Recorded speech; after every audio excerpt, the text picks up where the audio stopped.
What is going on, Fortnite fam? Welcome to the Fortnite Champion Series. 3 weeks of open rounds have led us to this point. Now we enter the heats. Before, we watched 15 trios push on to this point. But now, there's only 8 spots available that will take them to grand finals. This is going to be pretty crazy, and who else to break it all down for you than these incredible friends of ours? We've got Shy Wager, we've got Reese. Guys, hype levels, check. Maximum. Already, not sure they're going to get even higher, Zeke, Reese, but today, the heats, the grand finals, this end of stage of this season is going to be phenomenal. I'm ultra maximum. I've reached new levels of hype above maximum hype. I'm ultra hyped right now. 4 days, all custom stage games. I am so excited to see where these lead. They're going to be very, very tense, trying to get top 8 in EU. So I'm very, very much so looking forward to it. 4 days of continuous Fortnite action. We've got heats, we've got grand finals, and we've got a wild card match. And on top of that, we'll have crowned FNCS champions. There's a lot to talk about that. We'll get into games in just a second, but first let's talk about the broadcast and what you guys at home can expect as viewers. You know, we'll be here in EU, there will be a break, and then later on we'll be back for NA East. We came from the qualifiers, round 3, and now we find ourselves in heats. We've got 2 days of competition, 6 games today, another 6 tomorrow, and on your screen you can see it's only the top 8 trios that advance, but the 9th through 16th place trios, they're going into the wild card match. Shy, one last chance. One last chance and only one special rule, which is whoever wins this match gets to move forward and go to the grand finals. It's one game, one winner. Doesn't matter the amount of eliminations you have to win, and then you move on to those grands, which are over 2 days, 6 games each, and after that we'll have our trios FNCS champion. There's so much that comes along with that. The prize money, the clout, and of course, the coveted Axe of Champions, a trophy to display to the world, saying we are champions of the Fortnite Champion Series. We do move on, though. We've got that format. The Victory Royale, we're 25 points. You can see the placement as far out as 17th with 1 point. Now, do keep in mind, we have 33 trios playing, so over just about half have to fall before we can start seeing placement points divvied out. And don't forget, every elimination is worth 1 point. Reefs, we've seen the entire spectrum. We've seen players play super heavy on placement. We've seen players slay out. We've seen players fall in the middle, balancing both. I think Heats is going to show us maybe something new, or maybe just provide us with skill that we've not yet seen. Maybe, but you know, I feel like we've had 3 weeks of qualifiers, and we've watched EU and we've watched NA East. We've seen people do it kind of all. You know, in Brazil, we've seen people pick up tons of Victory Royales, 11 out of 12, which is obviously crazy. We've seen people not get any Victory Royales, but still win, like week 1 in EU. In NA East, we've seen people get tons of Victory Royales, but not actually win. So, you know, we've seen a lot of different things, and I'm just excited to honestly see how it all plays out. Dude, there's going to be so much unfolding here. And do keep in mind, we've got 4 heats all happening at the same time that we'll be keeping track of. Now, do look on your screen right now. We have your prize pool for the finals. It is a breakdown. You can see a lot of those trios looking to hit as high as possible. That's a lot of prize money. It's absolutely insane. Not bad for a couple weeks of Fortnite. I mean, that's what you like to see. Now, dudes, I mean, obviously, there's going to be lots to talk about. We do have 2 regions to talk about for 4 days straight. A lot of these trios, if these viewers have been following, they already have some of their favorites. We'll be diving into some that they might need to keep their eyes on. But real quick, what I'd like to do is actually check in on these other regions. We have OCE, Asia, and EMEA that we'd like to take a look in. Now, do keep in mind, for them, it is the top 16 trios that are making on to grand finals, and they only have 2 heats happening at the same time. Coming in on that first spot for the first day, we have Jinx, Alec, and Worthy, starting at 142 points. Yeah, and it goes kind of down all the way to 96, so you'll see right now between 1st and 5th place, there's a little bit of a gap, but it's a 2-day competition, and these guys can easily catch up. And Jinx, Alec Worthy, the guys at the top, names that you should know if you're in the OCE scene. Should be surprised to no one that they're up on the top. They won up in Qualifier 1 by a dominant fashion. Didn't do as good in 2 and 3, but here they're already dominating in their heats. Yep, all the way there at 10th place. We have Nubitune, Cypher, and Keys. These guys are usually near that top spot. We'll see how they bring it back in day number 2. But for heat number 2 in OCE, there's another team that's in first place, Reese.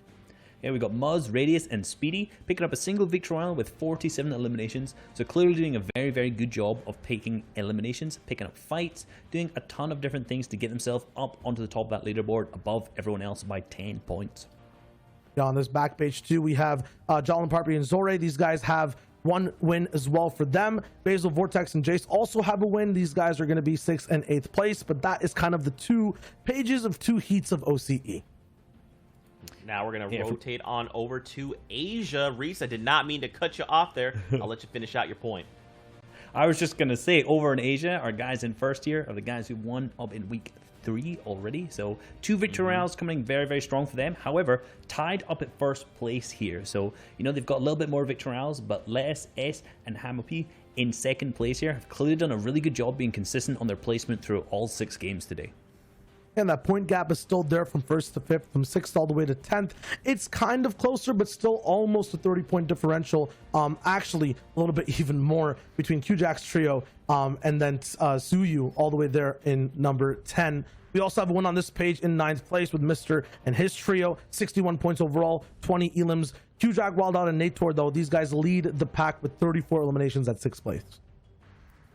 Yeah, and moving over to Heat 2, Day 1, we have Rainy, Usia, and Mia up in first place right now. 2 victory royales, 47 eliminations, the same as our Heat 2 from OCE as well. So these guys have taken a huge lead, 39 points ahead of second right now, and are in very, very strong place to qualify all the way through into Grand Finals already.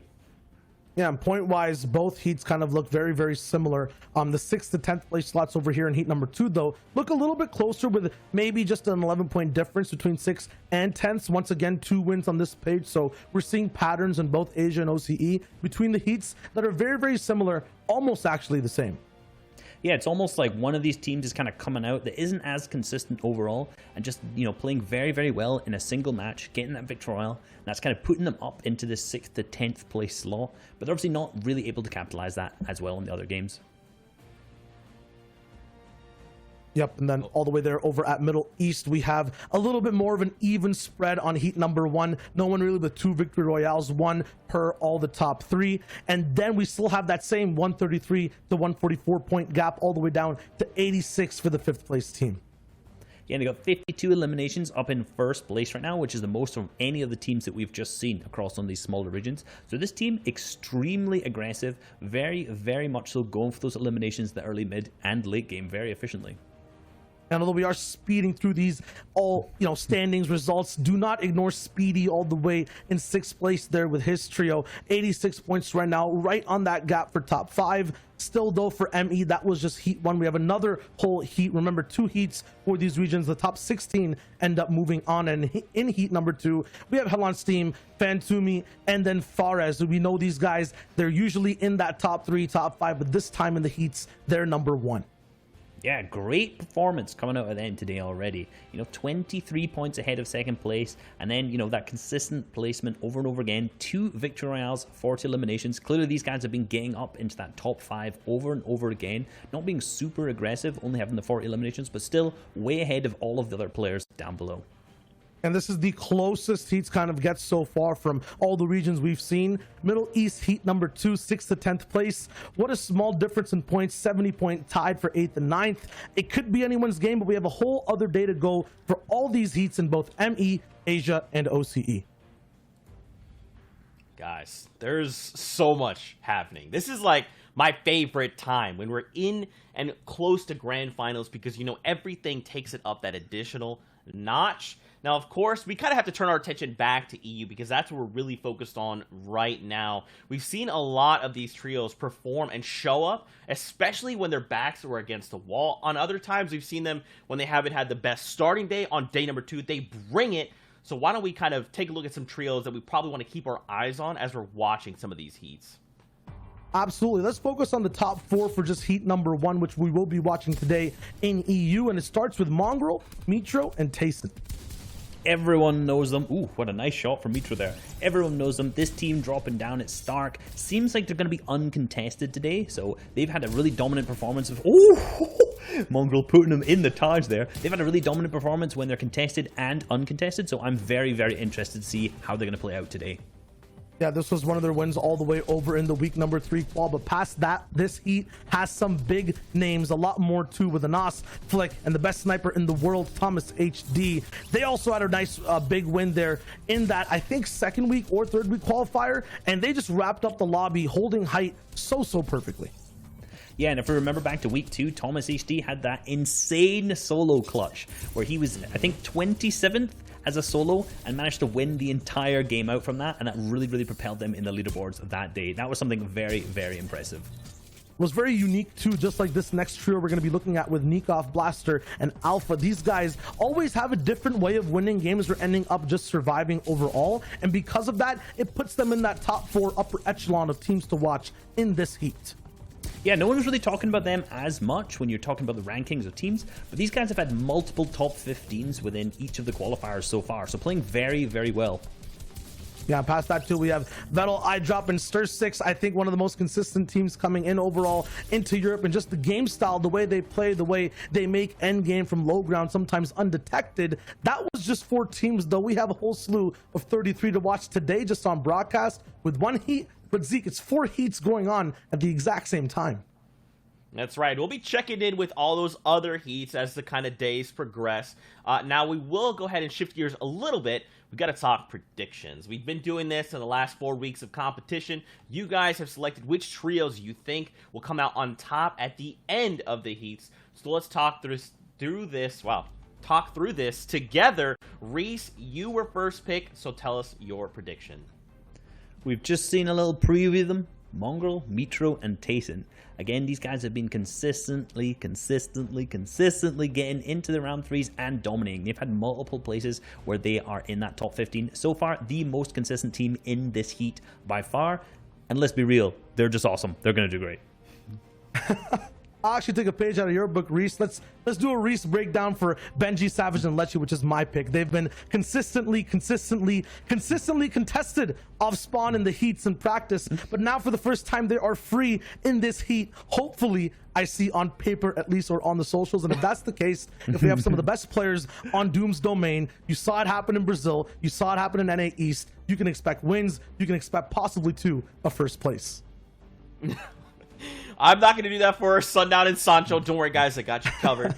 Sundown went with Flick, Anas, and Thomas HD. Reese, you did kind of mention that Thomas had that pop-off performance being by himself. This trio has proven time and time and again they have the mechanical prowess to make it to the end games, secure victorials, and slay out. They are so adaptable. And finally, we round out with Sancho, who went with Vettel, iDrop, and Stir6. Another trio that we do want to be keeping our eyes upon. I mean, at this point, it's basically a who's who, right? Because we went from these open rounds where anyone could compete, and now we're refining the pool of players to being that top 1%. And this pool is going to get even smaller when we do make it to Grand Final. So you're looking around, and it's like you can just pick any trio and just be like, yeah, no, that trio's awesome. Oh, that trio's sick. Wait, I forgot about those guys. Like, there's just so much total potential, so much power when we're talking about these places, these trios, these POIs that they're going to be contesting or uncontesting, right? There's a lot that we will be kind of breaking down over the next 4 days of Fortnite. So if you guys at home want to tune in, don't forget, we're here same time, same place for the next 4 days. That's right, 4 days of competition. Come hang out with us, watch the games, tweet at us, tweet at the players. Make sure you follow them. Follow these guys, they're incredible. And of course, we'll have action in just a moment. Guys, I could not be more excited. I think by the end of this, like, I'll probably have lost my voice because you guys know I tend to get pretty hyped. I mean, we'll see. I hope not. But yeah, that being said, that pretty much wraps it up from here at the desk for now. What we're going to do is send it over to our casters. Who better to bring you the action than Sundown and Sancho West? Say hello, friends. And gentlemen, boys and girls, Jonesies, Bonesies, he, she's, theys, thems, and everyone in between, welcome to day 1 of the FNCS Grand Finals. My name's Sundown. And I am Sancho West, and we are excited to bring you all the action. Like Zeke said, 4 days of intense competition, and we're going to see who's going to be able to walk away to call themselves the Trio Grand Champion and have that Axe of Champions. Now, I got to say, Sundown, it would be cool. It's always cool just to have anything stand out in the Fortnite world, and the Axe of Champions is probably by far the coolest pickaxe of them all. You know, it's always scary when somebody's on your wall with one of those axes, but we don't have to wait any longer.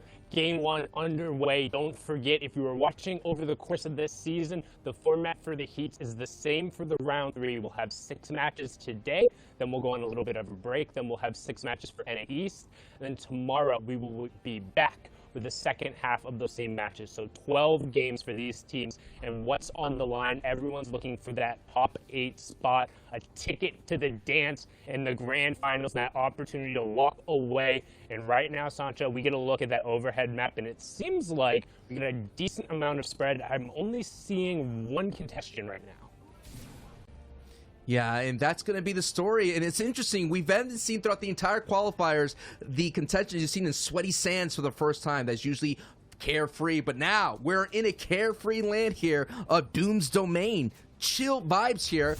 Benji vibing out. Savage vibing out, and Lechi vibing out. That's a much different vibe than they're used to before. We saw the boxing matches that went on time and time again, but now Dooms is completely uncontested, and Savage and formerly Atlantis, Lechi, you can see Atlantis actually shutting down operations. Big loss for the EU scene going on there. Lechi now still repping till the end as they're going to continue to try and push forward and establish themselves as the top trio that they are. And one thing I want to talk about, and part of the reason why we're watching this heat, as 4 other heats are going on, and these guys are good representation of that group. We have 12 World Cup participants in this group, 3 previous FNCS winners, 1 DreamHack winner, and over 2.2 million earned in tournament earnings out of these 3, or not out of these 3, in this heat combined. So this heat is absolutely star-studded and packed with talent. I gotta say this is definitely the nightmare before Grands right here, right now. If you're the other trios and you just heard that resume, that Rolodex of superstars in your heat, you're gonna have to wipe the sweat up your brow, because that is the intensity that we're talking about here in day 1 of heats. And this is my pick right here, right now, Sundown. I drop Vettel, Stursix. Yes, these are not common household names, so to speak, but I really like the performance in week 1, the week 1 of qualifiers. They could have stood out to me. They did really well in the low ground. As you see, Mongrel, Flick, I drop Links Trios won 12 of their 36 games in qualifiers. So not only that we have the resume, the Rolodex, the medal, but we also have the actions. And this is what you're seeing right here, right now. And let me kind of reset and tell you why I like I drop Vettel and Stursix. Now, there are some concerns, though. The main concerns would be that the last time they made an appearance in qualifiers, they were dropping all over the place. The success that they found in qualifiers week 1 was definitely found in Lazy Lake. Fortunately, they got pushed out of that area, and now they're in different spots here. And that's going to be my concern, Sundown. Is Stursix, Vettel, eye drops, inconsistency in changing spots, will that affect them here in the heats? I think they play the early game well enough and adaptable enough to where they find enough spots. You can see prioritizing getting mats and just the initial loot out. They're also going and hitting those fishing spots. It's something I've been very adamant about this season, that if you're landing in a spot that has accessible fishing holes, not finding a harpoon and going over there is generally the inefficient way of going about it. There's so much available loot in that pool, from the shield fish that are added to it. Floppers end up being huge for the heal-offs and Storm takes late game. And then on top of that, the actual weapon pool itself is really strong. But now we're going over to kind of one of those contested areas we've seen before. This is the log jam, and you're probably thinking, this is a really odd spot for a fight to be going down. But the upgrade bench, the amount of metal, brick, and a huge excess of wood makes this super valuable and desirable for a lot of kind of those scavenger route teams. And 2 of them are going back to back here. You have Core, Arluca, and Martine facing up, and I'm not sure who their opponents are. And this is going to be the opening moments for this trio. It's just so important to get into that confidence elims, just to see points right next to your HP bar. We all been there. Everybody that's been watching, everyone that's played Fortnite competitive, that's tried a Cash Cup, that's tried a Platform Cup, that's tried a Wild Wednesday. No, it's just so nice to see points early on, and that is what we're seeing here of Martine, Luca, and Core, and they're just right now jockeying for positioning, looking for an opportunity to get those tags, and right now it's a stalemate right now, Sundown.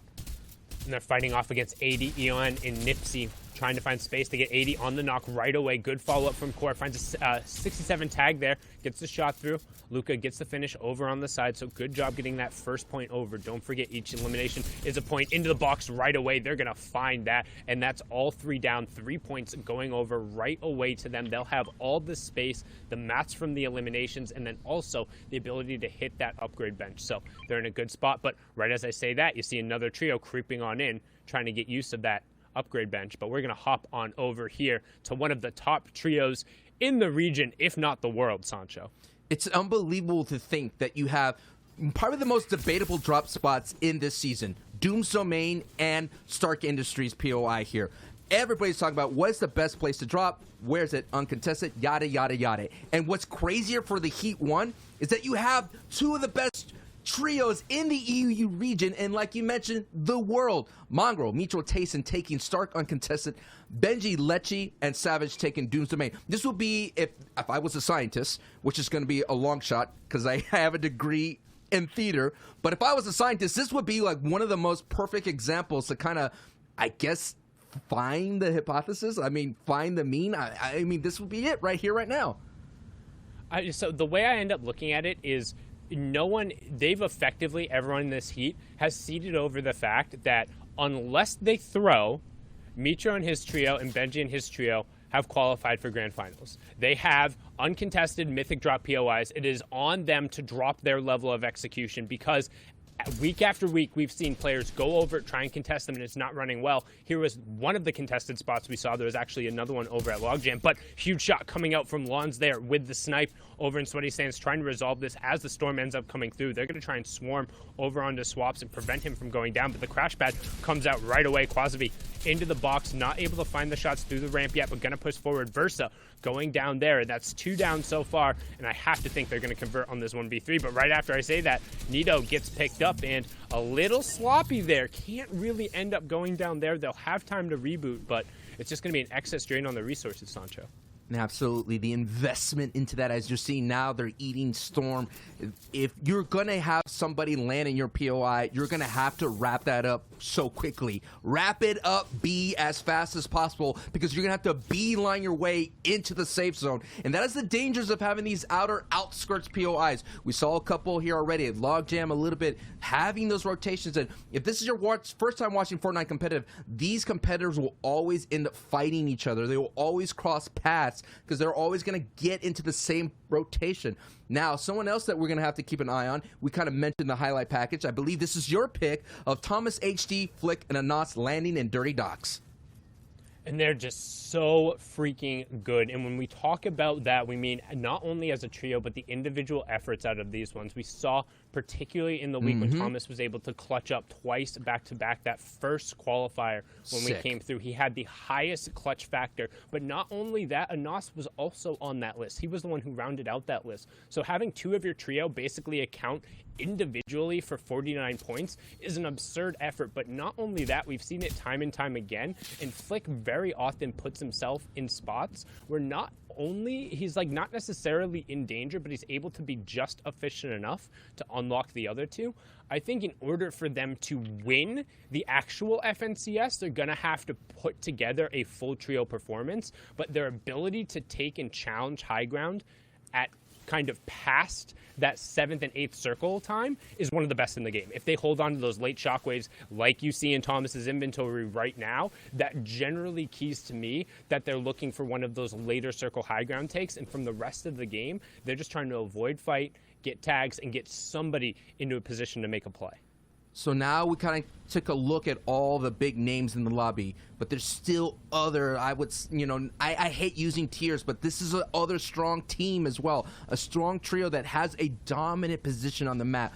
Sundown's favorite position is center. And this here right now is the center of the map here, looking at the ruins that has been changed for the Halloween season as the Fortnite Mares overtakes the island. As you've seen, Exponential, aka Hardfind, Astro, and Mexi, they're going to have a strong opportunity, as you see in their kit as well. Sundown mentioned the shockwaves being such an important mobility piece to do that late high ground retake. And you're looking at the overall inventory, Sundown. They all have powerful shotguns, and those powerful weapons are going to enable them to do some dangerous things. And they're looking, as the kids say, they're looking stacked right now.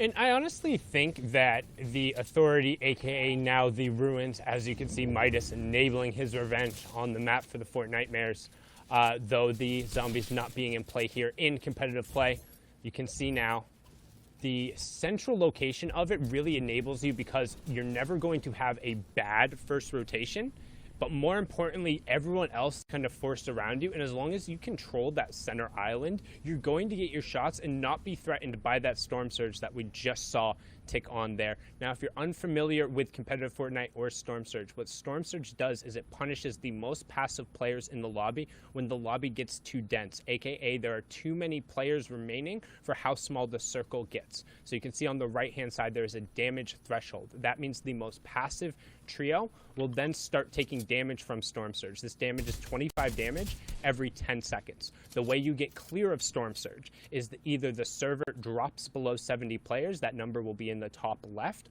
or your team does enough damage to get above the threshold, at which point it will switch to somebody else and the pressure goes on them. What ends up happening, Sancho, then, is the players get forced to act.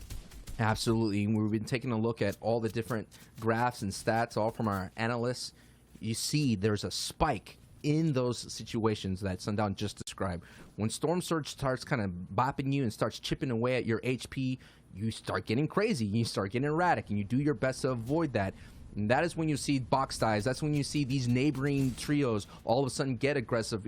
There's like a gentleman's kind of agreement for this moment. Like, they don't want to kind of ruin their plan, ruin the position. But this is a trio that has to act. They're 143 below. So Cartoon, Florian, and Legend, they're going to be aggressive. And that's going to be against iDrop, Beto, and Stir6. And that trio is a very dangerous trio to fight because they love to fight hip to hip. So you get inside a box, you're not going to box dive against one. You're going to box dive against a strong trio. And the thing to note, too, as you can see, Cartoon and the M10 duo trying to get a little bit aggressive here. As soon as people realize that you're the one under threat of Storm Surge and you have to get aggressive, those AR shots and the medium bullets are going to rain down. iDrop, though, sees the player try and crash pad in, and that's what happened. Box to box right away. Puts them in the pincer trap. They don't need spike traps. Instead, they drop 2 down and mince meat right away. The M10 player is getting taken out. Oziel's not going to be happy with that one, as now Cartoon is going to be forced to run away, and nope, he's going to get taken out. A clean wipe coming out there from your prediction, Sancho. Absolutely. I mean, they fight together, they move together, they do so well. My only concern was, like, will they be able to figure out their drop? It looks like they have that drop really clean. You mentioned their rotations are strong. They fight together. They don't necessarily take bad fights. That was a strong fight to take, considering that they knew that the trio was in danger of that Storm Surge. And you were just seeing right there, that is one of the pieces of the pie that our trios have to figure out. That's a big slice. And the EU region tends to have that kind of taken care of. They understand that. But when we get into heats, when we're getting into top danger situations, a little bit people, especially game one, playing closer to the chest, a little bit tight. They just got to loosen up and understand they're here for a reason. They're talking about the top 0.10111% of the world competing right here, and it's all happening simultaneously in all the different heats, and we have the pleasure of casting this one right here. I just love Heat 1. It's just filled with so many vast storylines, and I can't wait to see how it all shakes out at the end of the day. And it kind of flips it over a little bit, because I feel like the pressure is really on almost those core 3 and 4 teams that we predicted, because the rest of the community basically has them slated in for grand finals. But something to note too, you mentioned Storm Surge. Generally Europe has it found out. We saw it tick on a couple times when we were watching during the round 3s, but usually the aggression is there. This Storm Surge was active that entire time. There was a team who was either able to burn through their minis, burn through some extra floppers, find a campfire. Like, you can still outlast it by utilizing and eating that 25 damage and waiting for somebody else to go down. The problem is, once you get in that situation where there's 72, 73 left, there's nobody else who's under that same level of pressure, so they're not forced to take action, and you're kind of taking the onus out of your own hands. Now we're getting a nice pan view of what's happening. We saw Lechi's trio down south. And the way it's going to work is 1 through 4, those zones are going to go centralized. Once it gets to zone 5, it's going to be half in and half out. Half in the safe, half in the storm. And then 6, 7, 8, and 9 are all full rotating, and that's the chaos. So Sundown mentioned all these trios are going to do their best to hold on to that utility, hold on to that mobility, hold on to all that heals and HP as much as possible, because you're going to need it for those full rotating circles. And that is when usually we get into the placement points. Top 17 start racking up those placement points. And as you're seeing right here, Lechi, Benji, all trying to get this job done right here, right now, considering they haven't technically, they only qualified through the series accumulation points. They got in through technicality always. I want to say that because getting in with the top 15 shows you that you're a dominant trio, and we know this is a dominant trio. I get that. But you know they wanted to go into the top 15. You know they want to get in the top 1. You know they want to have that social media post to show the world that they're not to be messed with, and they haven't got that yet, Sundown. Yeah, and I'm very confused because Savage has nothing in his inventory. He has 4 builds. They have no eliminations. I think they probably got pressured by Storm Surge and weren't able to actually pick up elims and just got the bare minimums. So now they're being forced to go into the box. However, everyone's down but Savage. Lechi able to convert onto 1, just barely gets the siphon as he's through, and that's it. They're all gone. The trio who they were fighting as well is going to then be lobby focused from the side. That's Kirby, Sammy, and Dennis. And now it's just a bunch of loot over there. But Benji and co, uncontested Dunes. Game number 1, a little bit of a fumble-rooski there. Really dropping the bag, leaving everything on the table. And now we're going to see who's going to be able to capitalize on that, pick up the loot. It looks like Sammy, Kajui, and Dennis are all rotating over there right away. That's 2 teams worth of loot. I mean, just look at that. Wow, the buffet is on. It must be Thanksgiving early as you see the spread of loot, but that is the concern that I've been having. That is a worrying sign. I mean, they got that uncontested, and I think it's just a lack of reps at this high level of gameplay. Yes, they could scrim. Yes, they play at a high level all the time, but it's in this moment, it's just a little bit higher. Which is the thing to say right there. You are competing for the FNCS trios. All these other players had more qualifying reps than you. You didn't make it in the round 3 in week 3, so that's my concern here. And I mean, we all rooting for the greatness to come out. I mean, that's always great. We always love names to hold on to the storyline. But folks, we are seeing new names take hold on to that strength, and we don't know. We may find the future Benji, Savages, and Lechi right here and right now in Heat 1, Day 1.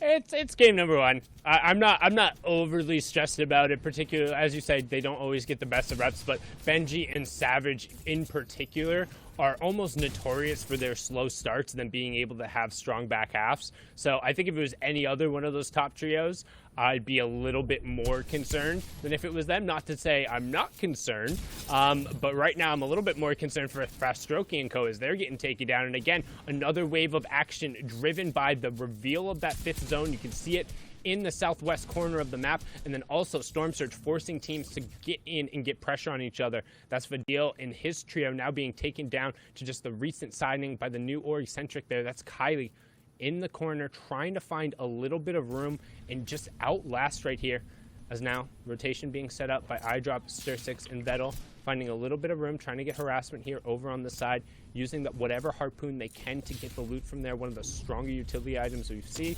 They're going to say, nope, we got what we wanted, and begin their rotation out. And it is zone 5 right now, half in, half out. We kind of got a little peek of the map for a split second as we saw that it's in the southwest. There it is. Everyone's making the rotation. You're seeing the variety, shockwaves, bouncers, crash pads. All those kind of utility are kind of breaking out in this moment, and now you're seeing the mad rush. And we're going to take a peek at height right now, and I think an E11 player is at the height at the moment. And in trios, that is usually the best opportunity. Zone 6, 7, you're going to see the fight for height. But now we're on jumping board with iDrop. Oh my goodness. So far, you dropped 2 bodies right in front of us, and you're going to get a 3rd right here and right now. The conversion, 2 points right then and there. And iDrop, who's been such a long time competitive player, Savage's duo is making a strong case right now, but he has to do it without Vettel, as now it's only up to Stir6 and iDrop to keep that trio story going. An eye drop with the bot, but unfortunately, as you said, Vettel going down there and Stursik's completely out of utility. We saw them on one side of the zone. We're going to pan on over and see what the action's happening on the low side backup board here with Yuki, Morix, and Mateo. We had seen them pressure out Fastroki and be able to pick up the elimination. Didn't look like they were able to find the third there, though, onto the centric player. So they're the ones who are pulling priority on the zone. They have 3 shockwaves, but with the amount of builds in Yuki's inventory, I'm not sure they necessarily have the utility that's going to enable them to go for height. What they're looking for right now is probably either a quick shockwave play to burst onto the trio above them, or they're waiting for an ambush, because they don't really have the ability to go super early, and yep, they're looking to set up the shockwave right now.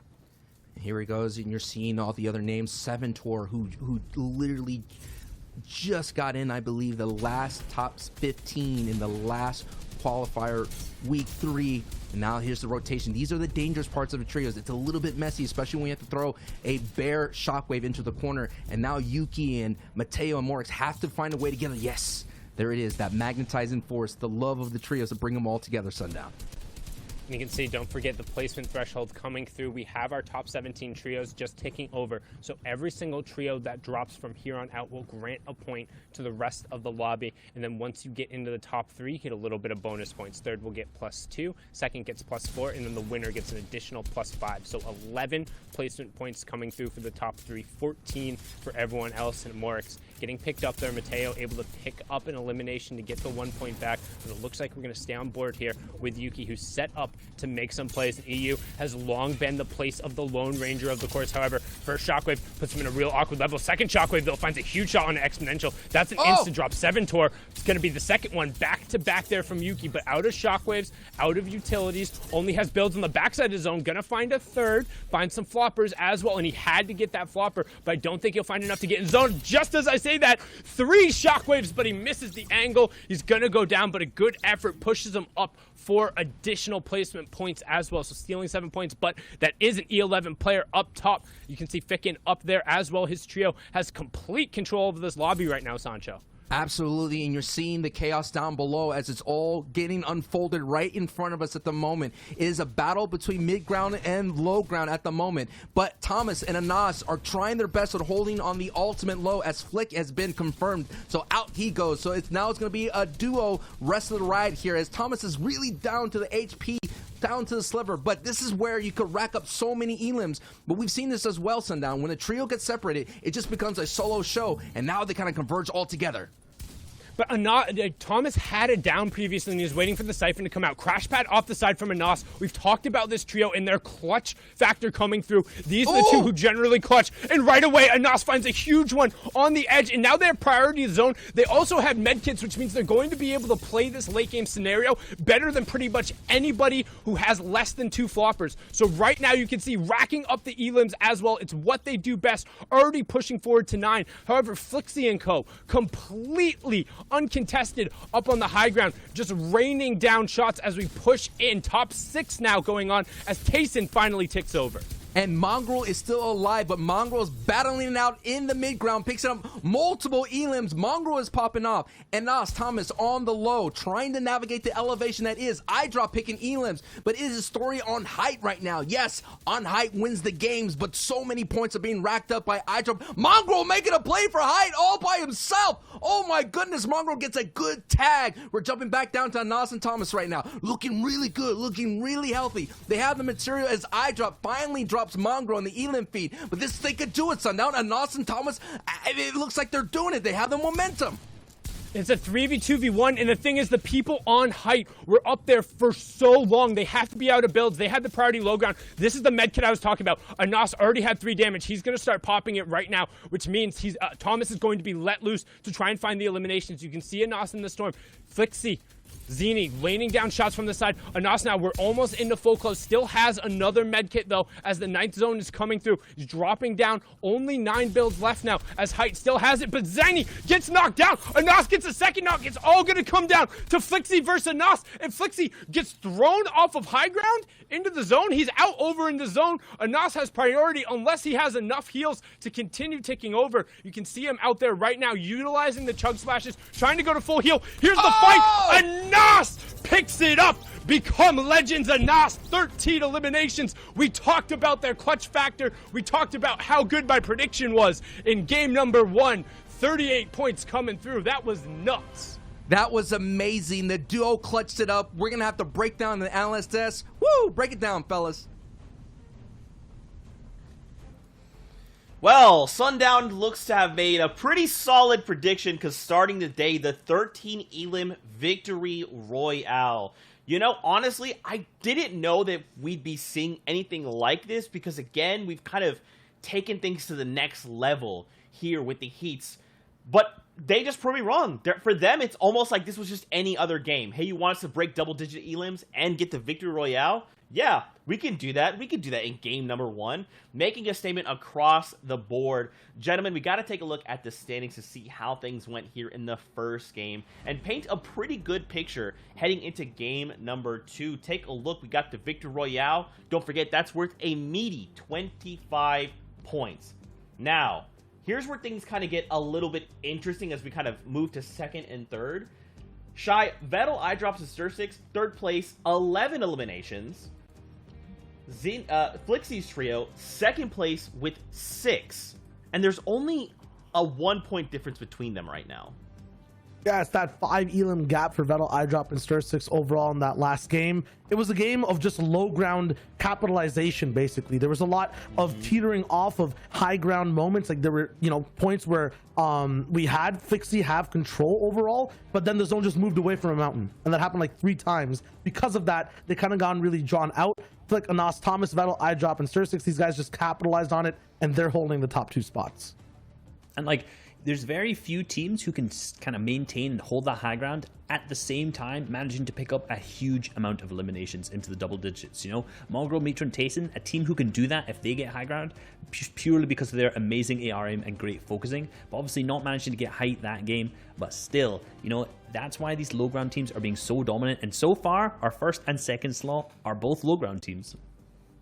Yeah, that's actually insane to think about. With the elevated competition, that portion of the game, the low ground, is still dominating so well. Past that though, all the way to top 10, it is very, very close. Every team is kind of getting 3 to 4 eliminations. I think bar Karma's team there, who just has 1 overall but had a bit more placement in that last game. Mexi, Astro, hard find on this page in 7th place. They're looking pretty strong, but it's Dasic and his trio that are ahead of the pack right now. Brand new signing as well with Knight on Centric Gaming. They'll have 5 total elims, 18 points ahead of the pack.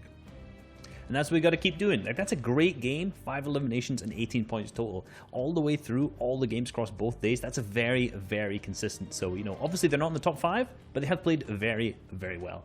And here we're moving on to the 11th down to the 15th teams. We see some kind of teams that we're very familiar with. Advise, Jakku, and Paco.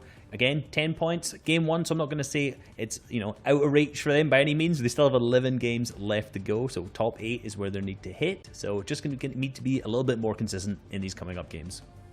Yeah, shout out to Freemox 7 Torn Link there. We're just looking at people who have high amounts of eliminations, 6 total in that last game. That's going to be kind of the difference maker. You saw it there in between 2nd and 3rd place. The elims are the thing that caught people up and pushed them over other players who are lasting longer in the game.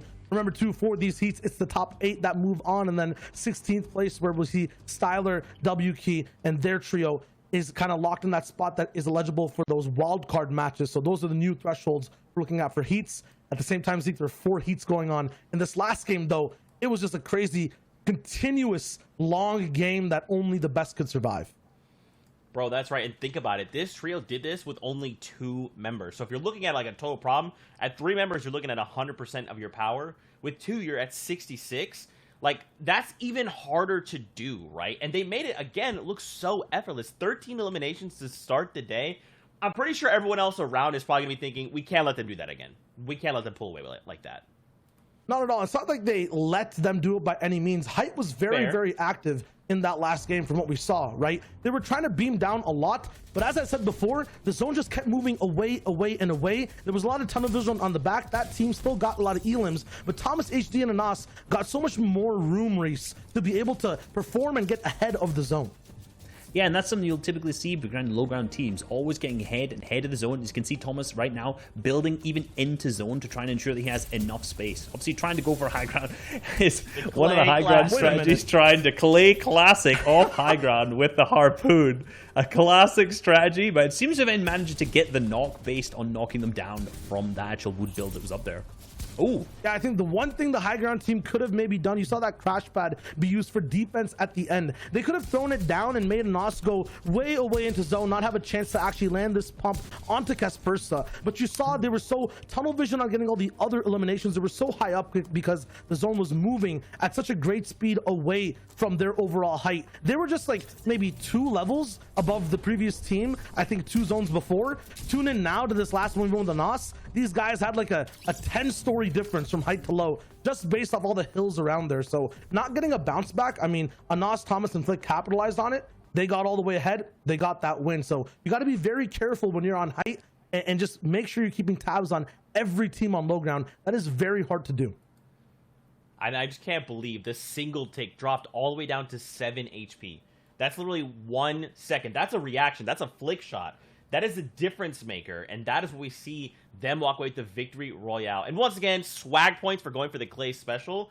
I like it. It didn't quite work out, but let's keep seeing that, because that's what's going to make you head up to the higher end of those leaderboards, because we kind of talk about this surprise factor. You can't just be running stuff textbook, because that's what everyone around you is going to be expecting. So being able to kind of just in one game, just do something weird. Hey, use an offensive shockwave. Hey, just jump up to the high ground and hit someone with a clay special, right? These things will literally make the difference and get people victory royales. But with that being said, you know what time it is. Game number 2 is on deck, so let's send it back over to Sundown and Sancho West to lead us in on the battle bus.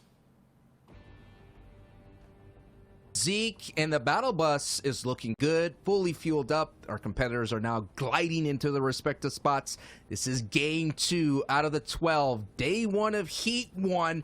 You're seeing the big names colliding, and I gotta say, Sundown, and Nas, Flick, and Thomas HT, they're repping that ghost outfits, the Ghostbusters. They basically said, we ain't afraid of this lobby. We ain't afraid of this lobby. We're here to play, and we're here to let the world know that we're going to go into Grands in a dominant fashion. I know it's just game 1, but I always believe game 1 is the biggest statement piece that you can make. Yeah, and I think it really sets you up to just kind of now play for that top 8. Again, no difference whether you're 1st or 8th. It all gets you a ticket to that dance, to that grand final, which is what it's all about. But now you don't feel like you're playing catch up, which is always a really beneficial feeling. Like, yes, anybody's able to have one of those pop-off games at any point in time, really rack off a number of solid points, but to just get it done right away, right off of the start, ends up making a huge difference. As you can see, Luca picking up an Elim right off of the bat. Tenzen also going to find one. We're over here in the Dirty Docks area, which is an area that's just so particularly strong. The available amount of mats, you have an upgrade bench that's right there on the side, you have fishing spots, plenty of chest as well. I really think it's kind of underrated, especially if you're able to get it uncontested. Just to show you how strong, folks, Thomas's HD trio is, in 14 games, they had 10 plus points. And that's just second to 4ZR's trio, who went back-to-back. I mean, Thomas HD, just to see his technical prowess, had 7 sniper elims during qualifiers. That's the most of any player. So you're seeing a very dangerous trio, and you mentioned the clutch factor between Thomas and Anas doing it right then and there. And you're not to count on Flick. I mean, Flick got them there to that one point. Flick is going to be a very important trio. Yeah, you could kind of pop off at the end game considering that there's so much chaos, but kind of riding together, bad boy style to the end as a trio is still going to be very important. But I got to say, Sundown, I mean, what is going on? I mean, you already said it, not to worry, but I'm still worried about what's going down with Benji at Doom's Domain. There's no possible way they'll end up with uncontested Dooms in having as many poor games like that. It was probably just a Storm Surge issue based off, if I could tell, on their loadout. It seems like they were forced to just kind of outlast the first one. Now we're going to swing on over to one of those other power POIs, the mythic POIs. The reason we talk about them being so strong are they're the only 2 areas on the map that have those vaults super available to them, able to go through, pick up just an excess amount of not only shockwaves, shields, and that, but you are also able to get those power weapons right away, whether it's the epic shotguns or those epic ARs that really enable early combat. Yeah, and Mongrel's teammates has played very well, but the story right here is Mongrel. Mongrel is the driving force behind everything that they do. He's the elimination leader. He's in every single game that they won, he's up there. When Mongrel, though, when he goes down, they only average 29th place. So that's going to be that concern that we saw him in previous weeks. You know, Mongrel has to stay up. Mongrel is the closer for the squad. Yes, Tayson and Mitro are all decorated in their own way. You know, Tayson being a solo champion. But we just seen just having someone like the young lord, Mongrel, be on his feet and in-ground and in-game, beaming everybody down. That is why they call him the Big Grawl in the Twitterverse. And we even saw last game, if you're able to check out, he posted a number of his clips as well. He had a huge pickup on the mid ground. It's something we saw in the elimination feed there, but he's someone who is able to make those plays and make what feel like almost hopeless situations turn in your favor. However, when you're taking fights like that all the time, it can be a little bit more difficult, and now you can see a little bit of a shift in gameplay. They're actually immediately looting Dooms, getting the max shields, and then sprinting out and trying to find another team. To me, that 100% signals that, hey, they ran into Storm Surge problem last game. How do we fix it? Well, let's go find one of those two teams who land at one of these outsides. Generally, if there is a Quinjet on that northern side, you can see that little white mark on the map there, the little white plane. That's the Stark Quinjets that have the Stark Industry loadouts that are over there. Players will go over, make sure they're hitting up the henchman chest, getting the excess weapons and shields from there. But Dooms is always going to give you better loot than that, and they're up on the high ground and pressuring right away. And let's see if this engagement, this risk, this dip into the cookie jar so early will pay them off. I'm taking a look at HP. It's all looking the same right now. A lot of exhausted materials are happening in this engagement. Yes, the great thing about Doom's Domain as well, they could dip back into that vault. They could double dip into that, make sure they get all the resources that they need to heal back up. And right now you can see Benji taking a shot right there immediately. Going to make sure he applies that shield. He doesn't want to get knocked, doesn't want to end up in a situation where even one of those rare or uncommon pumps could hit him with a full headshot and knock him down there. But you can see they're just trying to press forward, but we've talked about these early fights. If you're not able to kind of wear somebody through right away and they make it hard enough, it can be difficult. However, with the first zone pulling just a little bit to the southeast and Doom still being in play, probably not too worried about it. Savage again trying to trade out shots, but not catching the better side of that, taking just chunk after chunk. 99 chip through almost the entirety of his shields, gonna pop a pair of minis and be forced to back up, but they're being held pretty well right now. And this is what you're seeing. The level of quality of competitors is higher than qualifiers. You're in heats now. These people earn the right to play as well. And that is why you're going to see this tug of war that's happening, this stalemate, this long-lasting battle. And before you know it, someone's going to keep tabs. You're going to take a while. They could go into those VODs and those replay clients and realize, like, yeah, this is a battle that we could kind of third-party on. There's another trio coming in. There was another trio coming in right away, and you see as soon as that happens, hit the rift, gone. They're trying to spray down shots, but they have to do it quick enough, because if they don't hit the rift, Nikeva and Toby are going to be able to come over. Kaxi, Nikeva, Toby from the northern side are going to be able to close that fight. That rift closes it off. Luckily enough for them, the zone is close, because otherwise Storm would have been pressuring them by now, but they're going to be forced to rotate back into Dooms. However, if that other team is smart, they're taking the rift and diving down into that vault right away, stealing what they can, and then rotating back on out. Hopefully, Benji, Savage, and Lechi were able to get enough tags to avoid that initial storm surge. Again, that was the entire play, so we're going to hop back on board here with the French trio of Blaster, Alpha, and Nikov. This trio is actually doing really well. One of the teams that we highlighted on the analyst desk. Coming into this matchup, they're in 5th place. Finished 6th place in game 1 with 6 elims. Very strong trio. Nikov, you know, what I like about Nikov is that he was on the tail end of two highlight plays. One from Mongrel coming down, and then that sniper shot from a trade hard trio. And, you know, to have that mental, be able to still output, to be a part of that trio, that's going to be strong. I mean, especially, you know, when you're on that social media highlight, you know, on the other end of that. And for Nikov to be able to kind of shake that off and still perform at a high level to get into the heats. And like I said, this is probably the nightmare before Grand's heats. It's so stacked with so many crazy trios that Blaster and Alpha Nikov, they could totally do it. And one stat that I got to bring up here, Sundown, is that out of the 33 trios, only 8 place in the top 8. So only 8 of those trios have that experience And it's not going to be easy, like for Mongrels and Benjis and Thomas, because they haven't made it into that top 8 in the qualifiers.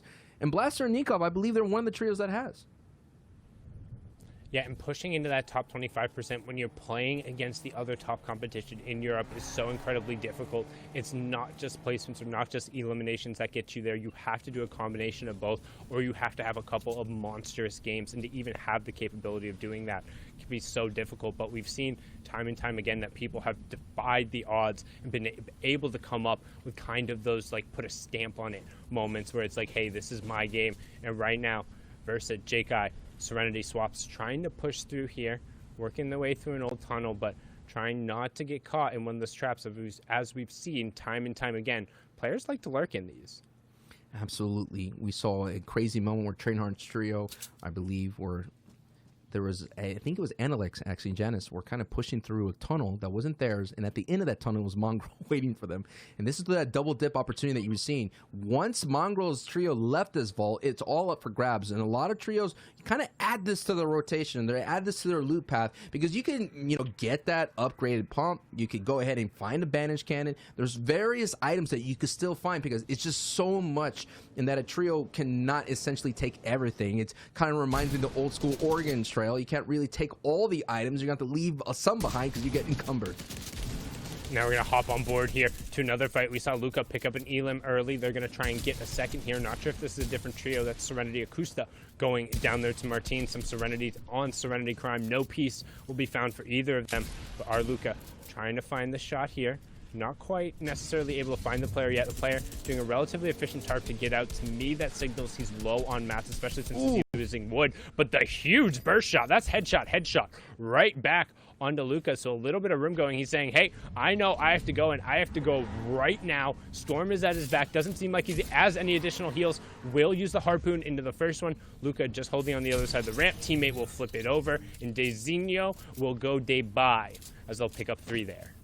I mean, every time I'm catching somebody into this area of the map, they're always fighting in the storm, and they're going to have to condition that over the 12-game stretch. This is game 2, and you're seeing names in the Elim feed, like I said, crossing swords. And so those are going to happen. You could kind of keep tabs at home and see who's winning those engagements, but for some reason, that Fortilla area, there were people who are kind of landing on Sundown, just end up being very inconsistent. I haven't seen, like, even Xset. I know Xset does really well on the low ground, but it just takes a lot to get there. And now we're seeing some battles happening in the Stark Industry main building. Knights with some nice edits, phases through that ramp, gets a nice hit for a moment here, and now it's a nice box phasing right on in. Big time Elim right there for that squad, getting that first point of this engagement. But Knight is all alone. He's going to be that Knight standing all by himself. Can he hold on, or will this Knight get that sundown? You got to be careful here, because these are the scary moments in the trio when you have to clutch by yourself. Ooh, 150 tag. Yes, but oh no, you get tagged yourself. Oh my goodness, this is not looking good for Leon, Dasik, and Knight. You can see Knight just very recently signed to Centric. Literally, I think that was this morning or yesterday, going through Dion Waiters, getting involved again. But Leon going down there as Sammy and Dines being another benefactor of kind of a trio being pushed into them. Day was able to trade one out. So right now, this is just a 1v2. He wants to work over towards Leon to see if he can potentially save a little bit of the resources and keep him up. But he knows there's a trio not only ahead of him, he should be able to hear that trio breaking the builds behind him. So it's going to be a tough opportunity, especially after a first good game where they're able to get 18 points. To kind of get caught on the edge of zone rotation here is really difficult. However, we've already seen Knight clutch up once. Can he make it happen again? As that's a Nos, Thomas, and Flick over on the side, who are now closing in on that fight again. That was the game 1 38-point winner, and instead Centric uses one of his 4 shockwaves to just disengage up and through the side. And honestly, I think he's probably just going to sprint straight to zone. That was literally a battle of the top 10 Sundown. You had number 1 spot going up against 6 and 9. So that's kind of crazy how all of that was unfolding. It just shows you how powerful the POIs are, even worth revisiting after the initial drop, considering that valuable loot there, that valuable vault is available up for grabs. And now we're seeing everybody else trying to navigate up here. Good thing at Risky Reels that you're seeing this 200 and Wakey or W Key and Styler. They don't have to really work the elevation here. It's the low point, but that means Sundown, there's going to be a lot of traffic going into that spot here, as you're already seeing on your mini map on your bottom right. You're seeing so many arrows here holding up that low ground. And this is an opportunity going for that. What is this? This Clay special all day today? Everyone using the power of the harpoon. You were seeing its different uses available to break builds and get inside boxes efficiently. And that is a great push right there for this trio. And it also isolates and disorients people. If you get hit by one of those harpoons in a box situation, it's really difficult to then have a follow-up shot, and then all of a sudden you're inside of another trio. They're all directly on top of you, and you're not quite able to get picked up there. So good utilization of the harpoon there. Going to start trying to work their way through those catacombs. You can see everyone working box to box right now. This is the fight we were kind of talking about early on. That's Sanji Fishy actually getting caught out there. Michael also being taken out, and instead Emo is going to be forced off to the side. Does have shockwaves if he wants to disengage. Kinwin also getting knocked, but some good return shots coming through from Ebo. Toby getting caught kind of gargling there. Statue up on the side. Caxi now with the storm at his back as well. This is going to be mostly a one-on-one. You can see Emo trying to work his way over to the loot, pick up the builds, get 7 shockwaves for his trouble, and he's going to say, thank you, I'm going to take those, set up the bouncer shockwave, and he's going to space straight to the zone, right into upstate New York. And here we go. We're going to get a first taste of upstate New York. This is going to be a very interesting ending. If you've never had an end game here, if you've never seen Fortnite competitive, the value spots are going to be on the mountain. There's a lot of different elevations here. There is some water, a lake, and a river that go through it. And that is where things get scary. We have seen the river, the end game, end up on the lake. And that is where a lot of our competitors are going to use their builds because they have to cover the floor as well. So we have to assume Mongrel's trio, which already bailed out of that Stark Industries so early, as we saw they weren't in sight here earlier in the game. I think most likely they're kind of perched up really high because every time a zone ends up here Sundown, they always end up at height at like early on, and they never let it go. And you can see, luckily for the competitors, it's pulling more centrally, so less of kind of those really, really sharp outer edges that are almost polar peak X, the ones that end up coming in. They give you the acute angle up from the ground, which means you're not able to directly connect against them. The only verticality they're going to have to compete with is the innate mountain on the inside, which, while still pretty difficult, it's not as bad as it could be. It's not going to force as many uses of rotation, so you're going to see some more opportunity to use that either a little bit earlier or in rotations on the side zone. But you can see Ziku, Weepu, and Kaizen finding some great shots there. Excuse me, a little bit of a miscommunication there as the horizontal shockwave comes out from Kaizen. He rockets himself forward, but Ziku back, going to force him to use a crash pad that could have been used to get in the box. They're going to find the cleanup there onto Exponential. Going to find a second one there onto Mexi as well. Can they continue pushing forward and find the third? They haven't isolated 1v3. They're right on the edge of zone, and they should be able to clean this one up as the player is now going to just desperately disengage. Here we go. We're getting closer and closer to the end game. This was zone 4. Zone 5 is at half in and half out. 6, 7, 8, 9.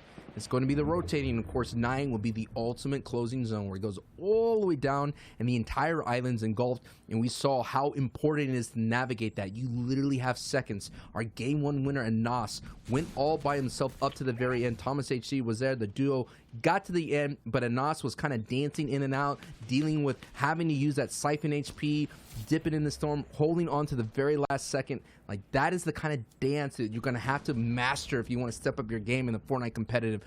Every second matters, every HP, med kit. There's so many different ways to survive that dangerous Zone 9. And speaking of survival, Benji, Lechi, and Savage already with the rough start here. We're going to take a look at their kit.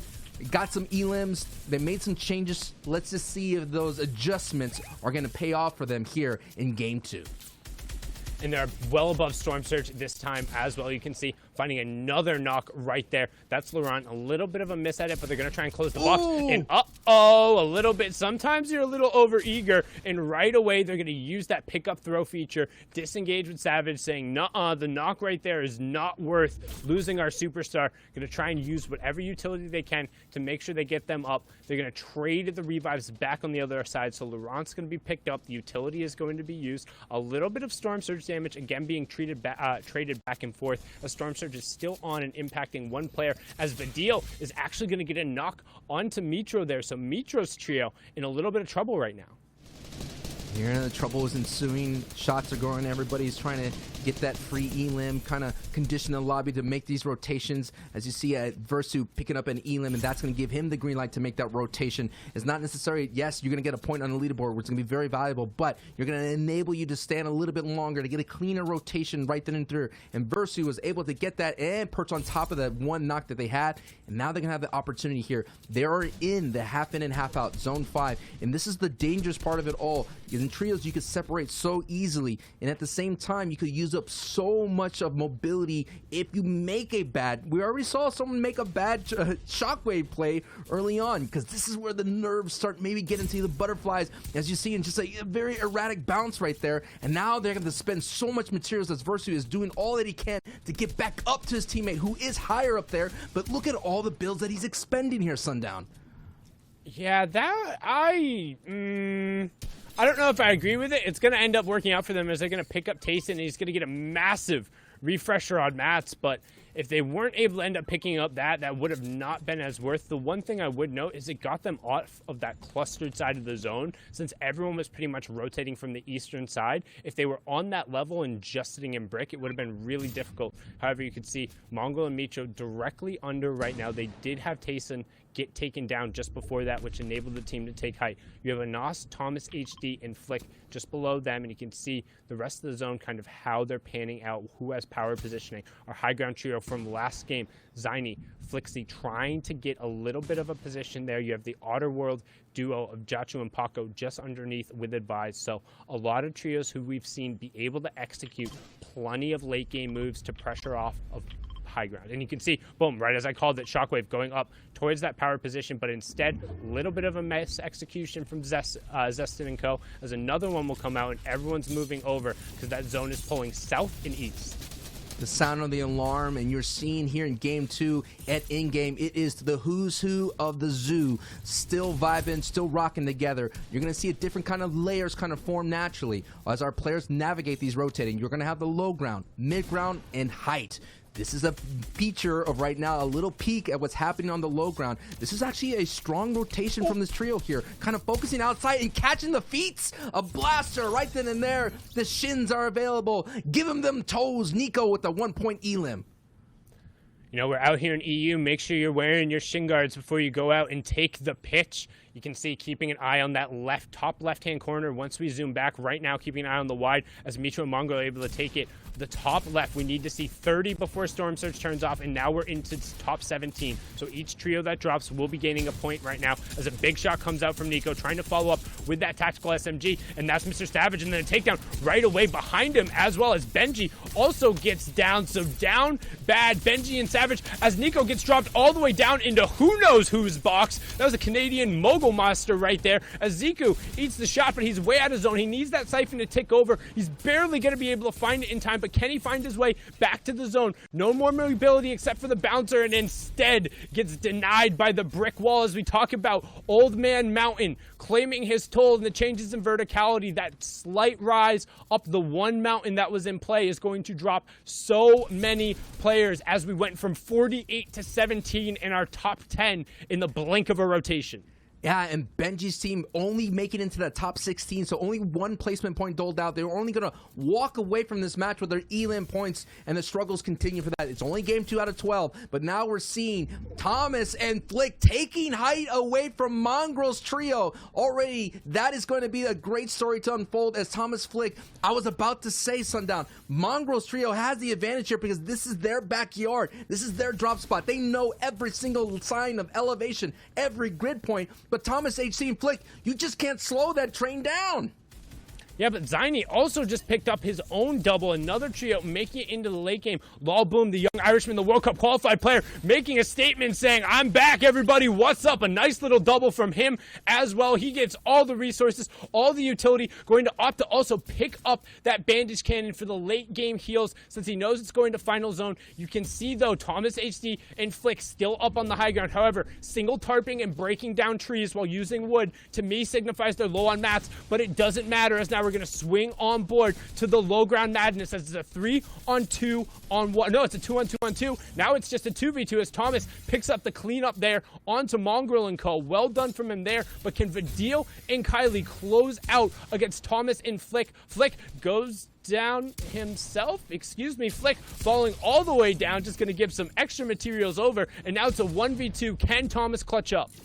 Thomas has clutched in this situation. That 2v1. This is game 2 on the line. Now the stories have flipped. The deal is on height with Kylie, and Thomas is on low. Thomas gets tagged twice for blue, and Thomas gets eliminated from the deal. Game 2 goes to the Victory Royale winners of Kylie and Flash Roki, who didn't have a great start in game 1, but they're changing their fates here in game 2, Sundown. Well done from Kylie, Frastroki, and Vidil, executing when they needed to. We talked about being able to go through when you take the high ground, when you're able to pressure out, and they capitalized. They got the eliminations they needed, and they're able to close out game number 2 and push themselves up into that top 8 spot, and that's all it's about, holding on to the top 8 and getting a ticket to that dance.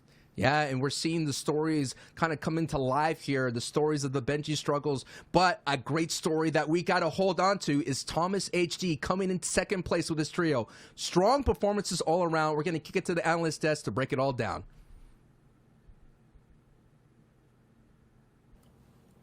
Very well executed, and a trio we're not used to seeing in the top, finding themselves at the top with the Victory Royale.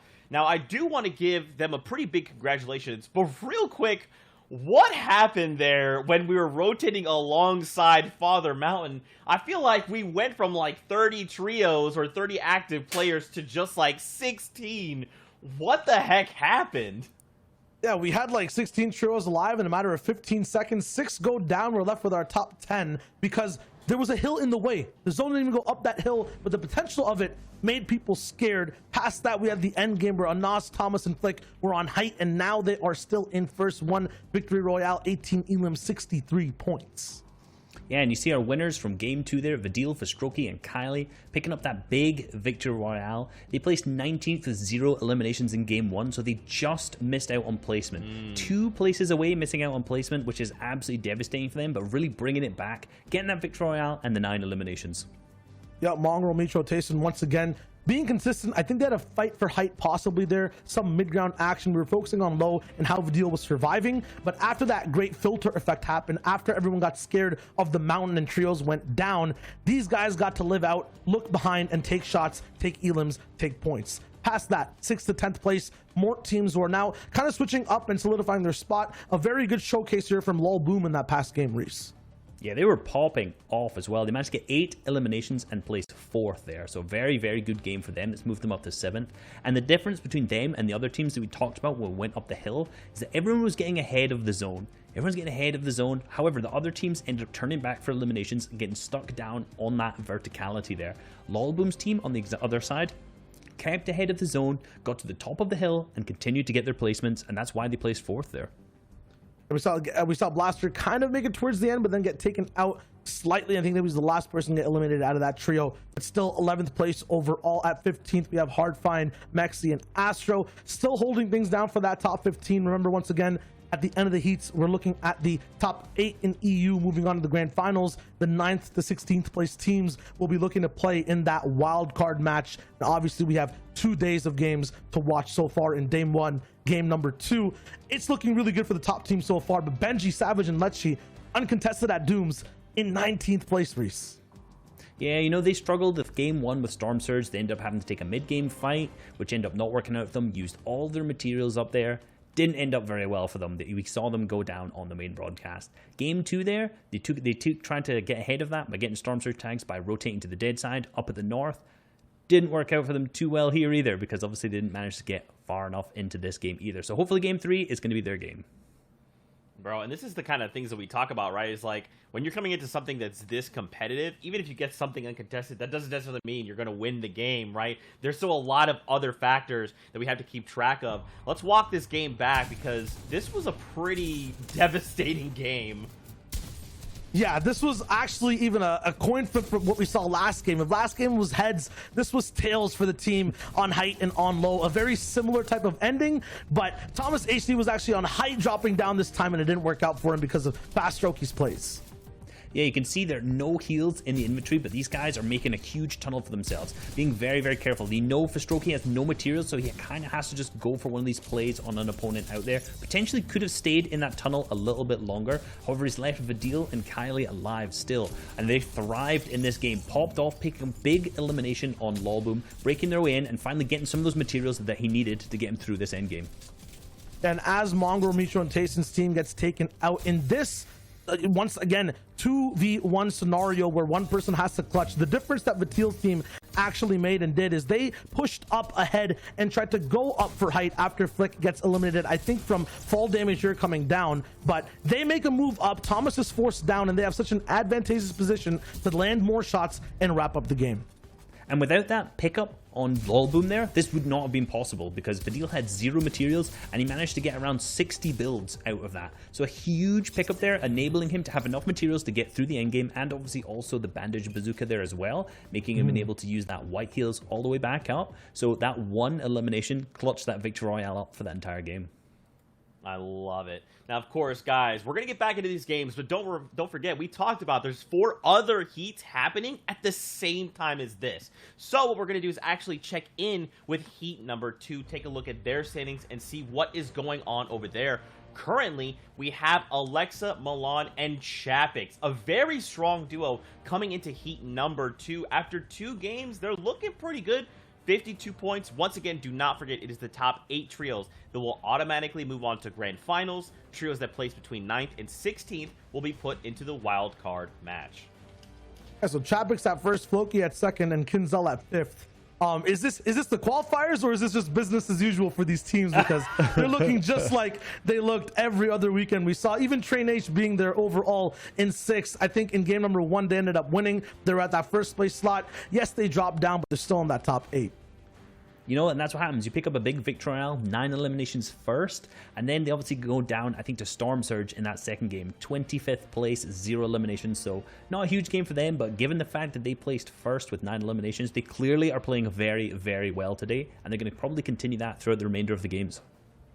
I think the difference we're seeing from Heat 1 and Heat 2 right now is in Heat 1, the winners of Game 1 are still looking very good in Game 2 and making it to the end. In Heat 2 of EU, it's a little bit more of a toss-up and people are fighting for that top spot. Consistency, though, is still king. Those VRs are a little bit more spaced out overall, though. And we'll have to see if consistency plays a factor here in game number 3, because we're getting ready to jump back out of the battle bus, so let's send it over to our casters to take us in. Let's get it! Thank you so much, gentlemen, and you can see the blood is in the water, or the loot is in the water in this case, as the shark exiting the shark, but everyone else right now, besides Thomas and co, trying to claw out of the jaws and into the top 8, as we'll get another look at our map here. This is match number 3 on the day, getting in the halfway point here, the quarter way point overall, and we're starting to get a little bit of a shakeout of what the standings might look like. Hey, all I gotta say, Sundown, is Benji's trio is gonna need a bigger boat, because right now they're sinking at the moment. It's a slight dip, and I'm taking a look at their history. I was looking like what's going on with Benji's, but we see them kind of finish very in the 30s placements throughout the entire time, but then they just have these monstrous pop-off games, and so hey, they got plenty of time. But the story here is Vidil telling the rest of the world to deal with this trio at the moment, because they were able to walk away with the Victory Royale in Game 2. And I gotta admit, when we were making predictions, this was my pick of Vidil's, Fesroki, and Kylie, because they were getting steamy stacks uncontested, and for some reason in the EU region they were saying, you know, hey, this is where champions are born, out of the mucky muck of Kevin's primordial goo. This is where the championships in the EU region come from, Sundown. Yeah, and we've seen it time and time again, mainly for solos, but Vidal is somebody who particularly came on my radar during the FNCS Invitational when he was one of the few people to opt into fighting Mongrel time and time again. He fought him in the Cash Cups as well. And, you know, there's a time and place where he was whooping him for a little bit there. Of course, Mongrel will always eventually turn those fights around. I'm not sure there's anybody who can go quite 50-50 with him, but Vidal is more than capable of taking those fights. Again, representing Wave there. You have Festroki for Ovation, and then Kylie again for that new org, Centric, who just signed 3 European players, then an NA player in Jelty. So, representing Mexico down there, Vamos to Jelty and all of his fans. But now we're over here, keeping an eye on the EU side of actions. We're going to hop on board here with Lol Boom. Again, the young Irishman who we've seen did qualify for the World Cup, had a great performance in the last game, and 5 of the current top 10 teams didn't play in any of the round 3 qualifiers. So they managed to get there just off of the consistency points, which I think is actually speaking volumes to just how much talent there actually is in Europe. I 100% agree with that. When we're going into this, prepping for these kind of broadcasts, we always said on any given day, an EU trio can kind of rise up and just take the crown at the very end. And that is what we're seeing. 1 through 1,000, getting to that top 33. And you're just seeing the quality throughout the entire time. We're seeing like the level of play right in front of our eyes right here. And we're seeing Kusto sniping. I think Kusto is going to have to solo ride this. Not quite sure what's happening. Stranger things do happen in the Fortnite Island, but Akusto and his trio with 0 points here. And now it's all up to Akusto to get at least 1 here, but it's not looking good.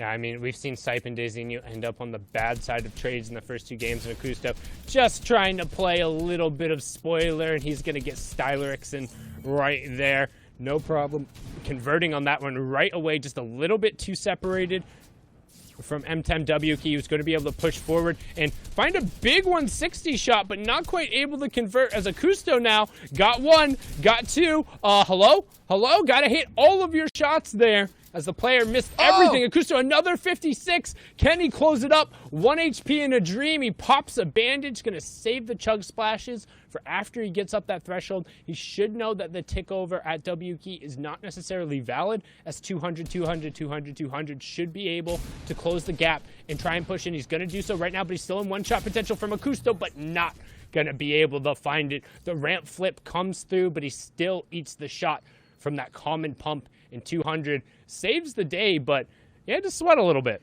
A very valid effort from Akusto, considering he did not have his trio mates in that battle.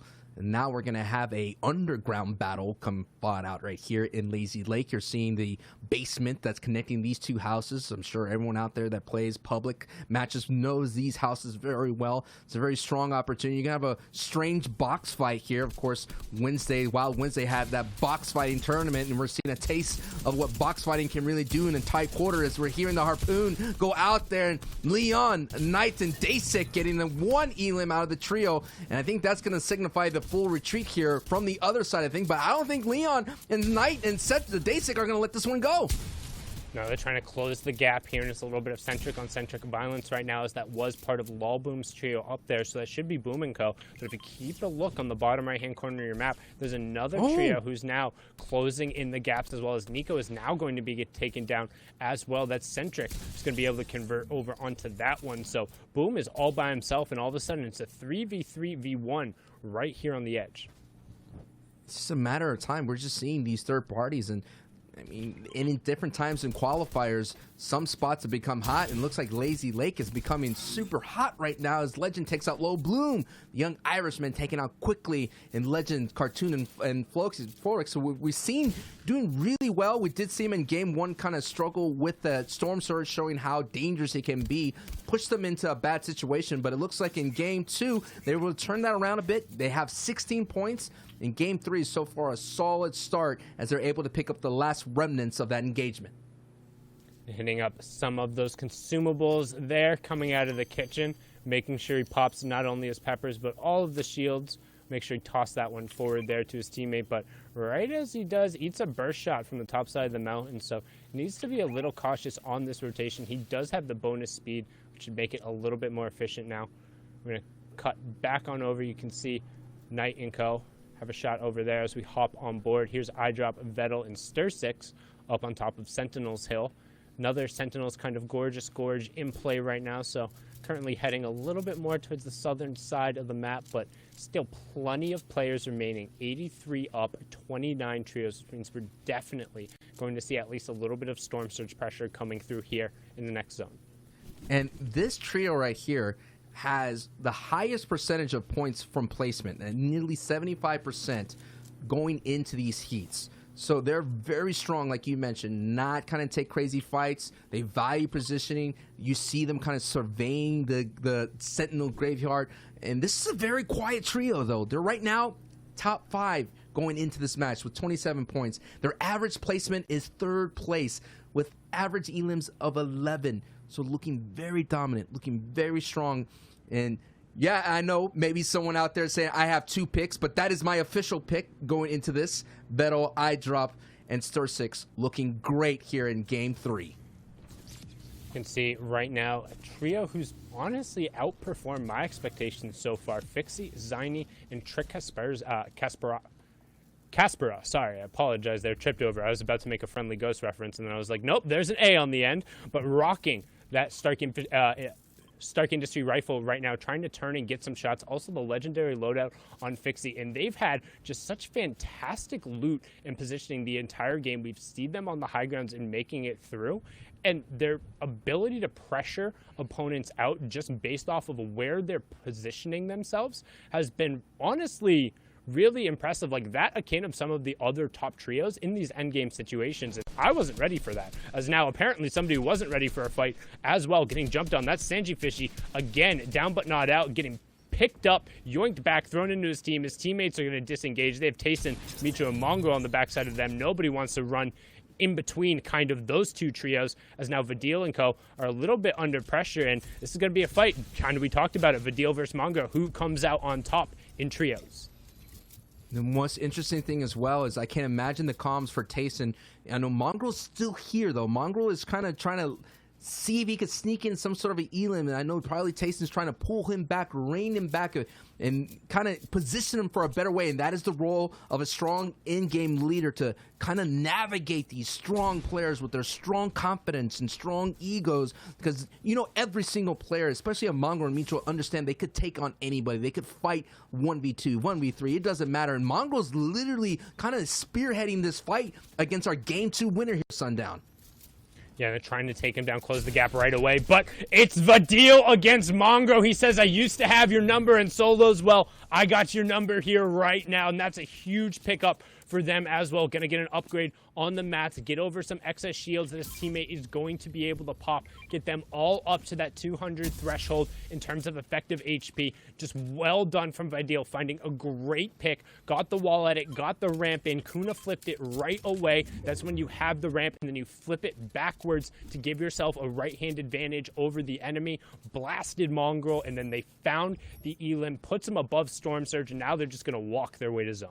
And that was a huge elim, and that's going to put a big dent into Mongrel, Mitro's, and Tayson's ride, because when Mongrel goes down first, they average 29th place. So that's going to be a concern going forward. He is the key to everything that they do. So that is, man, it's just saying, I kind of mentioned, Mongrel likes to be the spearhead right there. He's the one that he's their alpha, for lack of a better word, and when the alpha wolf goes down, now it's up to Tayson and Mitro, and I just know Tayson was just like, hey man, come back, we don't need this fight at this moment. And two interesting things here to talk about in Anas's loadout right now. He's not holding an AR, so them being below Storm Surge threshold and him being unable to get tags on these rifting players is very important. But he's holding a rocket launcher right now. Specifically, he's got that spooky version, the pumpkin launcher, coming out. Now, some players are like, what? I thought those were disabled in Arena. No, they do not drop from those henchmen coming through, but rocket launchers have always been in play if you want to go and get those loot shards. If you're able to take them out, they have a very low percentage of drop, but if you are able to find them, one, the value of a rocket launcher is just immense from being able to break and pressure builds, but two, nobody expects them anymore. People leave open edits and they leave open themselves on low ground all the time. They won't tarp out in front of them, which makes it that much better. But right now, their hopes are basically on Anas hitting a snipe shot here to put them above Storm Surge threshold. the most dangerous weapon is in play. The odds of finding it are low, and Nas finding that sniper shot that they really needed, and it's showing you the value as well of a sniper in hand. Thomas HG, one of the best snipers in the world, and Nas showing his skill, and that was big because that's going to put Storm Surge back in their favor as now they're over 232 above. But you know, Sundown, they're like, okay, we got this ultimate weapon in our hands. We're going to have to hold on, because if they lose it, if they drop it, that means it's going to switch into somebody else's hands, and they're going to have this advantage. Alrighty, right now, we've been using the word consistent throughout the entire broadcast, and Thomas HD and Nas and Flick have been the most consistent trio today. And right now you can see Mongrel is back in play over there, so potentially a reboot situation having come out there. His name is on the side. You can see Tayson and Mitro recognizing the fact, hey, we need to get him back up, so good on them there. But we're going to look to see what ends up happening with the high ground play late, because if you get an RPG up onto height, it's incredibly difficult to deal with. Now we're going to hop on board here. Lechi, Mr. Savage, and Benji Fishy right over by the cabin just above the abandoned Ghost base. You have kind of that solo house over here. There's plenty of wood available, a little bit of excess metal in here, but you can see they are hurting on materials. The question is, though, how are they doing on that Storm Surge? It is turned off right now, but 0 eliminations, and they haven't really necessarily seen them trading out that many shots. And of course, my question going forward is, what kind of Mongrel will we get when we reanimate him? Will it be a very Pet Cemetery type ending? His Mongrel gonna go full aggro, or will he understand that he has to kind of dial it back a bit? But someone that has to kick it up to that 11 level is Benji, Savage, and Lechi. They got to turn up here soon, Sundown.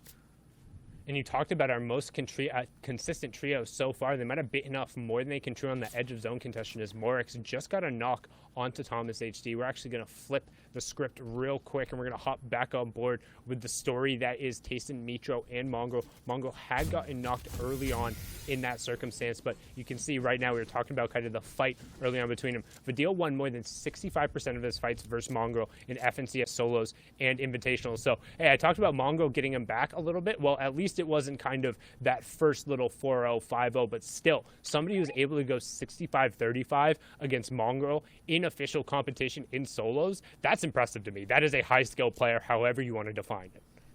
It's saying a lot. The Clash of the Titans that we're seeing here. This is Heat 1, Day 1, Game 3 out of the 6 of the FNCS trios. We're going to see the top 8 advance. The other heats are happening right now, and we will do our best to keep you up to date on all the developments here on our analyst desk. I am Sancho West alongside Sundown. Thank you all so much for joining in wherever you are from around the world as we're seeing the EU region duke it out to see if they could get their way in to the top 8. And of course, that crazy wild card game will happen, I believe, tomorrow. Whoever doesn't make it will get put into that lobby, and only a victory royale will solidify your place into the 33 spot, the 33rd spot, and that's going to be an awesome sight to see when the pressure is at its all-time high. But Tayson almost falling down to that gorgeous gorge there, Sundown. Yeah, and you need to make sure if you are going to drop into that river, you have to land completely in the center. If you are not in the center, then you will end up going into the down but not out. And also just a quick little correction there, Sancho, that wild card match, the most intense match with the top 33 trios who didn't qualify through heats will have one singular opportunity, and it is just the victor who walks away. That will be before the grand finals, the first part of the grand finals cast on Saturday. So you're going to want to make sure you tune in on Saturday to watch this match, because that's going to be something that we've never seen before in Fortnite history. The players only playing for the victory royale. As you see Tayson doing something we've seen plenty of times before, him cleaning up at long range, that legendary burst rifle, putting off the shots there. 3 eliminations so far from Tayson, Mongrel, and Mitro. 41 points, and not horrible positioning either. They should be able to just walk into zone here with only one team in between them, and as long as they path kind of a little bit to the left of the bridge here, that shouldn't be too much of an issue. We've got essentially a tale of 2 different sides here. We know, we already took a peek what's happening on the other side. Benji's on the other side of this Sentinel Graveyard. He's sitting out there near the Bifrost Heroes Park area. But now we're going to take a look at where is everybody else. iDrop, Veto, and Stursix have been there this entire time. They've been slowly inching their way in. Paco Advise and that trio has a strong position. And Jachu and Paco and Advise are kind of split there. And if they can find a way to connect that high ground, they're going to be in dominant position going forward. All these other teams are going to have to navigate the Sentinel Graveyard. And we've seen that how it could be so dangerous. It could be so suffocating. Go up against those kind of items because they cannot be broken. We did see Thomas HD have a very clutch moment in this area here. And now we're seeing actually Benji, Lechy, and Savage don't have this strong side here or the high ground in this. It is actually Flixie, Zini, and Casper Se who have this strong opportunity here. And already impressing Sundown. And let's see if they can have an impressive finish here in Game 3. Yeah, and you can see Fixie has already been able to pick up an elimination as well this game.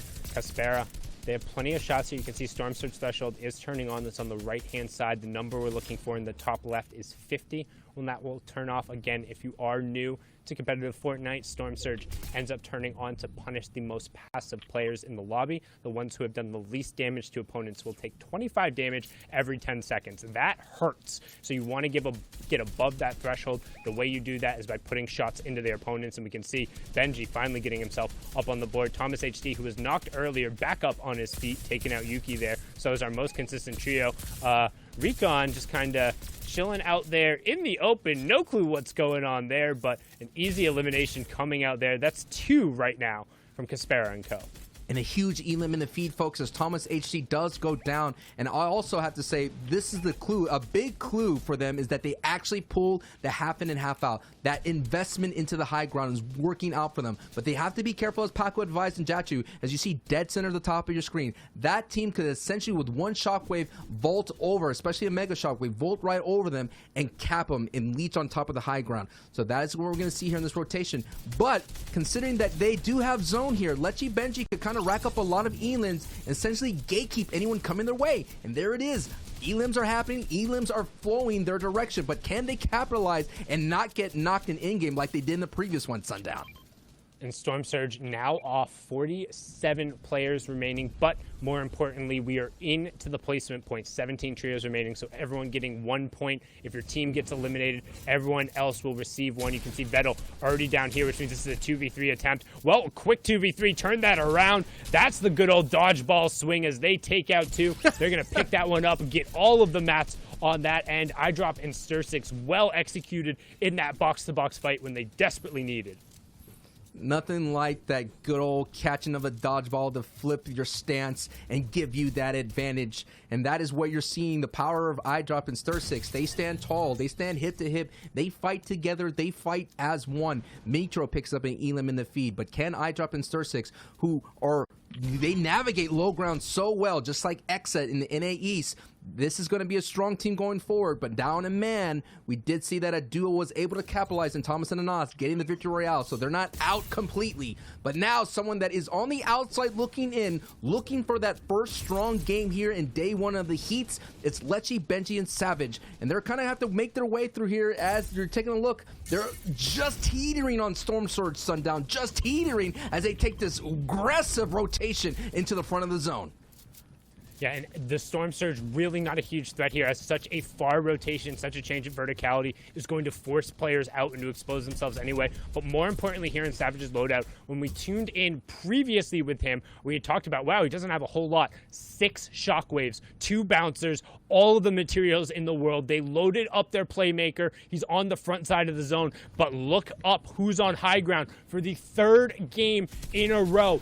Fixie, Zini, Caspera holding the high ground again as we're going to swing over to the front side of the zone. They're in the safe area as everyone else is being driven into them by this moving circle. Mr. Savage makes them pay that epic AR, finding core there. 3 shots and then 3 again on the confirmation there. Another point ticks him over. That's his 3rd elimination, and can they keep it running as the zone pulls back again for them?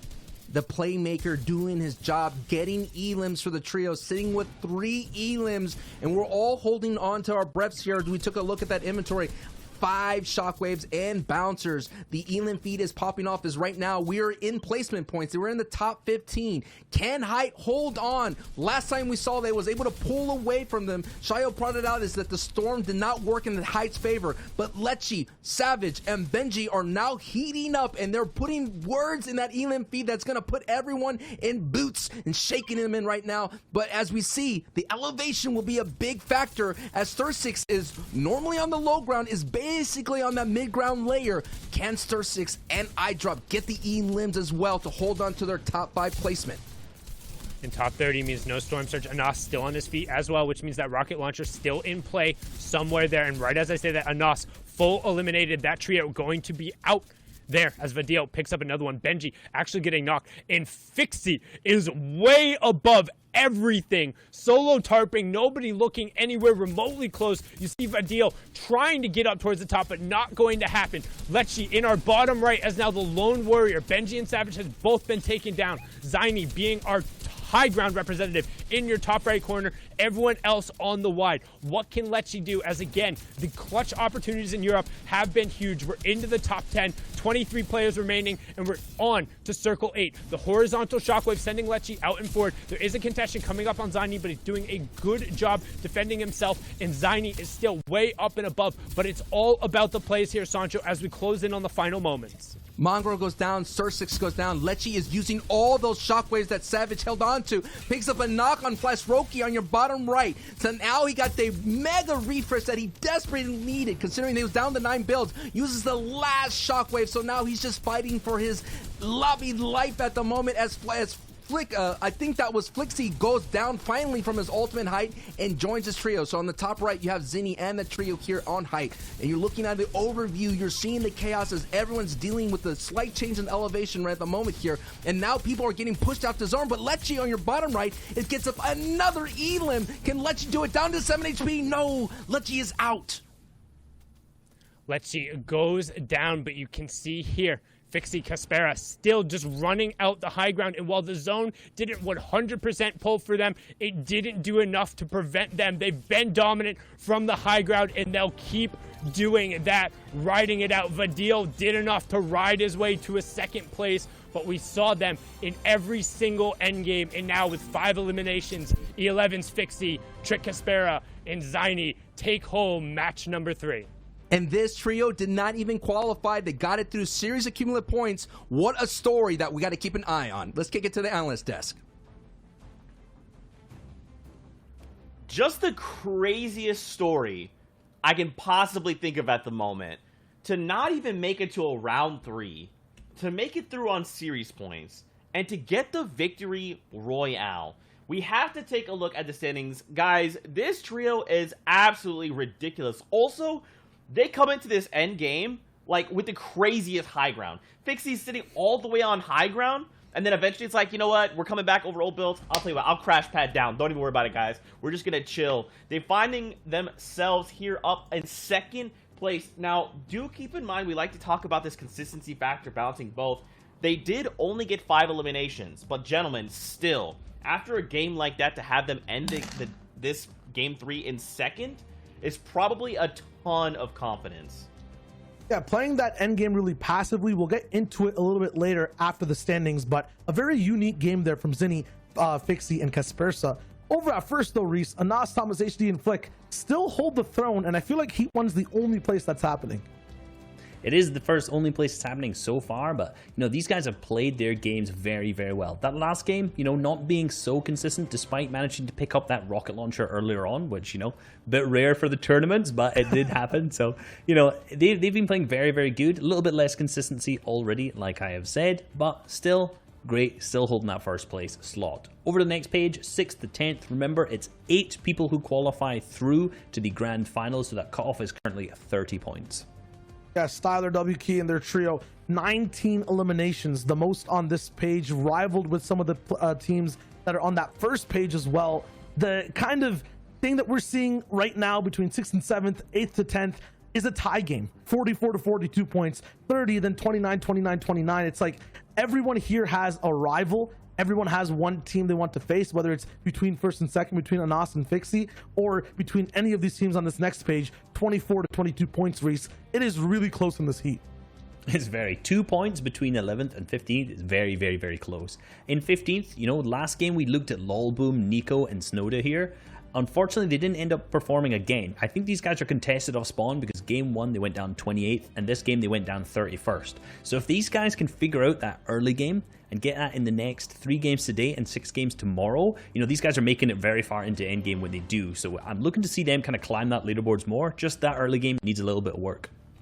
Yeah, I'm agreeing with that 100% in terms of teams like Blaster and Mexi's trio as well. Like, these guys are playing okay with 19 total points, 17 total points, but they're gonna have to find all the mistakes they're making, fix them these next 3 games. Is very crucial. So the next 6 tomorrow are brand new, fresh, played under new plans that get them the most amount of points possible for the top 8. And we can't forget, a lot of these games are going to be within a self-contained meta, right? They're coming from round 3 where they had to play differently, and now they have to come here and swap up. Maybe it's contesting, maybe it's a different drop spot. A lot of factors at play here. Now, guys, we have to run back the game. There's a lot of really incredible things that happened that whole game, starting with Flick. Yeah, you're talking about like you know, unique meta per heat.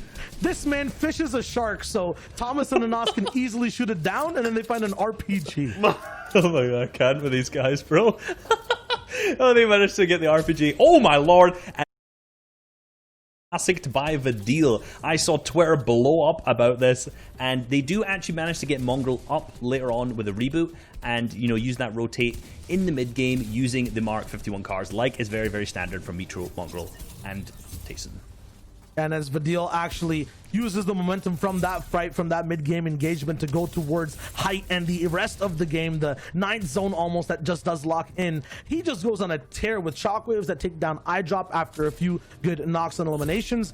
After that, just surviving overall. He goes down all the way till those final moments, but just takes out people pump after pump. A 220. My goodness. Here's the context though. Fixie at that start of the game was all the way on height. He was letting low ground play however it wanted. It was Zinni and Kaspersa that were kind of being the distractions. Fixie comes down at the last second behind all trios, picks up major eliminations, and covers for Zinni in the trio to get the final elimination. And these guys, like we've kind of mentioned already, have not made a single round 3 yet. But that to me kind of suggests that they're not huge fraggers, because, you know, these 3 games, they've managed to get 6 eliminations at their max, but their placement has been an average of 3. So trying to get into the average top kind of 33 people to qualify for round 3 is very, very difficult without this big kind of pop-off game. So I think if we saw these guys get to a round 3, we would have seen them do well. Yeah, and then I'd like to see it. Oh, sorry about that, Shai. I was just going to shift gears a little bit. Remember how we did a check-in on heat number 2, gentlemen? Let's check in with heat number 3, see how things are going over there. Hen, Deceptos, Putrick. They're locked in a battle right now between Andalex, Janice, and is that Squeeze, right? Duck on top. It is. You gotta love when they change their names. But right now, a head-to-head battle at the end of their game number 3. Don't forget, it is the top 8 trios that will be pushed on Grands, and then 9 through 16 is entering the wild card match. Kind of similar story as far as points overall go here. Yeah, and you know, Andalex, Janice, X-Squeeze, big team. They picked up that victory in week 3. And you know, they just won that last game there with 13 eliminations. The one before that with 5th with 6 eliminations. So really good placements out of them so far. So we're going to see them hopefully continue that up, because they've been a big good pick of mine all the way through. yeah, they're holding on because in first place, in terms of game number 2, they were still at that top spot. So they're battling and winning, but as you mentioned, Zeke, it's a 1-point difference. And as you mentioned too, all these heats have their separate metas, right? So it's crazy to watch. You can go for either or each and every single one. It's getting intense in so many different ways. Oh man, this is what I like to see. But Fortnite fam, we're 3 games down. We've got 3 games left to go. What we're going to do now is go to a break. But when we return, we'll have the last 3 games, a few more check-ins, and then we'll be on to NA East. So go get yourself hydrated, and we'll see you guys in just 5.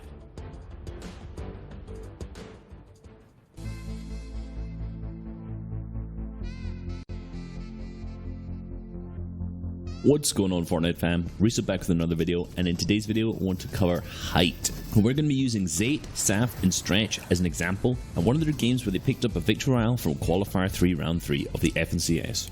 Across the 12 games, these guys picked up 4 Victory Royales, and they hold height in an absolutely textbook way, so let's dive into that. Firstly, just for super basic, height is when you're on the very highest layer of the moving zones in endgame, and this is powerful for many reasons. Firstly, because you use the least amount of materials to traverse the moving zones, you have a ton of angles on players to shoot down on, you have the best opportunities for healing, and you only need to worry about players below you, so you don't have to cover your left, right, and above, which you'll have to on low and mid ground layers. I like to categorize the art of playing high ground into 2 separate categories: claiming and maintaining. Claiming high ground does not start in the end game, it starts much earlier in the mid game, and in this game in particular, Zate, Saf, and Stretch try to claim the high ground as early as the 3rd zone. You can see them take up a large amount of space horizontally here, with Zate and Saf building over onto another area so they have 2 separate points of high ground. Later on in the game, when the 4th zone appears, they're not actually inside of this zone, so they wait late until other players have already built up there, and then they all shockwave over and claim the high ground there. The only reason that these guys get to the highest layer in 4th is because they'd already set themselves up on a higher layer in the 3rd zone. This allows them simply to just shockwave over and claim it. From here on out, our team's goals switch up from claiming high ground to maintaining it. Really, they're not looking for a huge amount of eliminations here. Their main goal is just to ensure they are the only ones on height. They do this by shooting at other players who have built up in other areas of the zone to around equal levels of them, and also by looking down, looking at players who are 1 or 2 layers below them, and pressuring these guys to make it seem like there's no chance that they're going to claim height over Zate, Saf, and Stretch. You can see that the 5th zone is almost max distance from where they are now, so this is where Zate, Saf, and Stretch are going to need to start claiming the high ground again. Zate hits a beautiful snipe on one of the opposing players at the opposite height, so this is an immediate flag that our team should now just go and grab that height, because these guys are going to be on the defensive, trying to pick up the res on this teammate, and aren't going to be focusing on maintaining that high ground. What Zate does is he actually shockwaves over to another layer of builds and then builds out into the zone to create a different area of high ground. Then, once this is solidified, Saf and Stretch both then come over onto this high ground, and then Zate actually goes over to the other layer of high ground where he sniped the player and builds up here. This is exactly the same thing we saw in the 3rd zone, where they've claimed 2 separate layers of high ground. They do this because they give absolutely no opportunities for any other team to take high ground at this point. So in the 5th zone, these guys have this completely locked down. At this point, because these guys have claimed 2 separate layers of high ground, it doesn't matter which way the zone pulls, as these guys already have claimed all of the high ground layers. In all honesty, this is the hardest part done. These guys have good materials still left, and now they just need to ensure that they maintain height all the way through the moving zones. The main threat that they have is players using their shockwave grenades to fly up and take height from them. So the way that they defend against this is by having one player on what we call ultimate high ground. In this game, in the first few moving zones, this is Zate. He stays up 3 or 4 layers above to ensure if anyone shockwaves up, he doesn't get knocked out. This allows him to spray any players at contesting and really take control of that high ground. And at the same time, you can see Saf move further ahead of the zone and spray backwards at players down below, while Stretch stays on the same layer as Saf and just consistently applies pressure to all the players below. You continue this form up until the 9th zone, the final moving, because this is when the heal off is going to need to happen. And you can see that Saf throws his white heals, which is medkits, up towards Stretch so that Stretch can stay on the ultimate high ground where Zate was instead. And then if this game goes down to a heal off, he can stay on the ultimate high ground, heal with the medkits, while Zate and Saf are on the low ground, completely trying to frag out and distract the other players who are alive. Zate ends up completely popping off on low ground and picking up the Victory Royale, meaning they didn't end up needing to use those medkits for the heal off. However, if Zate didn't manage to pop off here and the 9th zone ended up closing, they would have won this either way. Hope you guys enjoyed and learned a lot. I've been Resub. See you in the Battle Boss. Beep beep.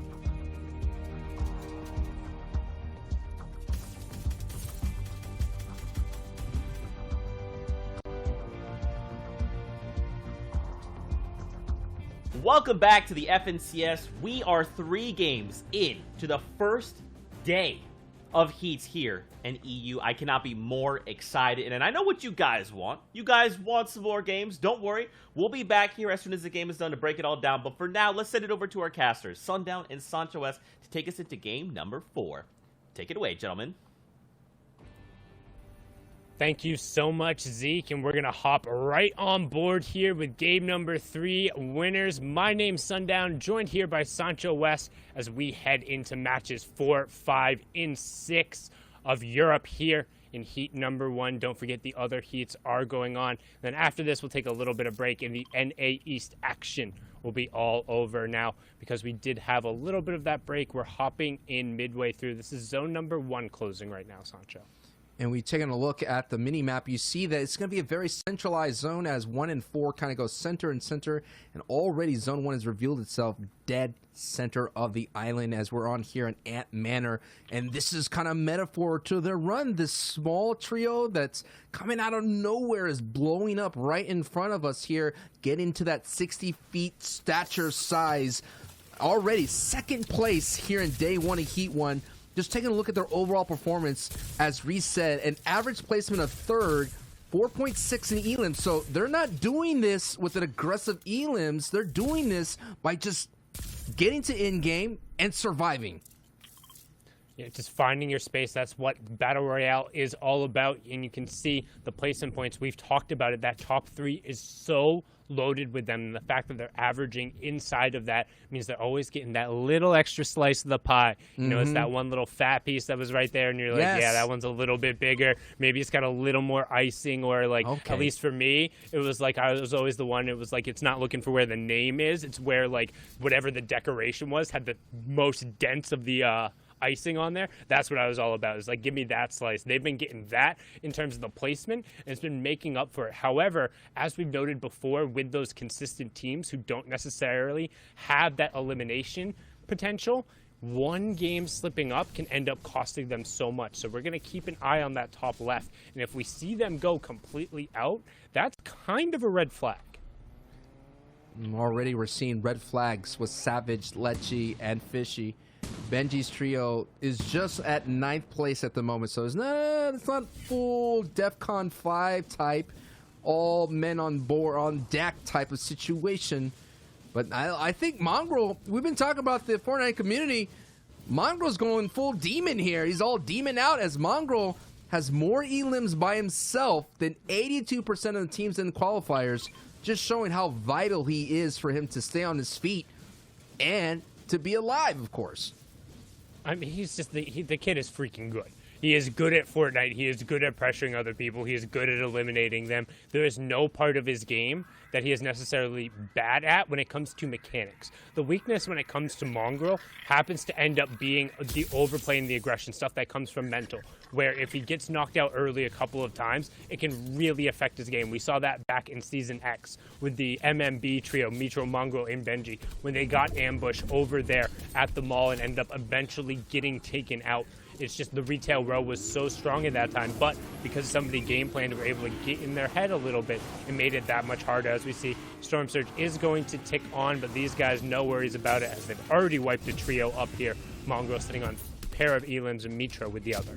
Mongrel has 6 shockwaves in his inventory. We saw Savage with 6 as well in this match and the previous one, as they're going to go ahead and convoy, roll out together using those awesome Tony Stark whiplashes. The mock proving it to actually be vital for actually picking up Mongrel, as we did see him go down early for this early aggression. He was able to get rebooted as this strong trio, who's currently sitting in our 4th place with an overall great performance, an average of 5th place, average of 4.6 elims. So Mongrel, Mitro, and Tayson so far are doing really well. They're just waiting for that other kind of like victory royale. They got at least 7+ victory royale going into heats. So they're definitely due for one here soon. You can see Mitro and Mongrel in the back one of the Mark 51s there, as it reads on the license plate. Actually taking a little bit of fire, and that one's going to get popped, cost Mongrel a little bit of his shields, but they should have more than enough utility.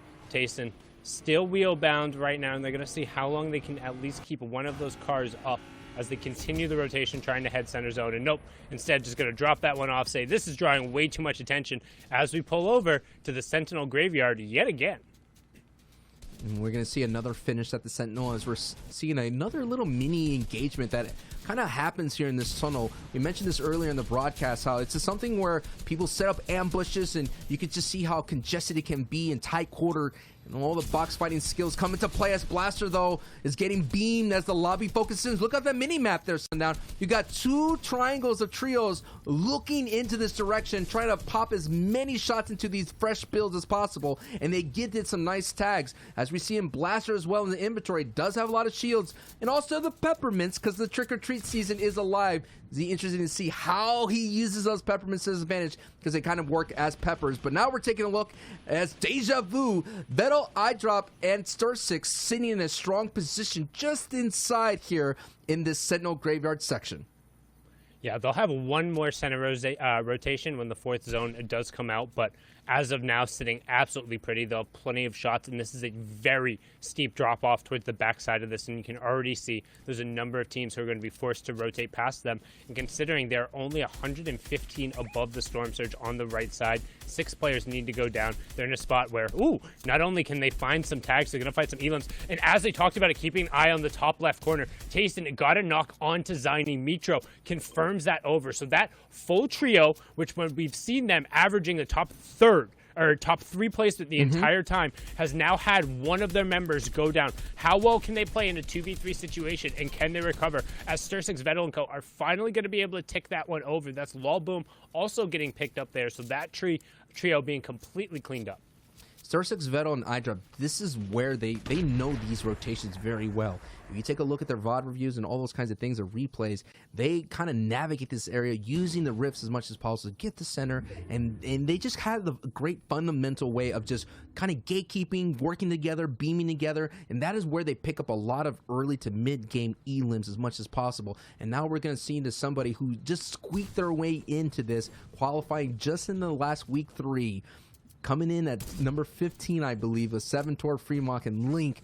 And these are the kind of ones that I want to keep an eye on, because it's always the people that come in at the very end, those last trios, this last solo or duo comes in at that last spot, could walk away and get the whole championship. And I'm taking a look at where they're kind of coming in right now. They're still in the back of the pack, only the top 8 advanced, so they got some work to do. And I'm going to just take a look here. Yeah, they're sitting around the 20s here, so Sundown. So this is an opportunity. The good thing is they got 12 games to work with. You can see Shockwave coming out, and they're going to begin that rotation. But 7-Tor got split off, and he might have gotten isolated there for a second. But just before we zoomed in there in the elimination feed, we actually saw Kaspersa pick up player number 71 to turn off the Storm Surge. However, he was then player 70 eliminated. So now both him and Ziny have been completely cleaned up. So that trio just down to one solo member now, as Link and Artur continuing to put some pressure on the backside. Storm also playing a little bit of a benefactor there. You did hear that player tick over, but they didn't get any of the credit. It seemed like it was Melee on the backside who was able to get that one, and it was, as WKey is able to find him there as well. Neko also in the Storm. So 2 different trios over here on the side. Good confirmation from Link, but no Siphon coming through because that wasn't his down. Naleon, however, just gets pre-fired almost and taken out there. So good shot from him. They'll have plenty of options to be able to tunnel back in. They should have a decent number of mats, so well executed, and even going to opt to burn a Shockwave to just say, hey, I'm not taking any excess storm damage here. And the Cinderella story continues on for this trio. And we're taking a look at the rest of the world that is kind of unfolding here. Savage, Lechi, and Benji sitting right in front of them, so that's going to be a dangerous trio to go through. Wakey, Michael, and Snappy, Michael FN on Twitter, still up there, coming in from that Craigie Cliffside. Interesting rotation coming all the way over. And now we're going to take a look how everybody's Billy going up the mountain. The Deal trio had a strong showing early down on the bottom side, but look at the height. You're seeing everybody kind of contested as Eyedrop and Vettel, who had it momentarily now because of the way the storm rotated, had to give it up. But we saw in a great video from Reese that you definitely want to check out during the break, talking the importance of height and how trios kind of jockey for position here in zones 4, 5, and 6. And I don't know if anyone else in the world does it better than Zap, Stretch, and Zayt. Yeah, Stretch and Zayt showing a phenomenal class there, and Reese doing a great job breaking it down. But now we're going to hop back on board with what I think is almost a masterclass in their ability to take height late. And I'm talking about that kind of the post 5 and 6, the ones when you go for those ultra takes, even when there is the people who are on the ultimate high. These guys tend to be able to find those necessary eliminations on the mid ground. But right now, they are 310 damage below the Storm Surge threshold. As soon as this zone closes in 30 seconds, they're going to start taking that 25 damage every 10 seconds. And they need to find not only a full a knock here, but also a conversion if they want to get outside of it. Already getting a 60 tag to kind of close in on it a little bit, but the pressure being put on them now as the Nos is knocked, and they're losing valuable time when they should be getting aggressive to try and stick a revive. And you can see Thomas is going to have to pull off of that here in a second because that Storm Surge is about to come off. You can see trying to find a little bit of a room, but instead, no, Thomas says, what am I doing? I'm an aggressive player. I'm going forward. Finds the pump into the AR swap. We're going to wait for the replay to catch up here in a second. He's got to find a second one onto M10 Karma as well. So a good job getting them above the threshold, and on top of that, they pulled the 5th zone. So if Thomas can get a Nos up, all of a sudden what was a disastrous actual DEFCON 5 wee woo, call everyone, get him over here situation, Thomas again puts the team on his back. Everyone hop in the backpack that is Gamma's Thomas HD, arguably the strongest player in the world right now, as he puts the team in there and gives them a primary position. We're going to hop over there. Vadil and co. cleaning up a clean little 3v3 there, or not necessarily a clean 3v3 now. It's a 3v2v1 as they get that elimination and a little bit more room to operate. But you can see priority for zone is on this height. It's going to make everybody who's not already in that stack so incredibly challenged. And Nas's trio had that emergency meeting. They kind of huddled and rallied up. It just shows you how patient Thomas HD was. He was hiding behind that cone, waiting for that perfect opportunity to strike, held that wall, did the edit, and confirmed and got a 2-piece right then and there. So a strong showing from Thomas HD, showing the prowess of having Storm Surge right on their back, breathing down their neck. Tayson, Mongrel, and Mitro trying to kind of turn their fate right now. They're sitting just outside the top 4. You know, these confident players, these egos want to walk away with that #1 spot here and day one. Mongrel, Mitro, Tayson looking really strong with 5 limbs, and you mentioned it, everybody is staying as high as possible, as if the water is rising, and they're just doing their best to kind of inch their way. And look at that height is Leon's trio sitting at height right now with a great position to kind of hold on to it and maintain it the rest of the ride. And you can see also in that top left corner, we have our top 17 trios right now. So that elimination that Mitra was able to find gave them the 2 points ticking over. We're going to hop on board here. M10 Legend, Flurixon, and Waves Cartoon with a little bit of room, but a super far pull. We are going all the way away from that height, over a mountain, not through the woods, and not quite across a river, but Grandma's house is right on the other side, and you can see everyone is beginning to tarp towards that side because nobody had the priority position, and you have a ways to go. And here they go. They're coming around the mountain as they go, trying to find that safe zone as much as possible. And you're seeing other people taking a very clever route, using that natural terrain. This is a great rotation from Cartoon Legend and Florix as they do find Michael right there. Bang! Down goes Michael. It gets lobbied right there, and that is showing you how so many like-minded people think alike as they cross paths with another trio. Gonna go ahead and switch layers as much as possible to get on the front side, because this is, as you mentioned, Old Man Mountain. He's not afraid to bop you. And we're seeing Leon and Centric Knights and Dasik have a great position here. But we've been seeing in the EU region, it's not like NA East. Somebody will try to contest you and overtake you at a moment's notice. Which means, right as you talk about it, the moment's notice is now. No notice for us, indeed. We hop on board. Shockwave comes out from Tayson. A great pre-fire that comes out with the cone, cracking the shield on the high ground, but going to be forced to drop back down as they were just a little bit above the Shockwave height. Not quite able to execute on the build battle, and now with no white heals either, it's going to be incredibly difficult. However, got priority position, gets the Shockwave, and he finds the one hit. Mitro ends up picking up a Nos with a little bit of help from Tayson there. Good 1-2 combo from 2 of the best to do it. The 7th elimination gives them access to the high ground. And now what will the top trio do with it?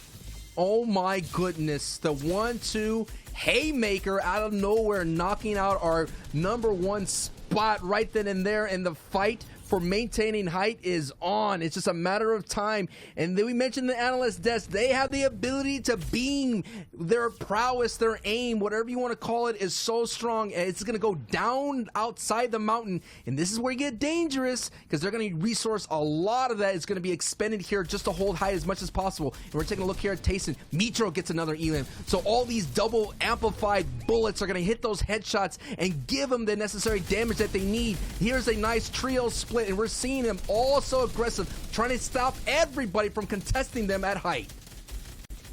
All you hear is the sound of the ARs, the blop, blop, blop, and anybody who comes up instantly gets sent right back down, but they're doing it in the down but not out position with mats raining from the sky as well. Nothing is scarier than when these three lords of Europe are just raining shots down on you. Tayson from E11, Liquids, Mitro, and FaZe Mongrel, just one of the absolute best, showing you how to really punish from the high ground. 12 eliminations and counting, as everyone else is cowering and fighting for their lives in the build on the low ground. And now Mongrel is being unleashed to go hunting. He's in your bottom right, and you can see him there pumping to the AR swap right away. 13 eliminations coming through so far, and they're just trying to run up the scoreboard. Here we go. This is what they do. The microwave moment. We talked about boxing like a fish. They put this entire lobby in a barrel, and they're just shooting down anybody that's contesting and racking up elims. This is the pop-off game that we were all knew that they were due, and they're doing it right here in front of us. Tayson with the extreme tracking, Mitro with the extreme beams, Mongrel going big growl at the moment, and they're going to close this door. It's a top 3 situation, and look at it. There it is. They're using crash pads to disrupt anybody down below. iDrop and Stir6 are holding on. It's a 3v2 situation. Mongrel, Mitro, and Tayson in a matter of moments, but we have been seeing the coin flip over. Tayson now is on the ground. He's been sent down below alongside with Mongrel. Mitro picks up Stir6. It's a 3v1. It's a matter of moments, and yes, it is Mongrel, Tayson, and Mitro with a huge game. I'm talking big dog E game. 19 elims. Cam, oh my goodness. The pop-off, the weeboos, all the alarms are set. Ladies and gentlemen, this trio is not messing around today. Woo! Call the emergency meeting all you want. The nuclear reactor that is Mitro, Mongrel, and Tayson went off, one elimination shy of the 20 mark, but the 19 eliminations plus the victory royale, 44 points in a single game. I'm almost positive that's the most we've seen on broadcast this season, but just what a fantastic game. And we're going to send it over the analysts to break it down. Sundown was correct. That is the new record. 19 eliminations. We are knocking on that 20 bombs door. My goodness. Guys, we're sitting here in the back talking about this as it's all unfolding in front of us. The level of execution, the amount of cylinders you need to be firing on to just have the ultimate control. Like, at that point, they weren't even playing Fortnite. They were playing some other game, and they're like, okay, everyone else, we're playing some other game, and you're going to have to come play the game we want to play, so you guys just lose. Absolutely ridiculous. Here we go. Taking a look at the standings, we've got the trio, Mongrel, Mitro, and Tayson coming in first place. They've got the 98 points. They've closed that gap that there was before with this incredible 44-point game. But you still have Flick, Anasa, Thomas HD right behind them. Yeah, they're learning, honestly, the way they even kind of executed that height takedown for the whole lobby past there all the way in the 9th zone. But Vidil, Kylie, and Fastroker are still here in 3rd. Zinni, Fixie, and Kaspersa still in 4th, right behind these guys. Yes, now it's a little bit more of a point difference, more than 20, but it's the same teams then in the top 5. They just switched around, Reese. They are, you know. Kaspersa, Zinni's team there, didn't have the game that they really needed. The games before that been very, very consistent, but because they're not picking up these big eliminations, you know, one game that doesn't get them any points, it's going to put them behind a little bit here. But a pop-off we did see there was Cartoon, Florix, and Legends. They played very, very well that game, getting up to 3rd place with 5 elims. Really, really good. These guys' consistent placements have been very, very good as well. But again, it's the same kind of thing. Not able to get these big elimination games, so they're kind of just sitting around that 6th place at the minute. On this next page, we see Benji, Savage, and Lechi actually elevating. For once, they were all the way near 19th every time he checked in with them. This time, though, 11th. So once again, learning from those mistakes, taking these next 3 games to formulate a game plan, I hope. But just look at the points right now. It is still tied between them and the 12th place team of Dasic, Knight, and Leon Flares. Past that, too, 34 points to 31, a 3-point difference between 13th and 14th. All the way here to the next page where it gets even closer, Reese. Yeah, and again, some of these teams that we've already talked about here, not performing too great today. That's been 4 games so far, 2 more today, 6 more tomorrow. It's top 8 qualify through. So any of these teams that we've just looked at here can easily qualify, no problem at all, but they really need to kind of start picking up the slack on these other few games that they've got coming up. And we've seen in the past weeks, right? It's like you don't show up that well on day 1 or have an iffy performance, but then day 2, full stop, you're just full sending it over and finding yourself in the top leaderboard. Now, again, it's only the top 8 that will be pushed on through. So you try to make it in there because you don't want to have to go to wild card. You don't want to have to that one shot or it's a nothing, right? Or all or nothing. Now, guys, talk to me about this last game because I just can't believe the amount of high ground control these guys had. They had eliminations, they had high ground, and they just walked it through the victory royale. Yeah, from the past 2 games, all the mistakes other teams were making, these guys were making none, and they actually started taking high ground themselves. Tayson on the forefront, Mitro getting shots off all the pressure he's creating, and then they just beamed. And that's it. This is what this team's been doing well that the other teams on night have not been doing. These guys picked up 19 eliminations. They have 10 already, which means they get another 9. I don't think any of the other teams who've taken height have even got 9 eliminations in their entire game so far. So these guys are doing something right that other teams aren't. Yeah, these guys are split apart so you can see a little pool that's open in the very middle of their tarp where Flick just went up and through, got denied, so shockwaves will not work on them because of the split. Past that, they're focusing on beaming walls more so than pyramids and floors. It actually catches people off guard, gives people like Tayson, Mongrel, and Mitro more of a chance to combine their beams and sprays, and they just keep landing shots. Even Mongrel focusing on mid-ground more than people on absolute low. They just keep landing more elims after elims. They do. And if you guys are not training your aim with your AR yet, come on, guys. Come on. This is proof right here. You see what is happening. You see what is going on right now. But it's the usual, their stiff setup is just having Tayson on complete ultimate high ground. Mongrel moves a bit ahead, and then Mitro is a little bit further behind. And this creates the pinch where Tayson can spray the roofs, and the other 2 can spray all the walls, and there's absolutely nothing you can do when every single shot hits. And the very last moments there, they actually use crash pads to shake up low ground. Usually people are used to playing there normally. A bouncer to kind of spice things up. I mean, after that game, Zeke, we might have to reconsider, introducing that elim cap because these guys are absolutely insane. Well, we'll have to see if that is a thing or not. But for now, guys, what we do actually have is a Heat 4 check-in. Let's see what's going on in that Heat. Remember, we have 4 Heats kind of going on all at the same time. We're tuning into Heat number 1. These are the games we're watching. Now, in Heat number 4, though, you've got Sapphic, Siberia Jakey, and Irizumi coming in that number 1 spot. They have a pretty substantial lead right now.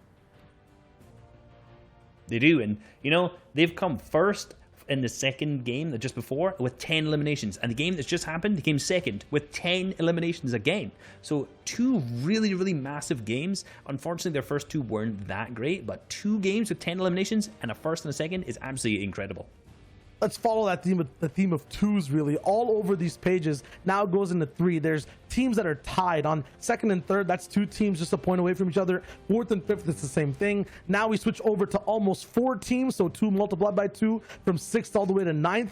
Just like 2 points once again separated from each other. Hellfire, Buhai, and ETQ having a win too, but are still tied. So you're seeing that Heat 4 is a little bit more inconsistent. There's more pop-off plays going on. I think every Heat now has like a theme that they're owning up to, and we're seeing happen game after game after game.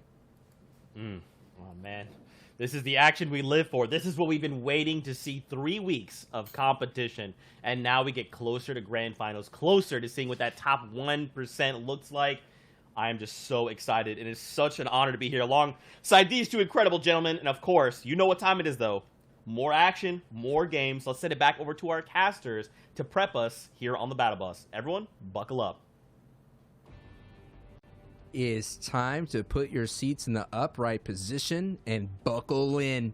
Game 5 here with an unbelievable Game 4. I am Sancho West. and this is sundown, and we're going to call all the action here. This is day 1 of Heat 1, and we're seeing now we're going to get an interesting zone as it's going all the way to the west coast and to the sunny side here, and we see a lot of water, and this is going to be interesting for the Mongrels and Mitras and Taystons. Interesting for the Anas Thomas HDs, because they have to go a long trek here to get into the safe zone sundown. Yeah, we've had 4 pretty central zones, 4 of them ending relatively towards the Sentinel area, and then 1 in upstate New York. But right now, a little bit more breathing room for those on the western side. But the western side of the map is already pretty packed, as we saw kind of in the southwest. There's already a number of teams over at Fortea and also at the Logjam area, as well as players doing scavenger routes on either side of the swamp. So as much as the zone pulling over there is nice, I still anticipate there to be plenty of bad blood going on in that area. But again, uncontested Stark Industry, Mongol Taste of Dimitro, they're going to loot up. They're going to get the best loot in the game, make sure they have maximum everything, and they're going to go hunting. And we're seeing them almost getting that golden 20 elim game, just 1 elim away for putting everybody in the highlight reel. As I mentioned, they put everybody in a barrel. They kind of just funneled everybody with some strong height game, and yes, you could get height, yes, you could hold it, you could get the victory royale, but if you could kind of bonus that up with some max elims, you're going to set yourself up for success. And they're currently sitting right now in our top spot, just barely above Flick Anas and Thomas HD. Now we're taking a look at another team that's sitting in our top 10. This is 200, 200, 200. Styler and W Key with 43 points. Right now they came in an average about 13th place, so at least they're getting the placements. But what is kind of separating them is their 5 elims. But so now we're seeing that it's important to get the elims at in-game, because we kind of mentioned it's a little bit of a bonus considering you are doled out a placement point, especially in that top 3 and top 2, and of course the victory royale. Yeah, being able to kind of get those additional opportunities to have encounters is something we've talked about time and time again. It's what makes those placement points that much valuable. And if you're able to kind of just get placement points almost every single game, get a couple eliminations here, you're going to climb up. You're going to have those opportunities to have one of the big games. But right now, all of a sudden, the ambusher becomes the ambushee, as Styler is a little bit too separated from his teammates. He's actually going to be forced to burn a shockwave to move back and closer to them. Now, he does have that legendary pump. However, he recognized he was too far away, where if he did get locked down and he gives that over, there's no way his team is going to be able to take that 2v3. But right as we talk about shockwaves being used, the aggression comes out and Styler's going to use another one. He says, shockwave party? All right, 3 shockwaves used in total, as everyone, we're just going to go to the skies right away. That's Serenity's Akusta. We saw him with a fantastic effort early on, and now he's going to shockwave back out of the fight. So this one's going to be dubbed the Clown Fiesta. Let's cue the circus music. Sancho, what do you got going on? I'm just sitting here enjoying the popcorn, getting myself my candy apple. I'm just waiting for the rest of the zoo to show up, because usually a third party likes to kind of peek on in. But you just got to know, these are the kind of fights that you want to kind of have to take to condition the rest of the way. We're sitting so close to the halfway point. At this point, these trios have been colliding every single time. And I know what it feels like to set yourself up for an ambush, and all of a sudden you go for that juicy flank steak and they just collapse on you, as right now as W Key and Styler are trying to collapse on site. But you got to be worrisome. I think why they're taking this fight here, Sundown, is because the zone pulled their way.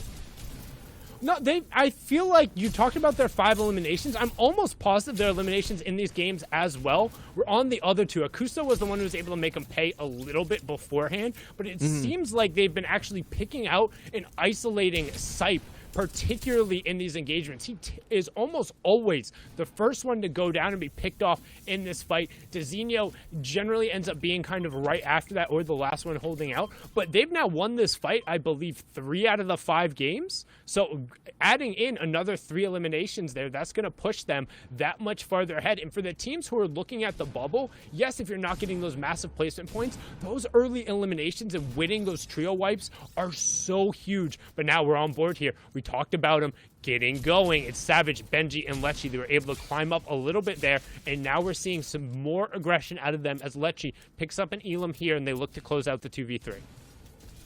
And then we're getting word that 200-200 is Maestro.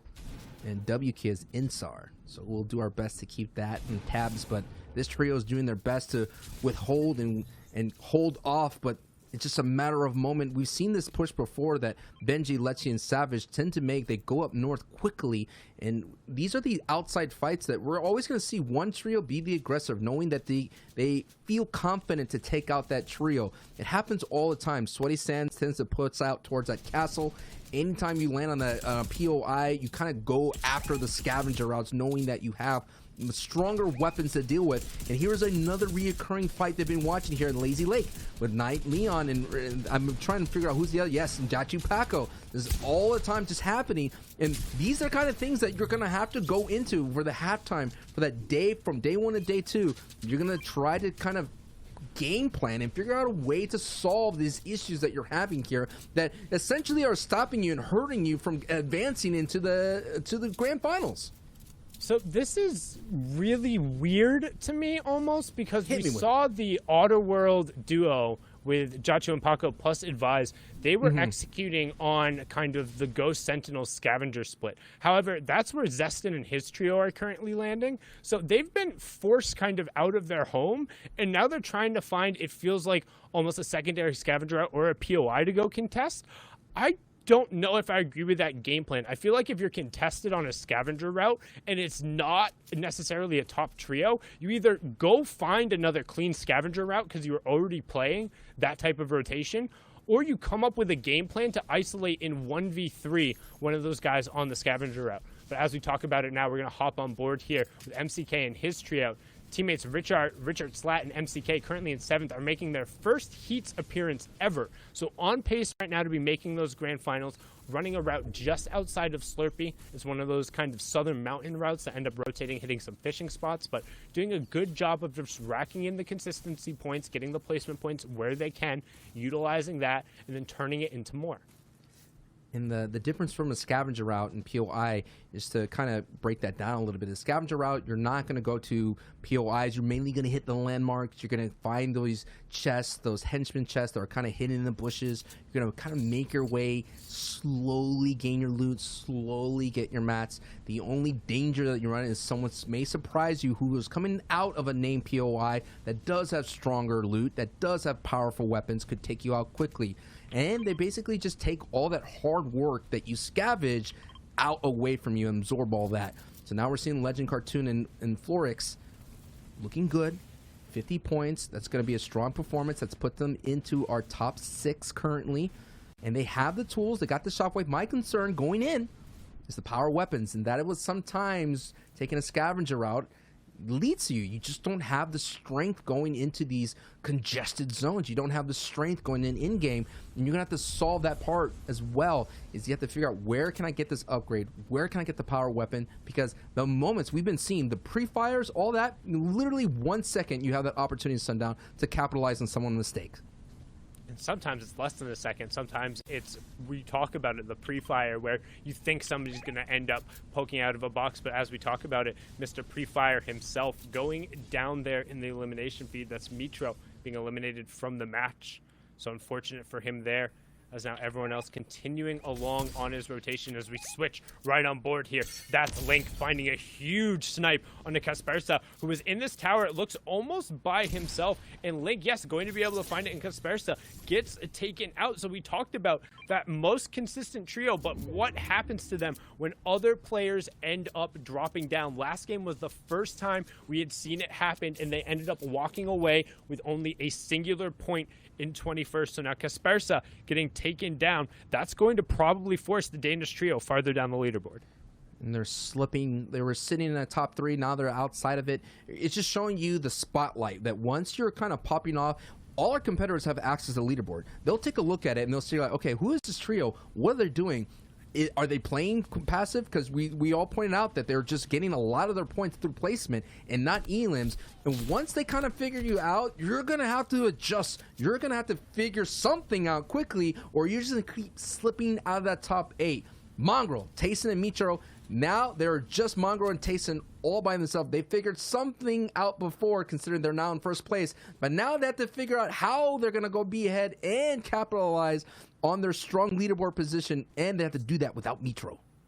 Oh, that's super unfortunate then, because you see Mitro's body not in there. That indicates it was a disconnect. So very unfortunate, but don't forget it is all online competition happening at home, as well as the production going on. So there are instances where that will happen, and I'm more than confident in those players' abilities to clutch up in the situation. But somebody who needs to be clutching up, or their tournament lives are on the line, and not necessarily a situation they're used to being in right now. Savage, Benji, and Lecce, they're used to falling behind kind of in the first couple games, and then they really start to pick it up. They haven't really had that signature moment. They've gotten some points here or there, but now aggression coming out, sideways shockwave setting in, and the ambush is on. Boxed like a fish by Mr. Benji Fishy himself. The shots come out, him and Lecce, 1-2 punch, and Nikeva going to be sent back right there, and there's not an arrow in sight. His teammates are those green arrows on the right-hand side. They are nowhere close, so Nikeva punished for trying to get some of that excess metal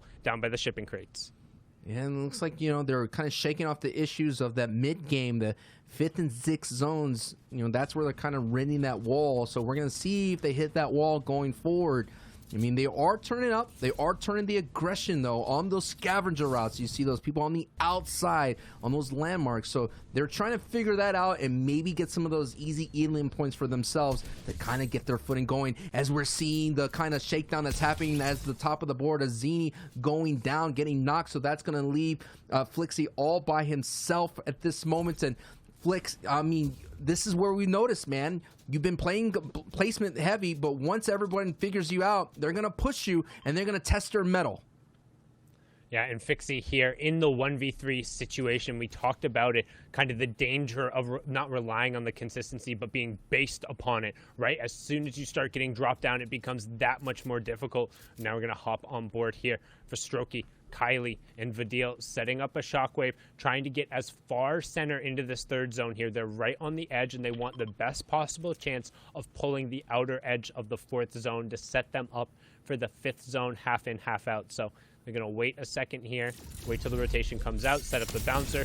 Shockwave comes through. They're relatively close to each other, not too far out, so they should be happy with that. They're going to base up centrally and then just kind of wait.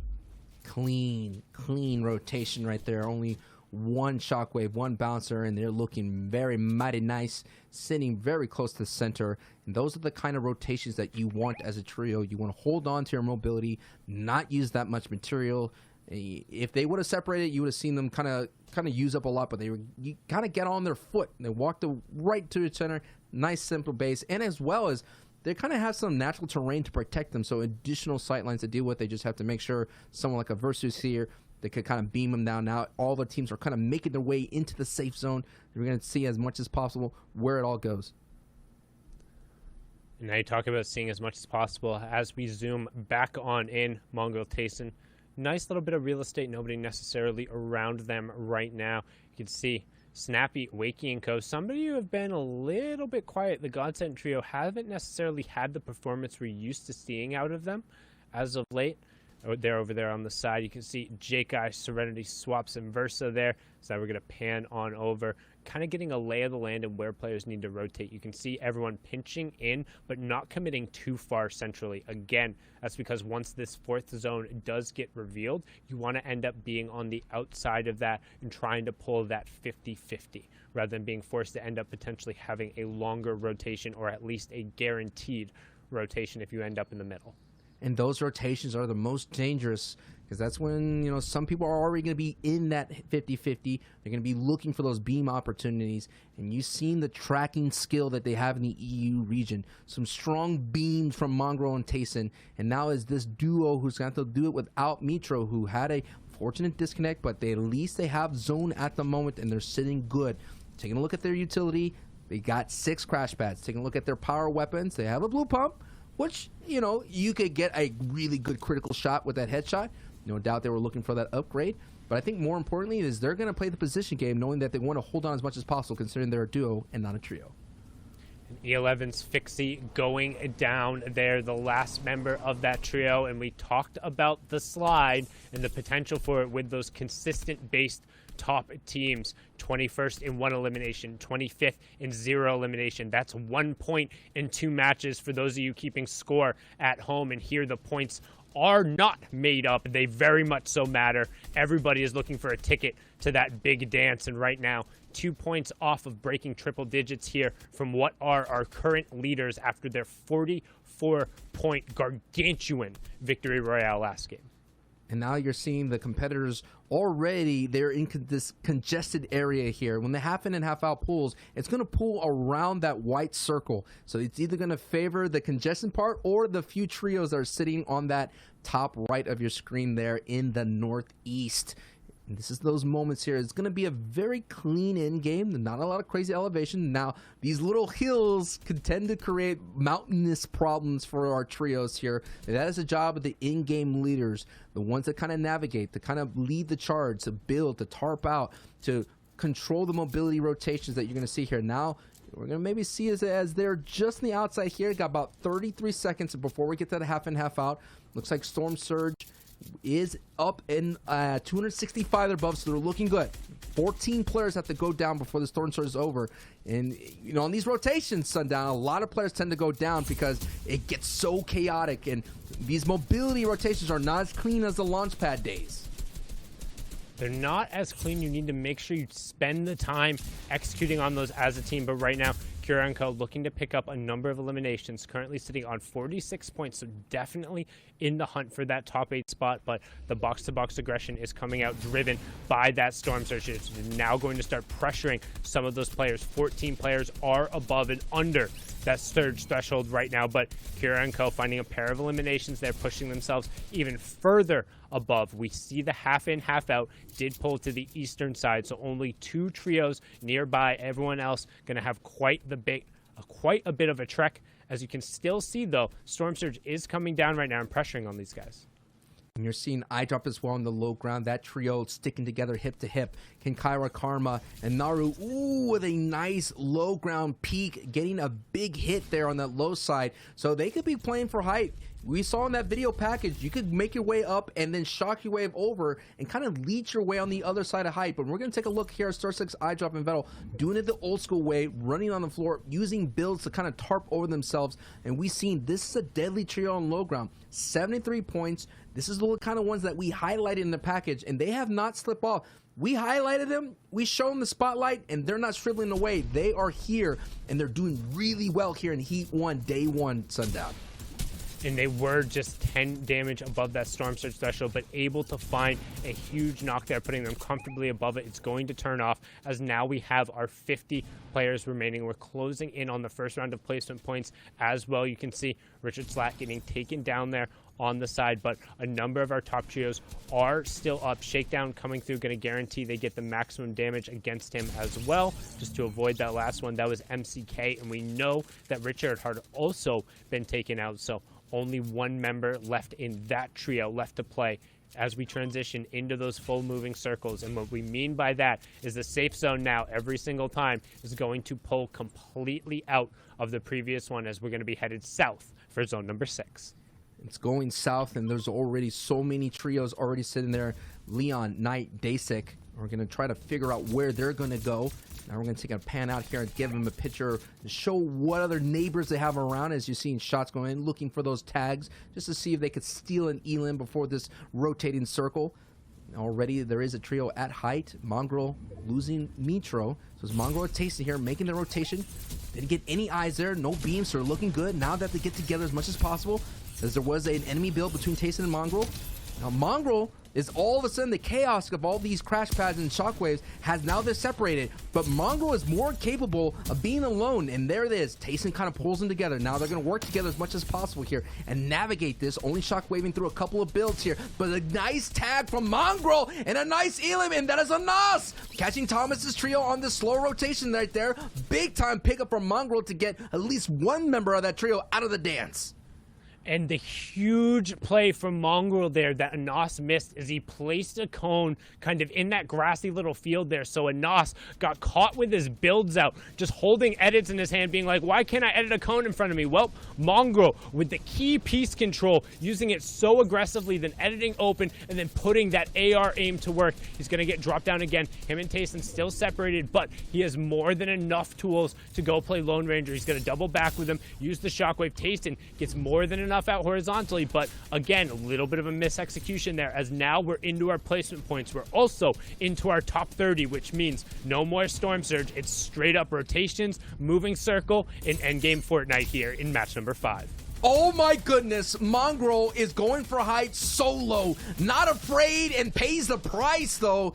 The aggression from Mongrel going for height, and you're seeing it is Benji, Savage, and Lecce. Tip of the hat to you, Mongrel, for trying to contest some of the most dangerous players, but they're trying to go ahead and get inside the top 8. They're on the outside looking in. They haven't done well at all on day 1, and now they may be taking the blueprints of Mongrel Mitro as they are sitting at height. On your bottom right, it is Vettel, iDrop, and Stir6, one of the great regional players that kind of fight really well from mid-ground to low ground. Expect them to pop off. But now we're taking a look at Savage on your top right, who is doing that blueprint lingo, that mambo right now, and beaming everybody. Can we see this height stronghold play be a deja vu play here, Sundown? It is totally possible, because Benji, Savage, and Lecce can definitely execute that playbook.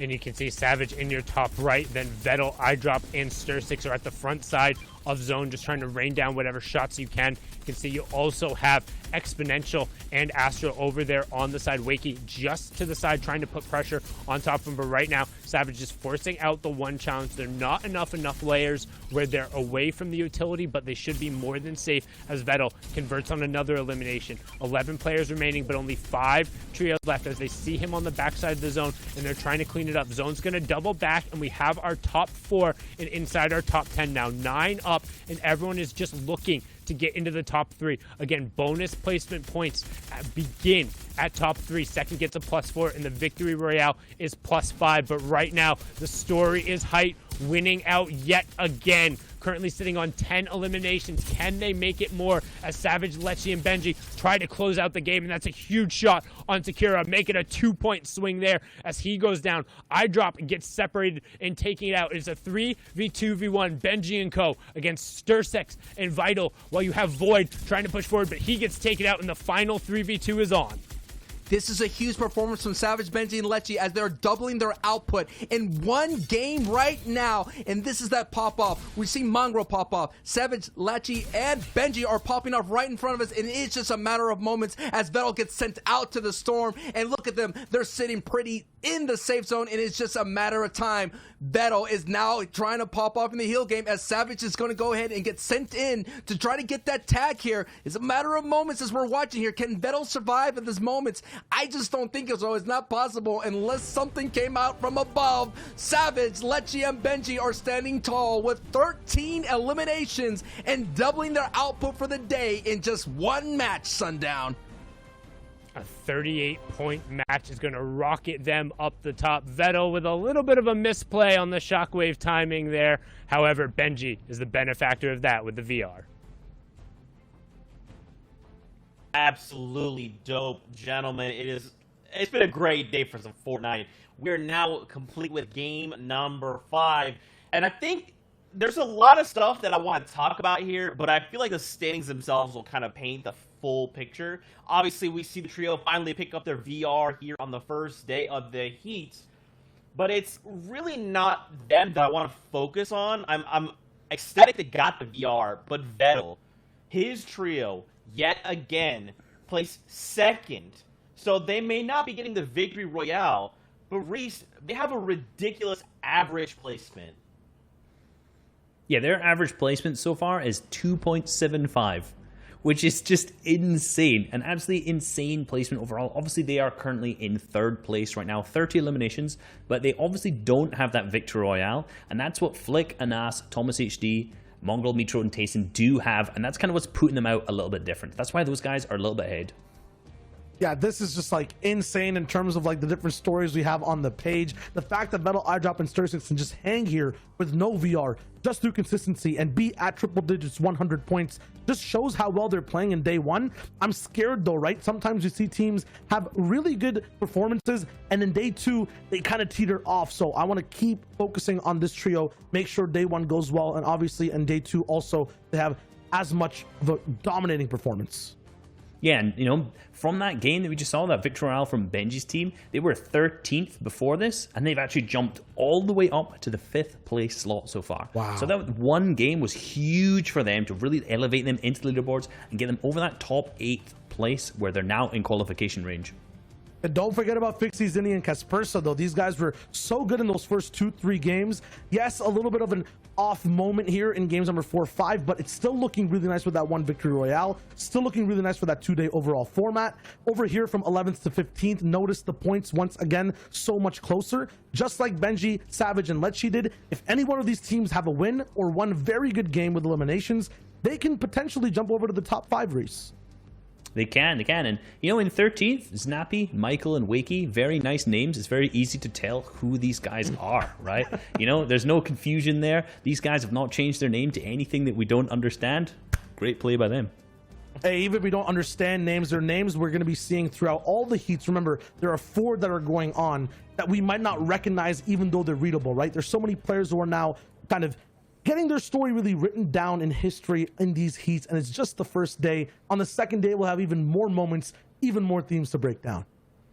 Man, you'll like to see it. Now, guys, talk us back through that game. Kind of, you know, now that we got to take a step back and see the standings, paint that full picture, talk to us about how this game unfolded. Because remember, we've got one game left, and you want to be coming in that top 8, rather, if possible.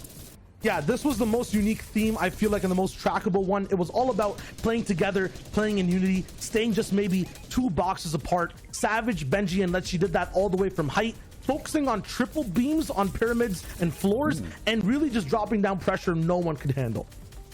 And this is kind of a counter strategy to what we saw before with Mongrel, Mitro, and Tayson. You can see the reason they're doing this, and their spacing is so close, and they're not doing those big pinches like the team we just mentioned. If you look down at the materials right now, Mr. Savage, 2 builds, and accidentally all falls all the way down before this, overextending a little bit. So because they don't have loads and loads of materials, they can't split out a ton and get all these different angles. So their spacing has to be so close, which allows them to triple spray and pick up those elims. And we talked about staying together. There are the 3 big players in the same zone at the end. How do they really get that pressure down, though, as we watch the last walking moments of this game? You know, we're looking and talking about pinches. If there's not 2 players pinching together, going for pressure from 2 different angles, you would think that there's not enough pressure being dealt down to boxes. But because these guys triple sprayed down a whole side of the zone, all the trios were forced to stay in the same boxes against each other and then actually pinch each other there. So these guys make everyone else do the work, stay safe together, and then stay alive in the end game. That is the Benji, Savage, Lechi classic we're seeing in the heat so far. Now, with one game left, though, the ultimate question is, can they do it again? Because, you know, we kind of saw the snapshot at the very beginning of the day, if you missed it. OCE, Asia, and ME, they all ended day 1 with, like, right around 130 points. We're on track to do that. And remember, with another 6 games tomorrow, being able to say, okay, going into day 2, I've got 130 points as a trio, I'm probably set for top 8, I would assume. So we'll have to see with one game left, can they do that again? Can they get the run back? Because remember, we like to talk about this a lot. It's like every interaction matters, right? So if they go in and they get eliminated off spawn, they're not going to break that 130, right? They're going to be wherever it is.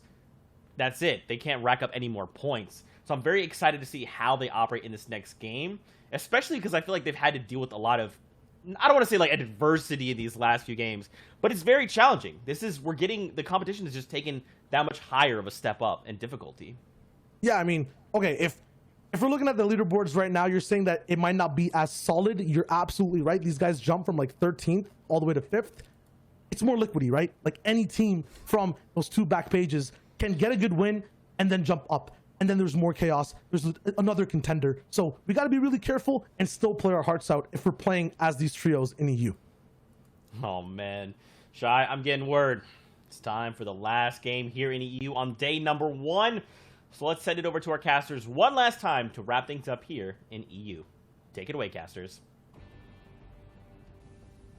Thank you so much, gentlemen. And as they just said, this is the last game of today of heat number 1 here in EU. Don't forget, the other 3 heats are also ongoing, and we'll have 6 more matches tomorrow for these trios to try and push into the top 8 My name's Sundown, joined here by Sancho West, and we'll be taking you through the last-minute action, and we'll see who will be able to build up a little bit of momentum heading into the back half of the competition. And one of the things to bring up here, Sundown, is the top 8 advance, of course. And taking a look at the top 8, out of the 8 trios that are there, only 3 of them have not got a victory royale. You know, it's just showing you how powerful the victory royale is here in this heat. A victory royale would pretty much solidify your chance of getting into that top 8. More than 55% of Benji's elims are within an AR compared to the EU average of 38%. So Benji choosing to fight with the distance, but I think that's just more about in-game situations, considering that once you take height, you're just beaming everybody down below, Sundown.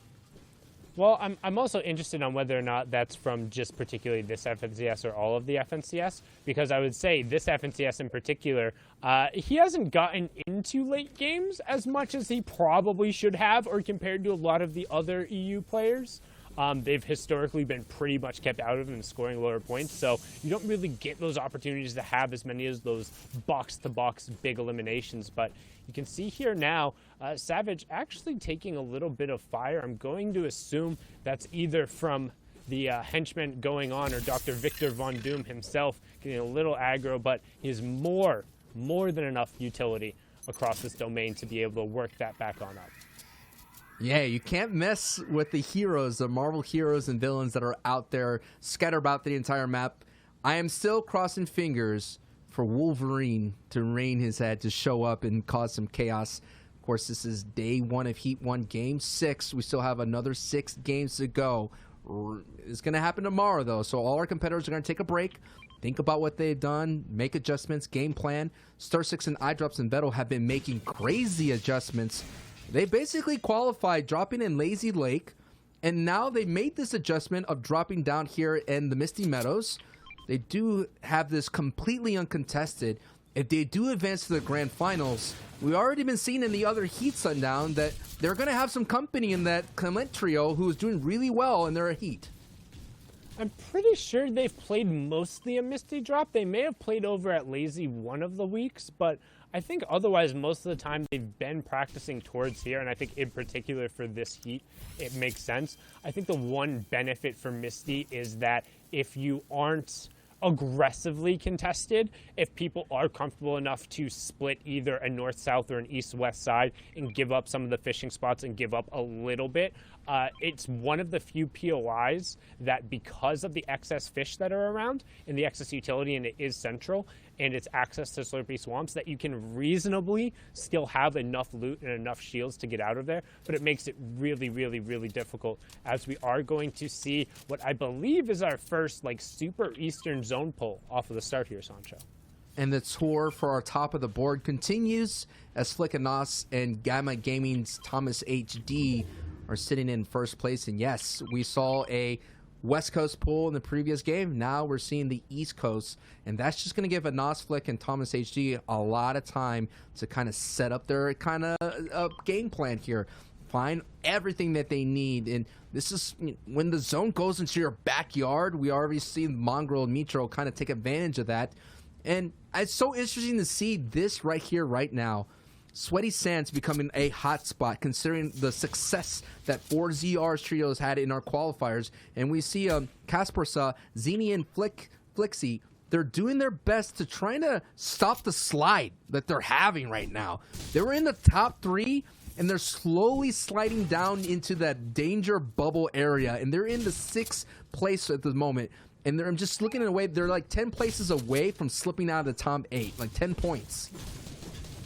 Yeah, and it seemed like such a fairy tale story. Again, they were second after the second game, kind of third after that third, and then just they got a victory royale, slowly falling down. And it makes it that much more difficult. And now fighting here in Sweaty Sands, but that's Versa, and we've seen they have plenty of troubles getting out of this early game. Shakedown coming through, as well as the damage to make sure they end up getting all of that Storm Surge. It's something we've talked about. Have to min-max when you're given the ability to, because we've seen teams be put under pressure from it. So a little bit of room to breathe. That's so far the first point they have scored since their elimination 3 games ago. So, I mean, they need to need to kind of step it up a little bit if they want to stay onto that top 8 pace, because particularly once we get into the games tomorrow, that's where all the pressure lies. If you're not able to get into that top 8, then your last chance is that wild card match. And I promise you, no one wants to end up fighting in that wild card match where you can end up potentially against someone who has the capability of doing what Mongrel does. And that stat's gross, Sancho.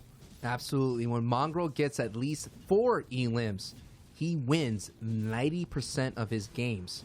And to kind of reflect that stat into other sports, that's like saying if, LeBron James gets a triple-double in any of his games, then most likely his Laker team will win. I'm not quite sure what's the kind of analogy for across the pond there. You might want to help me out there, Sundown. I would say if Messi scores a brace, then Barcelona probably wins in 90+% of their games. There you go. For a brace, for those of you who don't know, that's 2 goals in soccer. So one short of a hat trick, because I promise you, if Messi scores a hat trick, they probably win, like, the stat goes up to like 90+8%. But Mongo very close to that Messi-esque feeling in Fortnite, the one who, no matter what the tables are, whether it's the solo World Cup qualification and the huge clutch he did there, or those mid-ground kind of runs he does in those monumentous moments, if he is able to get the momentum rolling and he's kind of feeling himself and he has that confidence, he is straight up potentially the most dangerous and skilled player in Fortnite. But now we're going to hop back on board here. Benji, Lecce, and Savage, they're going hunting again, but not necessarily catching the same fish they caught the first couple of times. They're going to have to go a little bit more northern for their catch. Absolutely, and maybe LeBron James should change his name to LeBron Games. I mean, I know he's King LeBron, but LeBron Games sounds awesome. As Savage and Benji and Lecce are trying to put the games together already with a monumental victory royale that's kind of shifting the tide. They doubled their output for the day in just one pop-off game. And we know every trio out here has those pop-off moments, and we're all twiddling our thumbs. I mean, Shia was scared, and he was saying he was nervous. I was scared. Sundown, you were saying, nah. These boys got it. And right now, they're showing and proving to let everybody know, especially out there in the Twitterverse, chill. We got this, bro. We got this.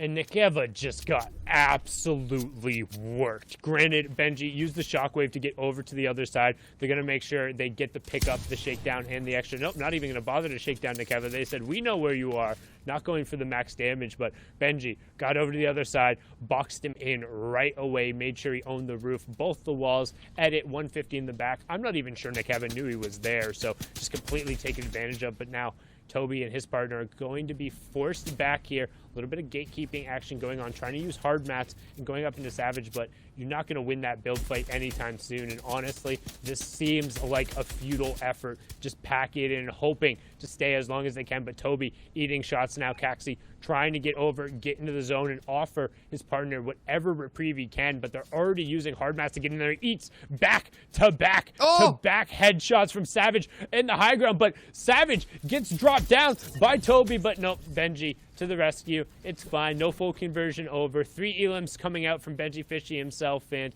he gives you a little bit of the emote too, letting you know that sometimes you got to roll with those punches. Yeah, he's saying, say it ain't so. It is so for Benji's trio. They're looking really strong. I just can't believe that it took them this long. I mean, we talked about a slow start, but goodness, this is a game 5 situation. This is the last game. They finally turn it up there into 5 and going into 6. So what? Hey, better late than never. I always say. At least they're here to play, and they're gonna. Hey, we're the halfway part of the competition, man. We're heating up. We're good. We're right. We're in the cream. We're in that center filling right now. We got plenty of time. If this is the story arc, like, we're still in the rising action. All right, we got plenty to go on. We're not at the climax. Not quite the denouement. No, we got time. They're there. And like we said, traditionally, they're a little bit of that slow starter. They're that novel you kind of got to chew into. They're that horror movie where you don't really kind of get that first jump scare or that first peek of the villain until you're like 15 minutes in. But then when he really ends up getting in there, you're like, oh, this was worth the wait, because you know what? These guys are scary once they finally show up on the big screen. But another trio who has been scary from moment one. This is no delay in terms of the jump scares. They're right in the horror villain behind the door, and it's a Nos, and he's in your box, he's in your closet, he's jumping in there, and he's sending you back to lobby. Nurix is going to enjoy the rest of his day. You're getting from me that scared. screen. You're getting me scared. I know Halloween's just this weekend, but you literally gave me goosebumps talking about the villains and all the monsters out there.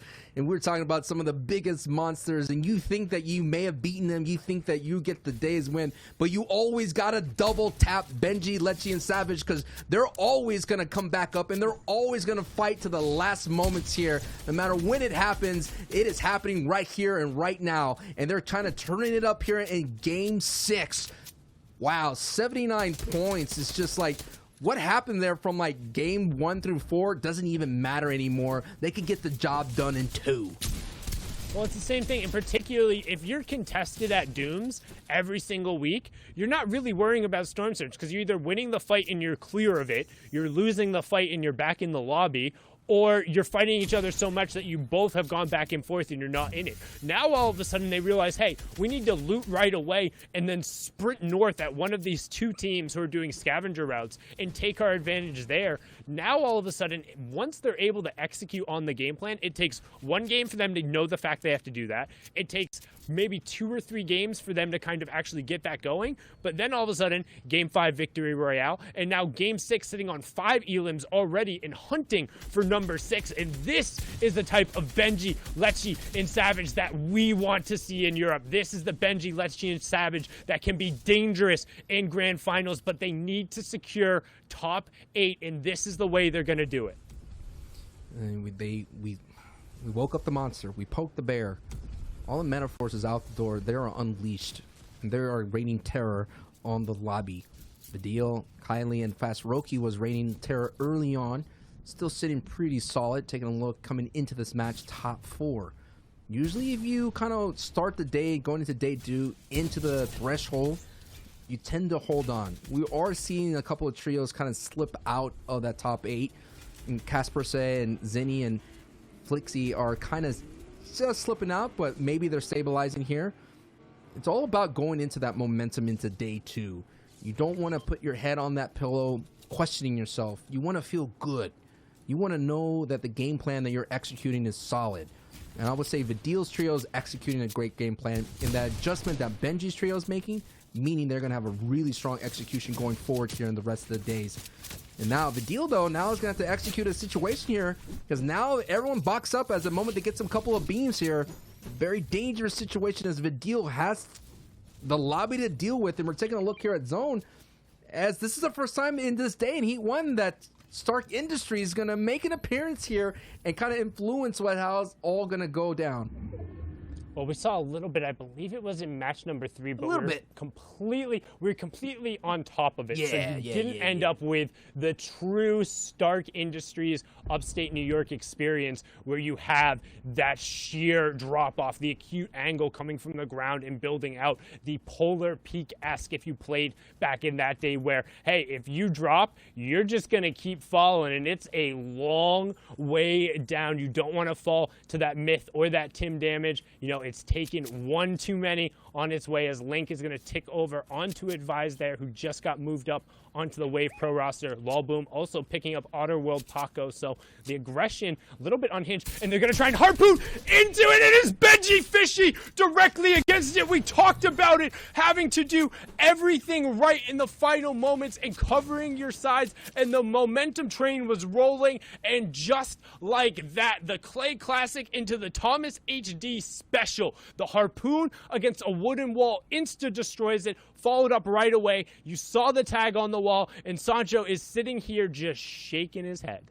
That was just plain nasty. Nasty, all capitalized. Maybe an extra couple Y's at the end of it, but Savage Lechi now have to go on without Benji, as he just gets put in the highlight reel. He just gets media posted. Here comes the impressions. Oh my goodness. Thomas HD and Trio. What a big time play. As now we're seeing that the rest of the lobby is kind of not knowing what just happened. The shockwaves will soon reach your ears or your eyes when it comes to the Twitterverse or Instagrams, whatever you want to post in the social medias. But now the lobby focuses on, we're showing the dangers of a vehicle push right there, rotation. But now we're seeing Mongrel Mitro now all together have a nice metal base. We're flying over. We see Keffi's trios kind of set up here with Hardfine's trio. kind of set up in a nice height, but Zone does not pull their way as Zone 4 goes a little bit north and more than expected. Yeah, Exponential, Astro, SMZ, and Mexi finding a little bit of room here right now. Exponential also previously known as Hard Find. Luckily for everyone involved, again, we're going to pull away from that sheer drop-off. You can see them tightrope rocking right along the line, going to drop down onto the low ground there and continue onto these old tarps, utilizing the natural cover, just kind of break the pressure that was coming out from Micho, Mongrel, and Tayson, who are perched up in hard mats, kind of on the priority of that fourth zone. So if the moving zone ends up pulling directly towards that outer edge, they're going to have a huge advantage. And actually, excuse me, we're directly over one of those moving edges. So that fifth zone is potentially going to be very key as to dictating the pace of this endgame.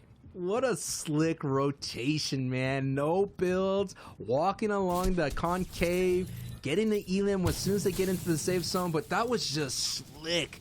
And there's something powerful about a good old crouch as Astro, though, goes down to some explosiveness. Most likely that was a car that caused that huge explosion, so they're going to have to retreat just on the billy goat on the side of it to hold on to that natural terrain. But I like that rotation. No doubt that's going to be the ones that the monster D-faces would love to break down, and how simple and clean that was. And those are the kind of rotations that could set you up for a great in-game, as we're seeing Tayson, Mongrel, and Mitro getting set up for a strong in-game as well. Those are the type of rotations you need if you want to survive the horror movie. You can't be the one sprinting into the basement. You can't be the one going straight through the cornfield. No, make sure you get around the outside, break the perimeter. Don't go into that unlit room by yourself, because you'll never know when you run into a monster like Mongrel, like Tayson, like Mitro, hanging out on the high ground, or like at the end of one of those tunnels we've seen. And boom, the priority zone for the fifth circle, you can see it in the bottom right-hand corner, pulls directly on top of their base here. So the question is, the team across from them, can they hold them off? Who will end up winning the high ground? That's Sammy, Dennis, and Kajui right now opposite, and they're just going to build right on top of them. That's the aggression coming out from Mongrel, saying, if you want this high ground, you're going to have to take it away from me. Right now, Mongrel, Tayson, and Mitro are king of the hill at the moment. And here are some kind of crash pads to try to overtake it. But we're seeing that what you can do is just all you have to do is pressure them and just get a couple of tags and shove them down as they go for the high play. And Sammy gets beamed by Mongrel, catching right there with some great tracking. And now, can we get a deja vu performance? It might be here, Sundown, because Mongrel, Tayson, and Mitro are looking really good.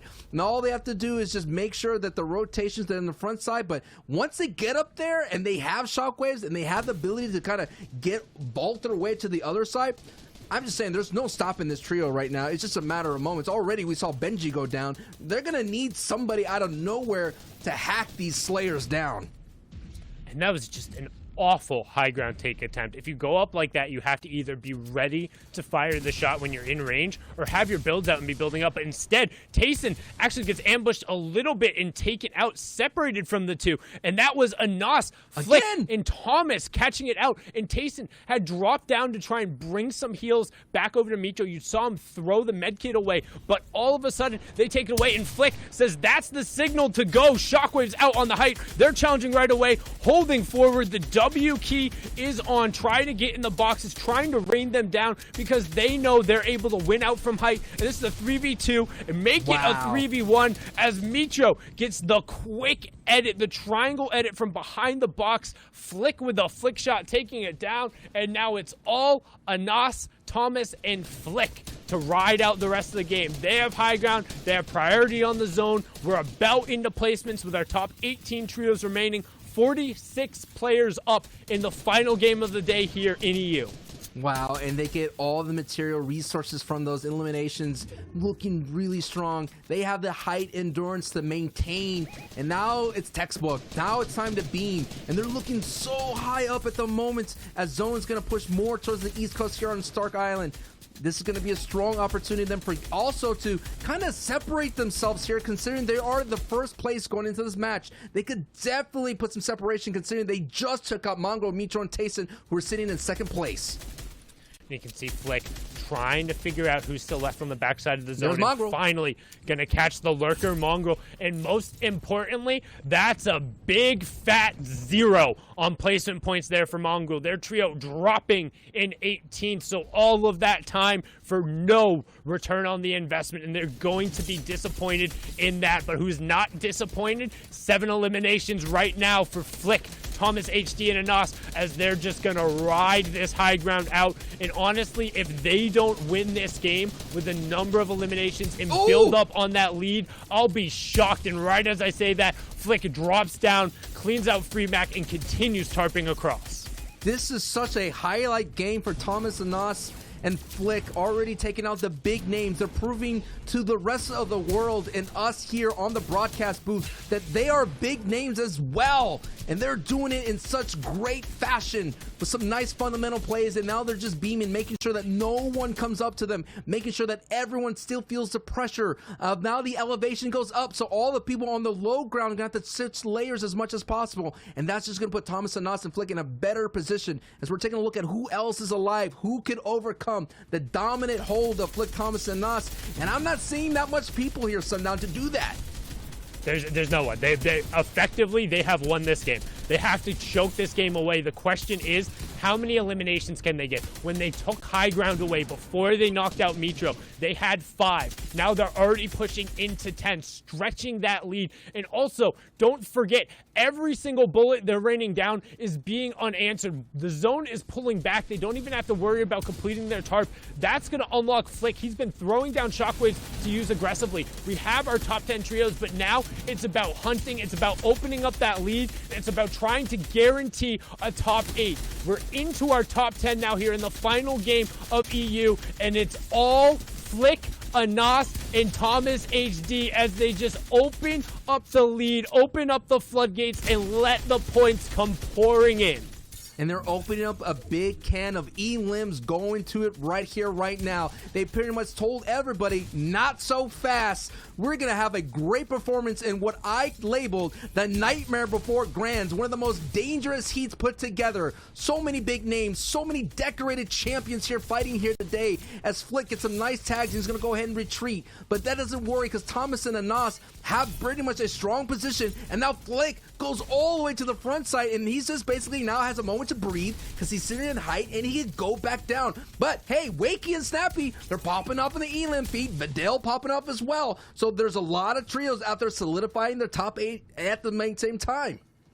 Yeah, trying to just continue to rise up. And also nice getting to see Flick, you know, a little bit off the leash. Generally, it's more Thomas and Anas are going through, but he might have needed a little bit of a longer leash there as he missed shockwave and threw himself out into the zone. So now just going to be on Thomas and Anas to clean it up. It's a 2v2 against Wakey and Snappy. They've been playing the low ground super low here in terms of HP and resources, but they have the crash pad if they want to go. It's going to be on Snappy to make a play and Wakey to just try and find and provide whatever cover he can. However, Thomas is more than a crash pad layer up. We're going to keep an eye on Anas as he's going to be the one to take the initial fight. Already sitting on 13 eliminations. Can they make it a 15 victory royale after the first one? Anas looks for the first shot, not finding it, and all of a sudden, he's down, and now Thomas, can he find the 1v2? There's the one, but he hits the bouncer that his teammate has thrown down. He has to find the Siphon. The Siphon will give him the HP lead. He has it, but the opponent turned out a shot. He doesn't have the lead. Thomas has to find a shot, and his opponent knows that. His opponent ran away,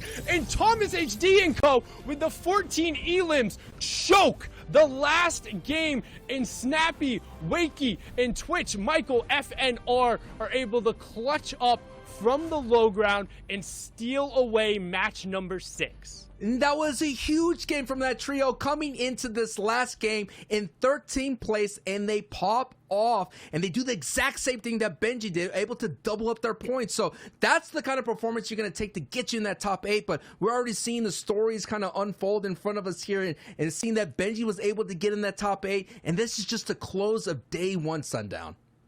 That's it for day 1 coming out of EU. Don't forget, we still have day 2 tomorrow with 6 more games. We'll also have NA East after this, but that's going to be it from our casters for now. The analysts are going to wrap it up right after this. My name's Sundown.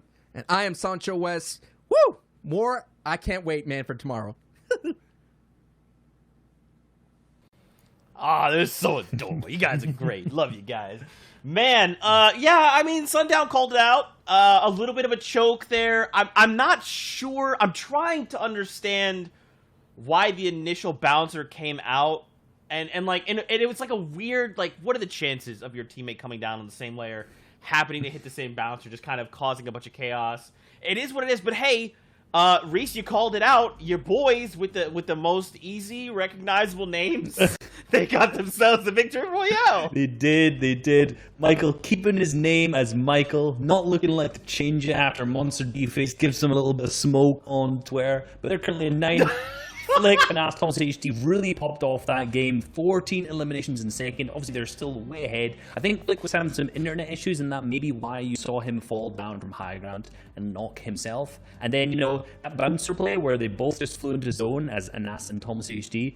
Sometimes, you know what? You make a mistake, and it just happens. You know what? Even the best, sometimes you just make a mistake. Yeah, we're looking at the top 8 right now. Mistakes or big plays, regardless. We have an entire days of games to kind of break down after this and during this final segment. But Legend, Cartoon, and Forex, I think it was game 3 or 4, they really kind of solidified their spot. They had one very good game. They rode that wave, and right now they're locked in after day 1 in that top 8. Past that, you have to remember top 16 is what a lot of people want to hit to be eligible for that wild card match. But these guys are still fighting for that top 8. We have a whole other day of games to go. On this page, Reese, any standouts for you? We talked about Lolboom, Nico, and Snowda earlier. They picked up a really nice game in game 2 with 8 eliminations fourth. But, in all honesty, I'd said at that point they were going to struggle in the early game because they'd been eliminated off spawn 2 other games. And that kind of seems to be what they've been doing. The last 2, they've kind of got a little bit of points into the placement 10th and an 8th, but haven't really managed to make stuff up out of that. So clearly the early and mid game really needs some work.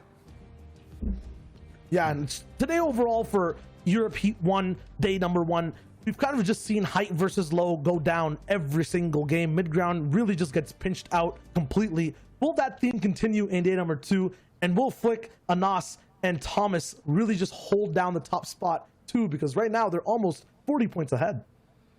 It's a very, very strong lead heading into tomorrow's games. But again, tomorrow is a different day, and it may not be their day. Or hey, as we've seen in the past, it might be their day tomorrow. We'll see. Now, really quickly, let's touch on the predictions that we made at the very beginning of EU. Let's remind everyone, Reese, kick us off. My team, Mongrel, Metro, Tayson, be performing very, very well. They're currently in 3rd, only 3 points behind Vel, iDrop, and Stratix. But in all honesty, those 2 teams who are in the first 2 places have been doing very, very well as well. So, I'm not surprised to see them not claim that first, second slot. I'm hoping for the next 6 games tomorrow, they're going to pick up a couple more victory royales and be a little bit more consistent and just kind of start climbing that into the first place slot. Yeah, Benji Savage Lecce, a little bit rocky coming in for the first few games, but they really brought it back, I think, in game 3 or 4 and really went towards that top 5. Now they have a solidified spot in that top 10, but I hope they hold onto it. Sundown, though, is gassed up with Flick, Anas, and Thomas HD all the way in first place, playing so phenomenally in this heat. Absolutely. And I mean, I don't know what these guys are doing because Sancho's got the second place team right now, right? We got Vettel, iDrop, and Stursix.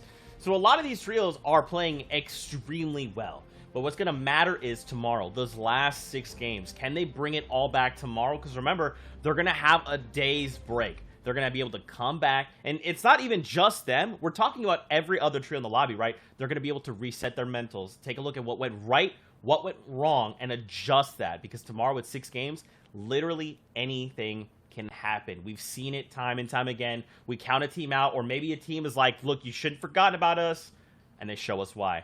Now, before we do say goodbye to all things EU for the day, really quickly, let's touch on the other heats. Remember, it's heats 2, 3, and 4 that are going on at the same time, and I think one more game after this. Over in heat 2, we've got Floki, Clements, and Nikos.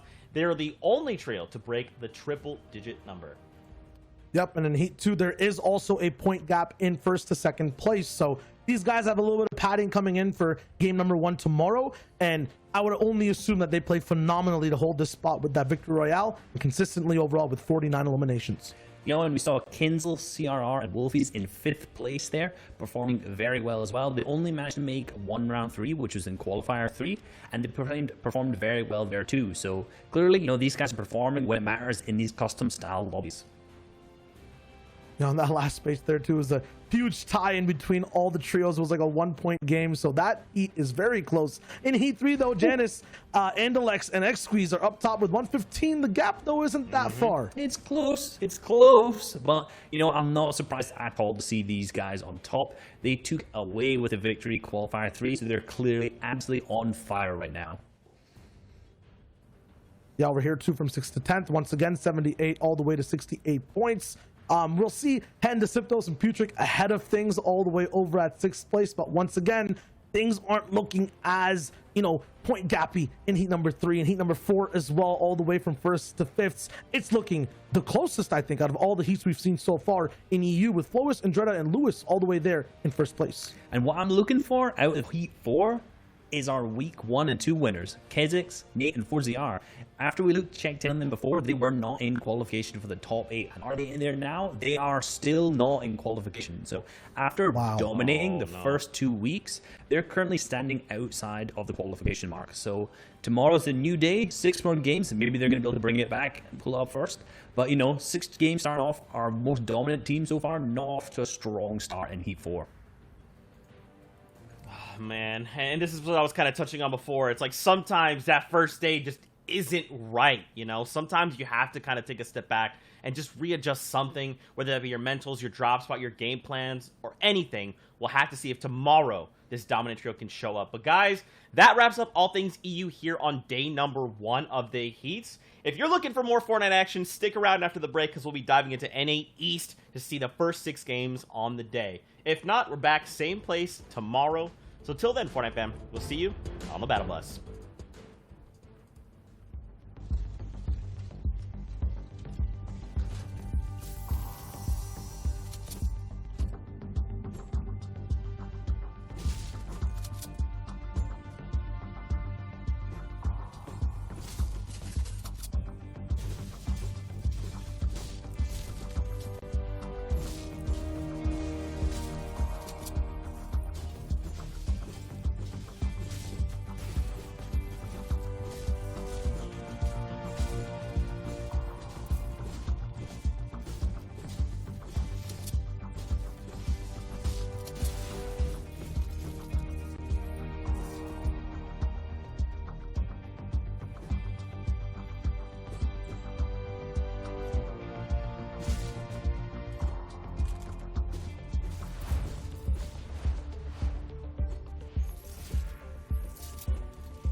What is going on, Fortnite fam? Welcome to the Fortnite Champion Series. If you missed out earlier on the action over in EU, well, I'm sad for you. Unless you had a really busy day, in which case I hope your day is better now that you're hanging out with us here. What's up? You look nice today. Guess who's here on the analyst desk with us? We've got Shy Wager, we've got Reese, and in a moment we'll have some games. Guys, the action over in EU was insane. A lot of ups, lots of downs, lots of crazy plays that were made. Can we expect the same in NA East?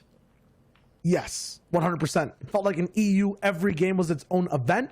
And that's because the quality of players has been elevated, right? We got the top 15 and then all the people who played so consistently over the entire tournament. And now it's time to put it all on the line. And Giles, not saying the skill level here isn't elevated also, but the hype is real. These games are going to be equally as good, and I'm excited to get into them.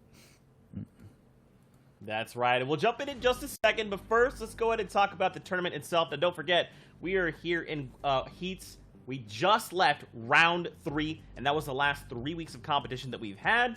Now, after 2 days of competition, we've got 6 games today and another 6 tomorrow. Here's where things get interesting. Whereas before we watched the top 15 trios move on to heats, now it's only the top 8 that will move on to grand finals. However, if a trio lands in that 9th through 16th place trial, they're going right into the wild card. Yeah, there's still one more chance, one more game, one more moment, an opportunity to make those grand finals, but you need to win that wild card match. Yes, only the first place Victory Royale gainer will be able to make it to grand finals. Grand finals obviously going to be played over 2 days, 6 games each, so business as usual. And at the end of that, we will have our brand new Trios FNCS champion. That's right, and now we'll move on along. We've got that format. You know it. It's the 25 points for the Victory Royale. Now, don't forget, there's 33 trios that are playing today. So if a trio can place 17th, they'll get a point for their trouble. Of course, trying to aim as high as possible, and every elimination is worth 1 point. Now, Reese, I mean, you know I like to ask you this question. We kind of see the full spectrum. What do you think NA East is going to bring? You think we're going to see that consistency? You think players are going to try and slay? NA East does start a little slower than we're used to seeing. They do. These guys are way more focused on their rotations, their positioning, and just, you know, generally having a less aggressive early and mid-game style. So they obviously go for more placement and get these eliminations in the end game. We see players who have really big pop-off moments and have high eliminations in the end game, lots of consistent placements, and not very many Victory Royales, and vice versa. Guys who get tons of Victory Royales like Zaitsaf and Stretch, but don't get as many elims, still up there in the leaderboards. Today is a brand new day for Fortnite. And don't forget, guys, we're here for the next 4 days of Fortnite. That's right. We got NA East today. We got the heats wrap up tomorrow. And then we're back for grand finals. And here you can see a prize breakdown for NA East specifically. That is the region we are tuning into. So if you want to catch more of the action, don't forget, come back tomorrow, the next day, and the following day. We're here same time, same place, same good old Fortnite action. Now, of course, there is a few more things we are going to be talking about here in just a moment. The battle bus is being prepared for us. We've got our players loading on board. But, gentlemen, this is another region. This is a brand new week. We got to make some predictions. Now, we know Reese has been pretty on point with his predictions. But if you did not see earlier, Sundown actually might be looking to dethrone Reese going into tomorrow. We'll see how that goes. I don't want to get too far ahead of it. We'll see. But we did make some predictions over here at NA East. We had all of our casters basically randomly selected in an order 1 through 4 to make some predictions. We'll see those in a sec. Now, dudes, the teams, the trios, don't forget, we have 4 whole heats going on at the same time. Which are some of the trios we should be looking at coming into this one? Yeah, we're going to be looking at heat number 2 today, and there's a lot of top teams, and honestly, it's one of the most competitive heats that we have, I think, in the world right now, in terms of what we're looking at region to region. Over here, I believe, is the most top 15s we've ever landed, and here are some of those top teams. For me, I predicted first, it's the XSET trio, Knight, Shark, and AV. They play low ground, and in this heat, we have a lot of those low ground trios. I feel like they play it the best. They'll end up winning. All right, now we are going to move on over to Ozzy Antics. Since he is our caster, he can't speak right at the moment, but he's got Day, Nero, and Reverse 2K. I would also lean on this trio a lot. I mean, we've seen these guys show up in so many big ways. Now, again, this is another... We're going like a stage harder than what we're used to seeing, so I'd be curious to see how they perform today, and if they make it to Grand Finals, what that looks like as well. But Reese, you were up next, so what are your predictions? I'm going with Scented, Edgy, and Commandment. Ridiculously consistent team. They performed extremely well in Qualifier 3, so these guys are hot on it right now. They're building that momentum, and they're going to carry that through the heats today. I can feel it. And speaking of expectations, momentum, and carrying, we have Chap, Coop, and Hoofishy as the pick for Monster D-Face.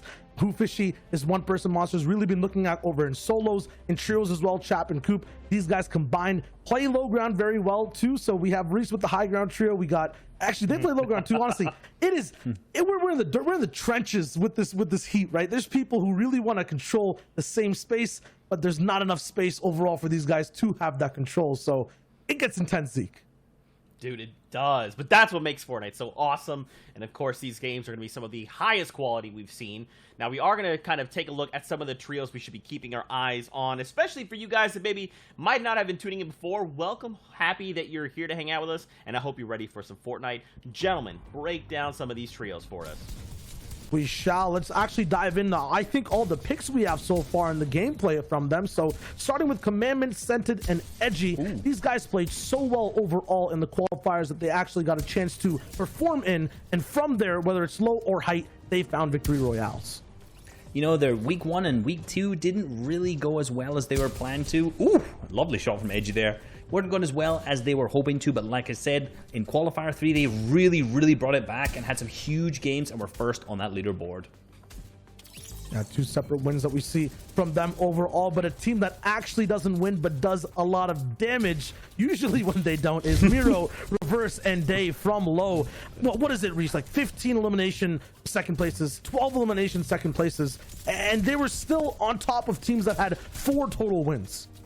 I believe they had 2 15 elimination games in a row, which is absolutely insane. That must probably be some of the highest runs in NA East or EU that we've seen in terms of 2 elimination games. Maybe Metro, Mongrel, and Tayson were able to cult that at some point, because obviously they're known for popping high elimination games, but 2 in a row? I don't think so. And they can jump high too easily, but then break it back down to make sure their boots are on the ground. That's usually where they like to end up finishing games, taking down Zayt, Saf, and Stretch, who will be in a different heat that we will tune in with. But they just play so well together. Sometimes don't even need communication because they're so synergistic. You talk about synergy, though, you cannot miss out on Xset, AV, Knight, and Shark, who were kind of the pioneers, at least in this season, of this low ground type of gameplay, and they play it out so well. They were, and, you know, AV picking up the big clicks there. Those guys are very impressive on their low ground strategies. Xiao's even done a whole video on it for a little break. They're fantastic. These guys stay so far ahead of the zone. They stick to dead side rotates in these end game moving zones. They manage to pick up a ton of eliminations as they do it. And overall, just a really great team to learn from and to watch. Oh my gosh, this heat is like very stacked. I know we've kind of gone back and forth on us trying to figure out like which heat we're going to watch, and then we settled on heats who were like, that seems like that's going to provide some of those quality games we're looking to watch. Now, of course, guys, we also have some casters on deck that are waiting to cast games. So, of course, we absolutely want you to meet them. We got 2 of the very best in the business. We got Monster D-Face and Aussie Antics. Gentlemen, please say hello to the viewing audience. Oh, we're going to say more than just hi. We're going to take it back to square one here because it's kicking off. It's the Heats. They're back. Monster Defense, of course, Aussie Antics here. Aussie, I mean, they set the stage for us. It's a low ground war being set up before us. This Heat 2 is going to be crazy. Yeah, it's an absolute low ground war, and I love the way Shio touched on it there. We have Xset, which are the pioneers, but we've got so many other teams that maybe noticed how well they were doing and just had to make a run for it as well. But can we see if maybe any of these teams adapt? Maybe they've recognized it like we have, and they're all going to start going high ground. I don't know. It's going to be super exciting. I mean, you take out all the high ground equations, someone's going to play. These guys are going to alpha up. You know they know how to seek opportunity and seize it. The highlight reel showed it. I mean, you saw Miro taking out one of the best, Zayt, Saf, and Stretch all in a string of elims. They have the power locations. That's also going to change things up, right? This entire drop spot. Our focus is going to be in totally different areas of the map. Yeah, we're gonna have to focus on so many different areas, but that's what's so good about Heat. There's so many teams to root for as well, and still we have another team. Edgy and High Sky. It's like such a good team, but we have our predictions now. I'm gonna let you run it, Monster. Let's see. Like, they obviously gave you a big shout out for why you picked it. You're a big Who Fishy fan, but Chap Coop Who Fishy, it's a very solid pick. Yeah, and Chop is like, he ages with time, right? You get later into the competition phases, and I'm telling you, he's going to do better. He's not the kind of player that does very well, performs very well in those open stages. You couple him with Coop, a champion in the solo regards, Who Fishy, one of the hottest rising players. It is a formula for success, and that was why they were my picks. Obviously, leaning into your pick here, though, Ozzy, take the floor. Yeah, I mean, Dave, Miro, and Reverse 2K, we saw how well they could perform last week, and honestly, the reason why I picked them is because we've been talking about this kind of, you know, low ground warfare that we're going to see. It's a team that does know how to take high ground when they need to, and I want to see them pull that out today, identifying that they are one of the stronger teams to go for high ground, especially in this heat with no really massive notable names out of Doom's Domain or Stark Industries. I think without players maybe with as much experience getting that really solid loot, high ground will be much easier to take and hold from a drop like Dave, Miro, and Reverse are doing. But it's going to be interesting. We talked about it last week, Monster. They were kind of inhabiting the Fortilla drop that Xset had. Yes. They're going to have to leave that now. So how are they going to go out of their old dirty docks, or are they going to go somewhere else completely again?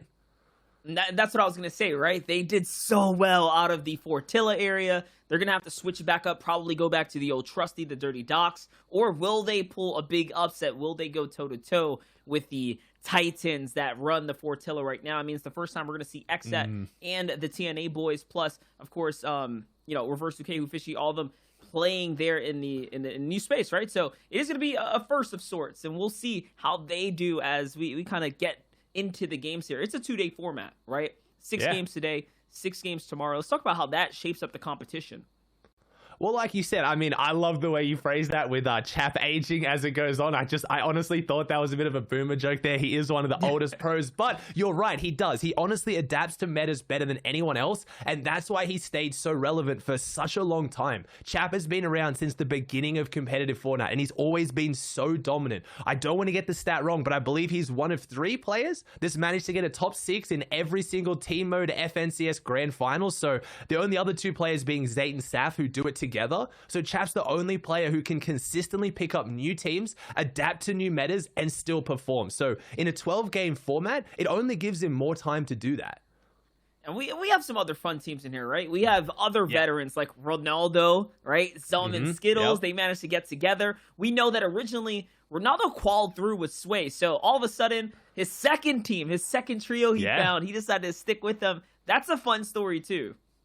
It's a super fun story as well, and he even won Squads FNCS, so he has now been one of the most dominant players in NA East in the last format that's kind of a close. I know it's not trios, it's squads, but still very, very similar. Big teams managing to lead players. He had Unknown on his team, you know, Zum's obviously a ridiculously good player, similar kind of style as Unknown, super aggressive, so we'll have to see how they go, and I think Skittles definitely is one of the most underrated players right now in NA East. And talking about underrated players, that leads me into Aspect, Zunies, and NPen, Kings of the Ruin. That's center map control, which in this heat here specifically, when you look at all the other heats, right, you talk about the superstars, the standout candidates, the drop spots that are going to be scary to drop and land at. The center of the map is also being controlled by a big powerhouse team here in Heat 2. So there's a lot of dynamic going on here. There's obviously the battles of these major POIs on the outskirts. There's the clear, you know, elephant in the room, which is the Doom's Domain, the Stark Industries, but then you have these people that play the ruins probably better than anyone else in all the heats. Aspect, Zunies here, and NPen. So that also brings a new dynamic to this game. I feel like the Heat 2 specifically is very well-rounded top to bottom when it comes down to teams to root for, but to look out for too. Yeah, definitely. At the same time, we're going to have to see how a team's been doing it really well from an edge map drop, though, because we have Shio's package on Xset that's kind of going to break down how good this team is at playing their end games, but their mid game is where they really set it up.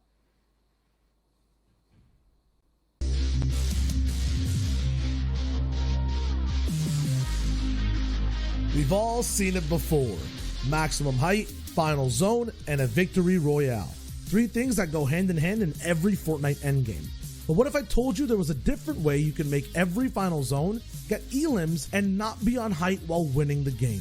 Let's take a look at the XSET trio and how they use low ground in NA East Day 2, Game 1 to beat Height, win out the match, and finesse the endgame. You've got AV, one of the best shot callers and solo clutch players of NA East, combined with Shark and Knight, a duo that's played together for over a year, having some of the most top consistent placements in FNCS duos and enough synergy to the point where it looks like they can read each other's minds. To get enough fuel to be able to make it into endgames, these guys land over at the Fortilla and Shantytown and Logjam Woodworks. That's right, a huge split taking over 15% of the map with a total of 40 chests.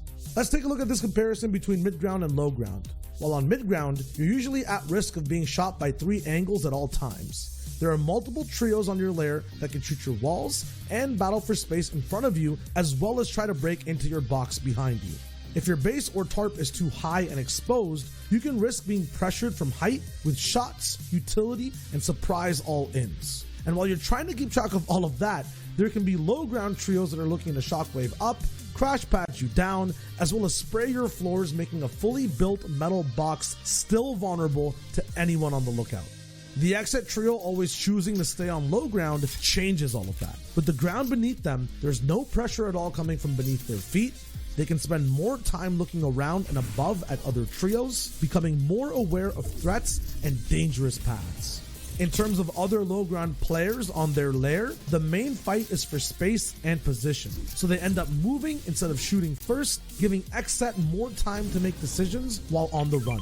The mid-ground trios above XSET can get their sightlines blocked by each other, and XSET can utilize old builds like you see here to get even more sneaky and secluded, making there no chance of any pressure at all, giving these guys an easy route towards the front of the zone.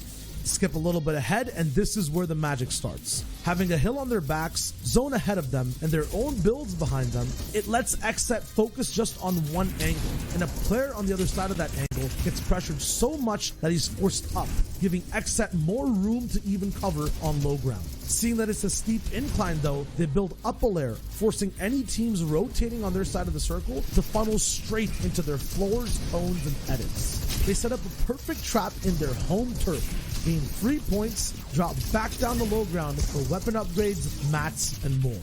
That final zone is the biggest issue for low ground though, as height can beam down and make XSET use up all their mats. But this entire time they've been playing box to box, close to the ground, allowing them to save their utility till the 9th zone, and using it as a counter to height. They deal damage and really split apart the focus of Bizzle, Illis, and Clicks, with the huge reservoir of shockwaves that they have set up. XSET just have to look up and spray, having an easier time keeping up with the zone, as they don't have to build floors to stay inside it. Both weapons can also just stay activated, and they flip the pressure onto the height trio, eventually winning the game. Low ground lets you stay together more, focus on one team at a time, saves your utility, and when played correctly lets you win insane games. It takes creativity and a lot of practice though. You have to move and adapt on the fly.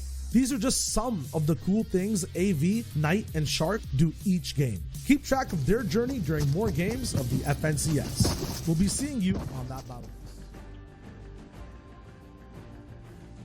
And here we have it. It's time to shoot for the stars. Who is going to be able to raise the bar as game number 1 is underway? And we're jumping straight down into the action here at Doom's Domain. It's Monster G-Face and Aussie Answers. We're back, and it's time to call this action.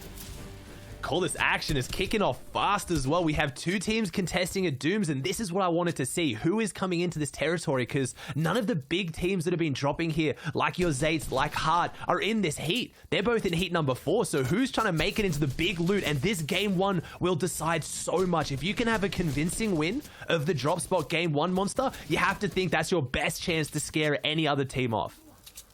100%, and you can see here, Cozy already in a pretty cozy base, if you want to call it that. Squished up here with chasing catchings, all of which are split up. Great sniper shot to open this one up. That'll give him a little bit of breathing room, and yes, there's an enemy down below. All of a sudden now, it's looking pretty good for this trio. Yeah, and it looks like they'd have Doom's control as well. I see the gauntlets in Cozy's hands there, quite literally, so we'll have to see whether they can maybe get into the vault or whether they take this fight first. And from that whiteout shot, I saw Bully in this, so that's a very scary team, Monster. We saw them going head-to-head against Haz, Chaotic, and Paper at Steamy Stacks, and I think they won at least like 9 or 10 times out of 12, but no Icy falling here. So never mind, looks like maybe they found their match over here at Doom's Domain, and Cozy's team is just trying to really close in on this and use the numbers advantage. They are not scared at all. Big shot comes out the 180 onto Bully himself, and there it is, a bit of the disrespect, a bit of the dance, and we'll have to see whether Bully's team comes back, because this is a 12-game format, Monster. Oh no, we have another team already coming in. This fight has taken so long. This maybe could be our Stark team hitting the rifts, or maybe Craggy, Monster. Yeah, already, this is not looking very good. Getting dived on, especially when you're not fully healthy. But it's a little bit of a check here from Traven up above and Frosty here. They're just trying to see, right? See if they can get any shots just to pick away. If they can test the waters, then that'll decide whether or not they want to dive in. I don't see the third. I'm not sure if he's at a different angle or not, but ultimately, they're going to go for the run. They're going to shockwave on out of here. Do not want to stick around for the fight. And that's going to back them up towards that vault. Remember, the vault is going to have so much loot here. This is a hot drop spot, though. Exet, we already know. They rotate quick, and they come here fast. They're already at the Holly Hedges.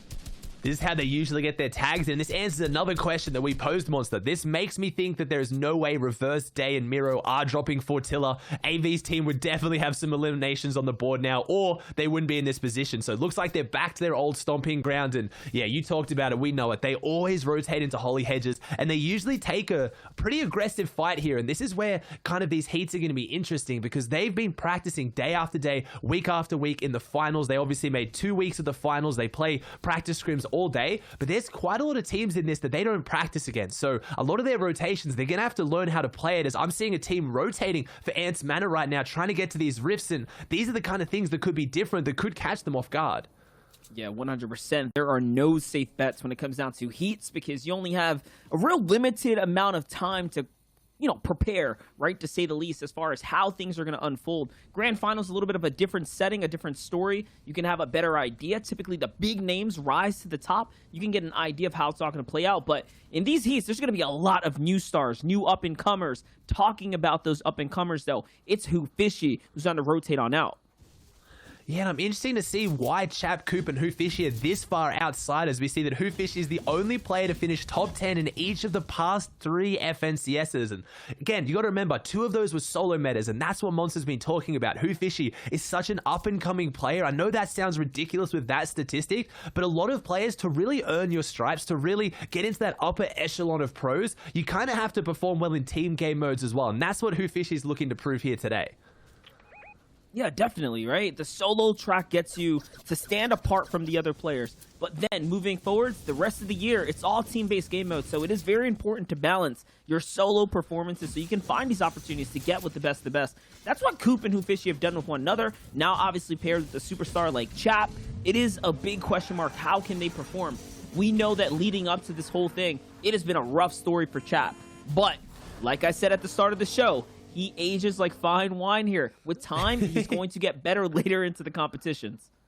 Yeah, and that's what players like Ronaldo, I think, are going to be able to do as well. It's those players who are very adaptive, and Ronaldo's shown that. He's been adaptive with multiple teams, multiple drop spots, multiple weeks. It's just, I can't give enough credit to how well Ronaldo has been playing this FNCS. He's one of the highest placing teams coming into this with different teammates. So, I mean, it's been on the back of some ridiculously good snipes as well. So we might be able to see if he can pull off something here. I mean, out of the moving car could be a little bit interesting. This would definitely be in the highlight reel, but he's a little bit split from his team, so he needs to be careful. I think this is Chap, Who Fishy, and Coop, maybe based on them getting in the car and being on this edge. But I was going to say earlier, I'm not sure why Chap's team was so close to the coastline. They drop Caddy Corner's weather station. They don't usually all 3 go over there unless there was another team that was maybe like looking like they were going to push their way in, because they've got a similar split to X there, right, Monster? They've got to cover a lot of area. Yeah, definitely. And I mean, on that note, like you said, they have so many options, right? The lefts and the rights. Talk about Ronaldo, Zum, and Skittles here. I mean, Skittles has the same history as Ronaldo in the sense that in recent times, he really hasn't found a solidified duo or trio. He's really been on the flex. You know what? We're just going to call these guys Team Flex here. They're the most flexible as it stands so far, at least in the heats. And just in general, right, across the 4 heats, this is the most decorated when it comes down to individuals that have really found success with different players over time. Yeah, I mean, Skittles was actually on Chap and Coop's team as well, so really close to each other. I don't think there was a lot of love lost there. I think it was a very understanding, mutual decision, but it's crazy to see that these players have gone through multiple teams to the point where Ronaldo really had to step up and make a few teams to just kind of get where he wanted to be. As we see, here we go, another favorite of ours, Centered Edgy and Commandment, and oh my gosh, I think, was it Reese who picked these? Yeah, I think it was Reese or Shire. Whoever picked this team is now looking even better because they're coming out of Stark, Monster. I did not know they were going to go Stark today. Which is interesting because I was also going to mention the fact that Ronaldo has Misty Metals is because they moved out, because their drop spot is the Misty. So you can see how the chessboard has now evolved, right? The power positions already swapping. That tells us Commandment, Edgy, and Scented, they are playing for first place. They're not playing for anything else than that top 8, and they're trying to make it through in these next 2 days. I mean, everyone wants to do it, but the fact that they're playing for the best drop in the game is showing that even more so. Yeah, we've already talked about it. We've kind of built up this story of the low ground teams, but maybe Commandment, Centered, and Edgy recognizing that as well, because again, these players, they play against each other day after day. They know their play styles as well, if not better than us. They know that there's not many high ground teams in this lobby right now. If they go Stark, they get those shockwaves, they get those crash pads, as you can see. They might be looking to kind of leave the low ground to Xset, to Reverse's team, and then take that high ground dominant position. But there's some teams in here we haven't talked about, like I just saw Strobe in the distance, that could really upset things. Definitely here, Xset looking to find some shots. These are some pretty difficult angles. You're talking about fully based up teams off in the distance, so finding an opportunity is not one that's going to come very easy. 60 damage above the Storm Surge threshold. We're going back to the qualifying week, so we're pumping the story that Fortilla, tough drop spot for Xset to find tags. Ooh. This time around, they're going to get granted, though, with a nice knock from the distance. And honestly, I think he got the thirst as well. Yeah, that was about 320 above, so I think that was a headshot snipe and then a few body tags as well. So really, really good damage that they did need, because things are changing up. They didn't find their Holy Hedges fight like they usually do, but that also means now they're above Storm Surge. They're a bit safer. They didn't take that all-in fight, but you can definitely see where teams have their eyes on for this rotation right now, Monster. There is about 9 or 10 different teams just taking different areas of this kind of like mountain range hill area to get those high ground peaks, but Commandment, Centered, and Edgy looking pretty comfortable, and I'm seeing no eliminations coming out of Stark, but 430 above Storm Surge. So they have a game plan. They know how to get their damage, and this team was dropping Stark for a few days there. About a few weeks ago, they were contesting Booger's team. They eventually gave it up, but they have played Stark before.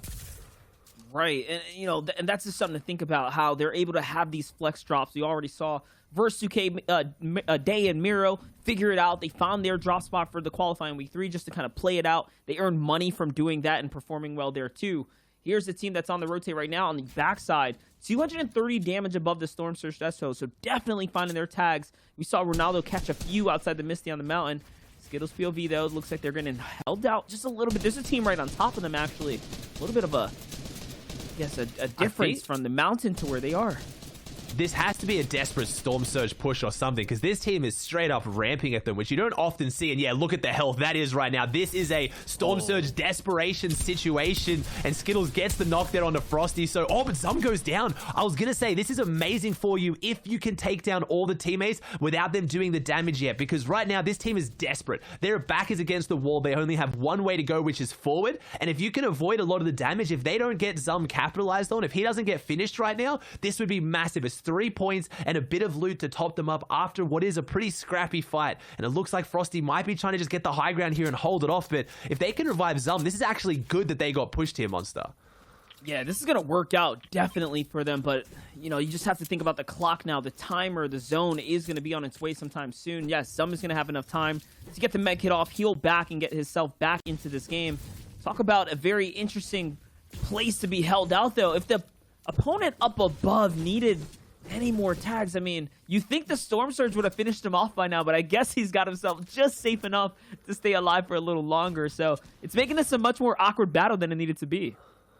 Yeah, and if you guys are new and you're tuning in and you don't play in Storm Surge lobbies often, we're not going to go into the big explanation. It's just very simply a mechanic that's in the game to make sure that teams have to fight. If you don't do any damage, if you're the team in the lobby with the least amount of damage done, and there's too many players alive, you will get hit for 25 damage every 5 seconds until pretty much you fall, you do enough damage to get above the threshold, or enough players in the lobby go down. And unfortunately, it's usually a sign of inexperience. If you're a team that's having to shockwave through walls and just full send it on a team to get your Storm Surge, you misplayed something. But unfortunately, sometimes it upsets those really big teams, and that's why it's so exciting. If that team was able to get some good shots off there to take down Skittles and Ronaldo's team, it would have shifted up really quickly. Yeah, it definitely changes the dynamic, the landscape, and everything in between when a team decides to push another, because that's how points start to collide and you know, the swing happens, right? Anything can happen. Here, though, looks like they're trying to set up the... What's this? The sniper shot into the AR fire at the wall, potentially. Just targeting the wood walls there. You do have to be careful being based up in those wooden walls. Remember, they're easier to see through. They obviously go down a lot faster. In trios, specifically, teams will 3-2-1 a wall. Doesn't look like there's anyone behind that build, but still, very interesting to see nonetheless. Here, though, is InPen, Aspect, and Zuni's all based up next to the reverse low ground trio. And, I mean, as my pick, I'm not looking good with the position they're in right now. They've got no extra meds. They've got no extra shields. We had Reverse 2K, like, looking down the scopes to mark an SMG, maybe hoping it's minis that he can rotate through. Just, they're looking like the definition of shambles right now. They need to do something really big to get back in this, compared to when I'm looking at XZ team, Commandment Center, and Edgy, some of my other caster and analyst pick looking so much healthier. I'm not feeling the best about this game so far, but we'll see if they can pull off something big, because they're going to need to. 100%. I mean, you said it best there. They're going to need something big because they also have this mountain to work with as well, which they're going to have to possibly rotate over. Hold up. Miro looks like he's going towards the water bend. No, Reverse 2K is going to get hit for whites. That's going to be an easy green light here for everyone else to continue the rain of fire. You can see it's Zuni's and company who are looking inwards. Aspect also lit up, and this is his drop spot. So all this zone favor, and for them to be so tagged up, I'm assuming Storm Surge might have affected them a lot.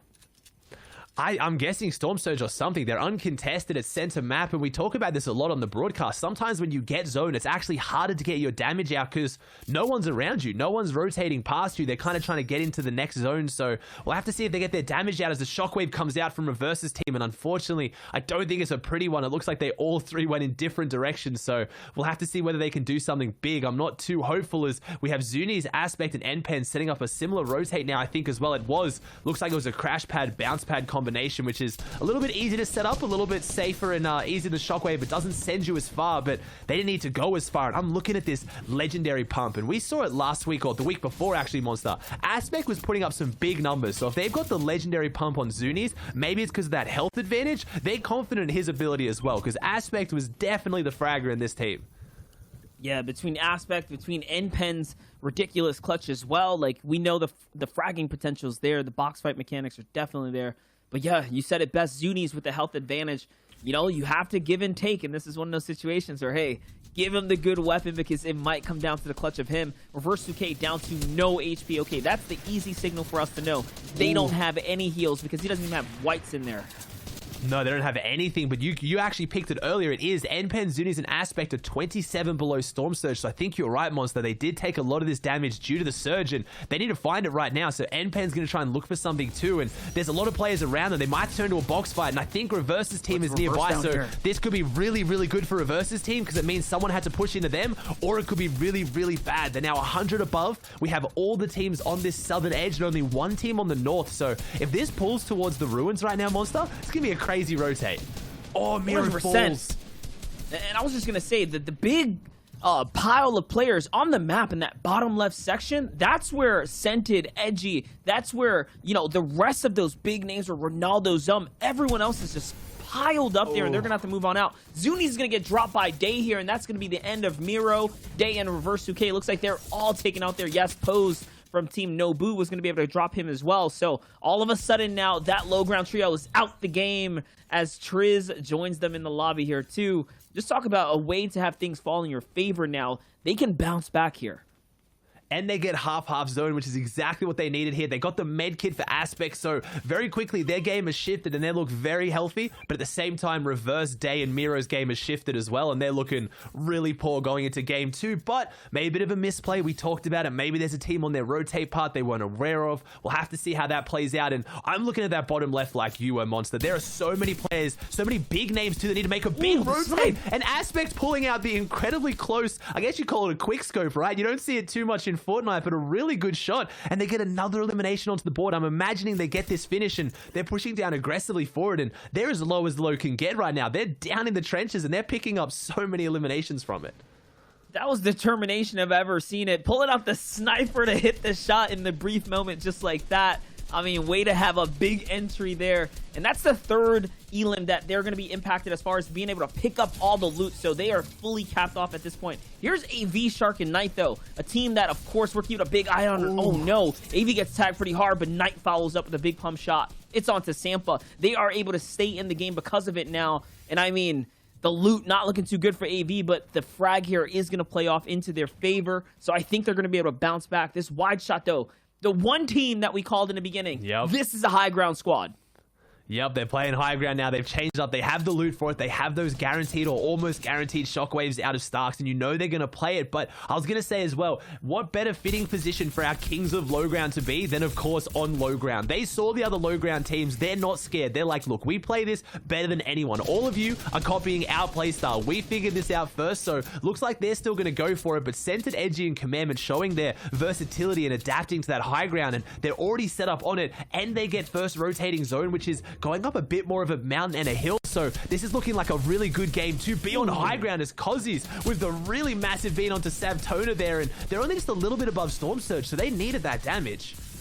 Only just a bit above Storm Surge, but with 4 eliminations. So, you know, they are stealing away elims after elims, probably third-partying fights. This is a dope position to be in. Such a great one. They're right in the middle of everything, and Second Height is not giving them any focus here. So they're literally free to apply that extra pressure with the team on the ultimate height, which is Scented, Edgy, and, of course, Commandment there. Another elim's finally, the one onto Savtona is going to conclude over. So now they get that full elim there concluded. That's a point. That's a big one, but 46 damage above Aussie. They're going to need to do more now. They're going to need to do more, and I'm seeing that shockwave. I'm seeing Second Height. I'm thinking maybe they're going to go for it. Could they upset Centered, Edgy, and Commandment and Knight? AV and Shark beaming on the mid ground here, so they've gone off the low ground layer because they know with it coming back down this hill, it's going to funnel a lot of people into there, and they wanted to go up a layer and control it from here, and they're looking good. AV needs a little bit more shield, though. He doesn't have the best meds to his name. He's already leading the top, and now's when they might go for the low ground because he's pushing forward, and he's slowly dropping layers. This is it. This is how they set up for these low ground games. This is going down and across the hill. So if they go onto the low ground, they know that it doesn't go up any elevation. They're working their way down. Here it is. AV's looking for it. They love this low ground. They only use the mid ground to get to the front side of the zone, and then they instantly drop down. This team is just showing us why we talk about them so much for this playstyle. Exactly, for this playstyle, this is where they do best. Let's see if they can actually live up to all the hype here, because they have 5 elims already, and yes, they're holding players out. AV's actually going to fall in the exchange here, though. They're probably going to have to pick him up. I wonder if they're going to decide to leave him. Yes, Shark is actually going to leave him behind, so they were going for the points, but instead now they're a man down. This could easily backfire, but either way, Shark and Knight, a prolific duo with one another. They've been together for so long. If any duo can pull this off right now, it's definitely going to be them as they're pushing through, trying to get back to front side. But the big shots come out from behind right now. He's got the bandit cannon. They have 5 shockwaves, but they're not even going to be able to use them. They fall, Monster. They go down. Who Fishy?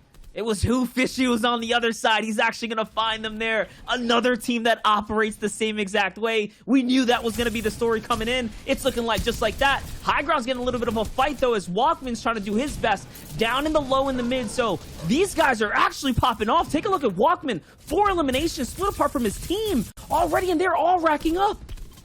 They're all racking up right now, but Centered, Edgy, and Commandment have such a good position on the high ground. They've got good materials. They've got great weapons, great firepower. We're seeing Skittles' team still down there as well, but I don't see Ronaldo. I don't see Zum, so he's having to pick up a big solo clutch, and a lot of the teams that we expected to be in this endgame aren't here, Monster. So a lot of new names showing up, and Walkman is one of them. He's showing up in a big way. Steps up with the big pump shot right now, and Skittles is just navigating this down on the left. You can see him there going for a med kit, trying to stay alive. And so we have Edgy dropping down right now. Sorry, Centered Scented dropping down and getting big eliminations. He has that legendary pump in hand as Scented and Commandment to stay up on the top. They're going to have to work all their way back up though, but he's just dropping down so confident, Monster. And Walkman and crew down here at 15 eliminations already. That is a monstrous amount. Only a couple more players down on the low ground. It's just what's left of other teams. What's remaining of what the other squads have left. It's Veta. It's Magnolia. It's Rao. Actually, that's a team. They're actually trying to battle together here. It's a 3v3 in the low, but the healthier team is Walkman right now. He finds Magnolia, the strongest of the both there. That's going to be the 16th Elim. Oh my gosh, these are the final moments. It's going down right now. I think Walkman's going to have to fall here. There's no way he can overcome this, and he does. He goes down, Scented, Edgy, and Commandment. Reese picked it. Zeke talks about it. His predictions are just too strong, and they pick up such a big first game. 10 elimination win. And to hold it out from that half in, half out zone, we're going to toss it over to the analyst next to break it down. That was game number 1. Okay, all right, Edgy, Scented. Okay, I like this. Commandment on the high ground. I'm a fan. Now, here's the thing. If you're not familiar and you weren't paying attention, you would have been like, oh, yeah, of course, they won the game. They're probably in first place. See, it's not that simple because even the casters called it out. We had Walkman on the low ground with his trio slaying out while you had Edgy's trio on the high ground, slaying out. So eventually, you're going to have these two mountains meet in the middle, and one of them has to come out on top. Now, the Victory Royale, 25 points. Pretty good. Second place, though, also real good. And even without the VR, this trio that, by the way, I'm not familiar with. Walkman, Cozy's, Diminish. I don't know who you guys are, but what's up? Welcome to the FNCS. You're showing that you got to prove me wrong, that I need to be putting respect on it. They're leading with 36 points, and that's without a VR.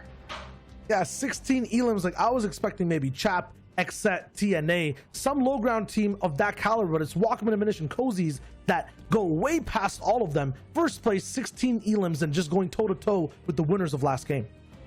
You know, it's funny because we set this heat up as this really big rivalry on the low ground with a ton of teams who are really, really capable of popping off with a ton of eliminations. Yet, this team comes out of nowhere. These guys haven't made a round 3 yet, and they're just qualified through consistency. Individually, these guys are all really, really good players, making FNCS grand finals for solos as well for some of them. And, like, you know, it's crazy. We thought all these other teams that we've well established were going to be the ones dominating it, but these guys come out of nowhere and do it instead. Yeah, they're staying on top. NA East Heat 2 day 1 still has a few of those big name teams we were looking at before, with Chap in 7th, the Xset 1 all the way in 9th. Aspect Zunis and N-Pen are there all the way in 6th. Also trying to play somewhat of a mid-high ground type of game style, so we'll see how they do in the next game. But remember, it's the top 8 we're going to be looking for. Top 16 overall for that wild card match, and these are some of those teams who are really trying to break that down too and do well. It's game 1, so don't want to make any judgments just yet, but these guys are a little bit more outside the gate than all the other trios overall in this heat. But we've seen players who kind of have this poor first game, you know, they'll be down 11th to 15th, you know, maybe only a couple points in that kind of first game. Even the players here on the 17th, 16th, 20th positions come back big time after that. One bad game does not mean anything. And we go a little bit backwards in time, talk about that first place team right now. Not the team that got the win, but the team that's in first of Walkman, Cozy's, and Diminished. Diminished, kind of like a misfit, trying to find a trio, was already playing a Contenders Cash Cup earlier on with completely different players. I feel like finally found his home. We have Walkman, who was a very good solo duo player all the way in the duos FNCS, playing with someone called Kyman, but now he's found a new trio as well. These guys are leading the pack by charge with so many elims. And then Cozy's, I feel like, is kind of the glue in the middle, man, that makes sure everything happens, everything's operating. He goes down, and these guys survive for a little bit more, but then end up getting taken out. Overall, though, really good trio. And most importantly, Diminished warmed up today by playing Team Rumble. I figured you were going to say it. Guys, walk us through this game. Again, massive congrats, Commandment, Edgy, and Scented. First Victory Royale. But there's a little bit more to the story, as we did mention. To talk us through this. Yeah, I mean, the most surprising thing I think Reese, of that last game is we never really saw how Scented, Edgy, and Commandment took height. They, like, naturally were born with it. Yeah, they kind of took it earlier on in 5th zone. You know, this is how a lot of these teams have been taking high ground in these earlier games. They kind of cement that earlier on in 3rd and the 4th zone, solidify that, in the 5th zone and then just maintain that all the way through the moving zones, continually applying the pressure down below, as we can see here, getting that large split because they have so many materials, and eventually just picking up that Victory Royale from there on. And it was accuracy for Scented. Usually we're seeing big AR spam with the Stark rifle. He was just hitting heads back to back to back. Even when there's just 5 trios left, still dropping down, able to do damage, keep it close and personal. A Minish gets taken out right there. They still end up coming all the way over in second. And these guys just drop down from height very, very naturally. And the Stark AR might be one of the reasons why these guys didn't get as on high ground. Like, again, we saw Metro, Mongrel pick up 19 eliminations from high ground in the same kind of setup. And you know, that Stark AR, when you ADS in with it, only does a single shot, and when you hit fire with it, it goes fully automatic. So it's a little bit more difficult to actually pressure the players below on those mid-ground layers with it while maintaining good accuracy. So, you know, maybe the Scars in those perspective would have picked them up a few more eliminations, but if they're dropping it Stark, you can't turn down gold Stark rifles at all. It's fine though, right? Because even if Scented doesn't have the beams on everyone on the outside, we have a Minish and Walkman down there, making sure everyone's getting an even amount of pressure, right? There's nowhere some teams can just hide and play out their games by themselves, but overall, huge game. We'll have to see if they can repeat that performance in game number 2. So for now, let's throw it over to our casters. Did a little homework onto Walkman. You can see that I believe he likes to drop at the Holly Hedges. So this is one of his first times making it this far here, Ozzy. Yeah, now they're already contested. No, I was just about to hype them up so much. They did not make it round 3 in any of the previous weeks. And if you didn't know, that game was a point record for NAE. 16 eliminations is the most eliminations we've seen from any team so far. So massive performance, but already the game plan shifted. I'm seeing 2 teams at Holly, and they obviously have the XZ team nearby as well. So I don't know, maybe it was just a first game. I want to see if they can do it again though. And just talking about the XZ trio, if that is the way they're splitting it, they're also doing a different drop down by the bottom left portion there at the Fortilla. There's only one person at the actual Fortilla. The rest are at the Logjam. So just how players are manipulating, how the teams are playing it safe, that is very, very interesting. Here's Commandment, Edgy, and of course Scented, one of the power drops on the NA East region, on the Fortnite world in general here. They've switched up their drop spot. Obviously, they're going to find success with getting the loot here, and they played that last game very, very well. They played it really well, and it's not about luck with who gets these drop spots. It's about respect. Scented, Edgy, and Commandment probably have more respect than almost any other team in NA East. Scented and Edgy obviously coming from NA West, which, you know, usually by default is a bit of a smaller region, but they command so much respect that they probably said they're going Stark, and no one wanted to touch it because they are such a scary fighting team on spawn, especially. I know usually when you look at teams and you think of who's the leader of the pack and they're not normally as good mechanically, if Scented is your leader, he's the least of your fighting teammates, you're in it with the best shot when it comes to spawn fights. Yeah, and you just think about it, the team in general is that Scented and Commandment both flex IGLs. They will take over from time to time. Hopping over to the other side, though, we have Oaxi here. The first time we're tuning in with this trio, and you can see Fix and Inquins. We've seen them a fair bit over the qualifying weekends. I mean, they've been there. They've been doing their thing. We haven't seen their drop spot, though, so you can take a look here. The Lakefront being their drop of choice. And, I mean, for a start, his loadout's not that hot.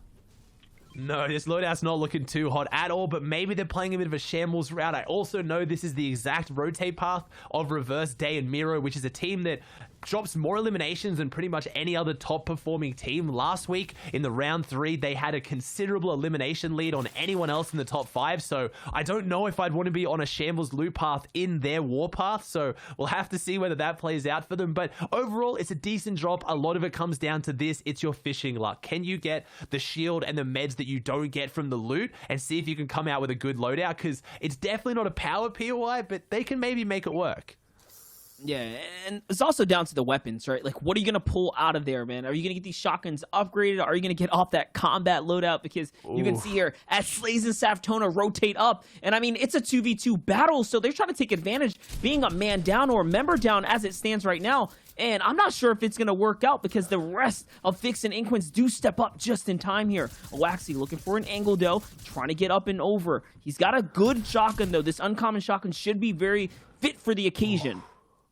Yeah, maybe, but we did see Sabtona's team in the end game, and I didn't see Oaxi and Fix. So this team, if this was a fight they had last game, they won it, but maybe it's a change up in the rotate, as right now Oaxi's taking a bit of damage. He has those splashes, might need to get the team together before he uses them. Wouldn't want to have to waste that utility solo, as he gets a really solid 120 onto Slays there. So Oaxi getting them, tried to go for the max damage finish as well, but unfortunately, or I guess fortunately, his teammate Inquins knocks out the other opponent. So it was a 3v2, and the numbers advantage comes out on top. But did that use what little material and loot they already had, Monster? Because they don't even have enough shield to fully recover from taking that fight now. And like I said, that team that rotated in was definitely in shambles because they came in as a two-man squad and initiated that battle. So trying to do what they could in the uphill battle, it's not going to work out. Here is Walkman, though. Like we said, they just came out on top, a second place, but the elimination... what was that? The setting, right? The record. Yeah. Literally holding the record right now for 16 elims. That's a big game. We also saw a big game come out of EU. I believe it was 19 eliminations there, too. So already Heat's changing things up. The landscape's shifting. Yeah, and we were talking about all these kings of low ground who are going to drop all these eliminations in the low and the mid, and no, it was this entirely new team. You got to give us a little bit of slack here, though. We haven't seen this team play because they haven't made round 3 once, so absolute kind of just like shock upset there from the underdogs, but who doesn't love an underdog story? And that's what the broadcast is all about. We get to highlight these players that I'm happy to admit I've definitely heard of them, but I don't know enough apparently, because they can drop some seriously big games. Yeah, definitely. And I mean, you talk about changing up the dynamic of what you normally are used to encountering when you get into these later portions of the stages. You're used to players playing it slow, going for tags, not really on that aggressive tip. But if they're bringing in a different dynamic, if they're bringing that opens aggression, I mean, it could be just enough craziness to work out, right? I mean, that makes me instantly think of moments like obviously King at World Cup, and look what he's transitioned to over on Brazil. Sometimes if you come into these games and you play it differently to other teams and you're not nervous and you're confident in your fighting ability, you can pull off some big upsets, but do you have the consistency? Do they take a fight with just that one team that they shouldn't have taken who can really, you know, knock them out of it? But such a good game, and you think with the 12-round format and them having probably less experience than almost anyone so far this season in these 12-round formats, they've got plenty of time to learn and adapt, so you have to assume it's only going to get better unless that game 1 was a fluke. But 16 eliminations, that's a lot for it to be a fluke. Yeah, way to just give themselves a nice comfortable start to the tournament, right? You have 12 entire games in front of you, one of which is already down, so just do it 11 more times, right? And you'll be right there. You'll be right there to the big stage. I mean, to break into that top 8, it's going to take a lot. So that is one major way to set yourself up, at least ahead in elims. On the other side, though, looks like we have some battling going on here. This is the Holly Hedges we're rotating over to. The XSET boys already making their traditional rotate on up. I'm seeing just Shark and AV, though. Where is Knight? Is he down already? I think Knight might be up on that building to the right. I think he's just set up on the high ground position. He might even have that sniper that we hear ringing out, because I feel like Shark and AV would definitely keep their head covered. And yes, it is. Knight's up there, and they're playing this really well. We've talked about it. This isn't their drop spot, but man, they fight here almost every single game. So they know how to set up engagements. They know how to win the battles from here. And this was 2 teams that dropped here, Monster. So coming in out of Fortilla with the loot they have, they definitely have the firepower and utility advantage over this team. But there are 2 teams there. Anything can go wrong. All it's going to take is, you know, a bit of a third party, maybe an engagement they weren't expecting, and things can get ugly very quickly. But based on their positioning and based on their movement, I don't think they're setting up for that full engage. I think they're just trying to get their tags. 100%. You just see Knight sitting up in the sniper nest right now, keeping everyone at bay, making sure they're all blocking. This is allowing AV and Shark to really canvas the area. AV's just bouncing back, getting his materials right. I do wonder, though, and hope that they have found some tags, because that is what this is all going to come down to. We saw when we tuned into that mid-game kind of sweep through with all the teams, everyone was in different situations. Miro, Dan, Reverse 2K being one of the major ones in that pile of drama as well, battling against the Storm Surge. Miro, though, trying to make us rotate across. That's scented and edgy up there with Commandment inside that Stark corner, so they have to be careful. You know they have the deadly shot. And this team's looking already so much healthier. Whatever went wrong game 1, they've definitely fixed it up here for game 2. You have Miro Day in reverse looking so much healthier, but 88 players still alive, Monster. This is just, I know NA East plays out slow. I know it plays out careful, but this is even on a whole nother level for NA East. So tags is going to be everything right now because Storm Surge is going to hit. It's going to hit hard, and it's going to hit for a really long amount of time. Yeah, that's the thing. It hits for a long amount of time because of how many players are so passive on NA East. That's really the story, though. The atmosphere, it's a change. It's such a mix-up from the qualifying weeks into the heats. You can see how much thicker the air is here. Miro Dell is going to get tagged on this rotate through. He's trying to see if he can steal one away, and no, Day's going to get sniped off in the distance. That's a big problem now.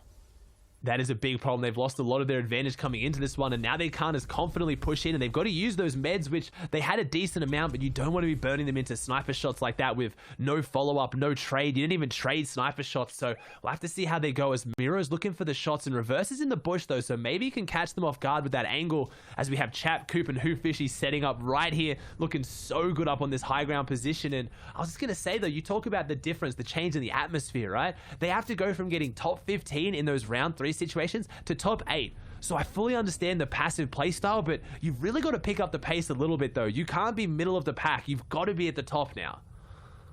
Yeah, they're coming into this with 16 points. That's going to set them up for at least having a little bit of a ways into this competition, but definitely far off from where they want to be. Shockwaves in hand, bouncers in hand as well, so they have a lot of mobility coming up and setting up for that end game. I mean, Chad, if you really look at it, he's got a fair amount of medium ammo as well, so this is a team that's looking pretty comfortable right now. They're going to go to use the Shockwave this early. I don't know how I feel about this. That's the one of two that Chap was holding there, and they've already thrown one away just to get to the next zone this early. I think Chap has always been very big on that, using your mobility early to make sure you get to the end game, especially when you've got players like Hoofishy, like Coop, that can really make massive games out of nothing as long as you just get them to the end game. So yeah, a little bit of a strange one. They did also kind of, you know, they have that extra like permanent mobility around them with the Sentinels, so could have used that a little bit, but still, they don't really go for high ground though, Monster, and that's really what those shockwaves are for. If they, let's say at worst, they get maybe an opposite rotating or opposite half-half, they've still got one shockwave, and I think that's how Coop thinks about it and plays his game. Same with Chap. We have enough mobility to get to the rotating zones, and then we play low ground, and that's where we get our eliminations, not going for the high ground. So we'll have to see where this team, complete opposite strategy. Yeah, these guys are looking for a fight right now, possibly for some free tags. We already know Sensed, Edgy, and Commandment are the type to set up. They are the type to use shockwaves in the mid game as well, just to secure a good fight. If they can find some tags, you can see. Take a look at Sensed out here, literally looking for an angle. He's gonna find some tags off a distance. Great tag right there. But he's trying to see if Commandment can find something massive, and if he does, he's going straight up with these crash pads to enter into the battle. So a little bit of a stalemate here. And you think about the dynamic of the way this forest plays out, the weeping area. I mean, no one can really see into the battle once it breaks out. So this is a great place to take an engagement. It's a good spot to take an engagement. It's also a good spot to have your rotates through as long as you don't need the tags, because yeah, there's not a lot of sight lines here, but that can also play into your own if you're being a bit safer. And look at the loot here right now. Knight is still not at topped up on full shield, and he's not getting any from AV, so I have to imagine that Knight has a bit of shield as well. Maybe actually hoping to get kind of a siphon finish, and he's still taking damage, so needs to be careful. He's getting closer and closer to that kind of body snipe range where he needs to really be above that threshold, but 120 above on the damage, so they're still looking for tags. They've really got to find some, and there's two teams close by, and right now Team Chalk's in the box, and no, we talked about this, Monster. We said in game 1, when these teams are desperate for their Storm Surge, as much as they've made the misplay, it can really affect these top tier teams, and now AV's fallen. It's not just a knock, he actually got finished on so quickly, and Shark and Knight have to finish this off alone. And if I know anything about AV as a player, smart, knows his rotates, sets up for Storm Surge, he is going to be so unhappy about that one.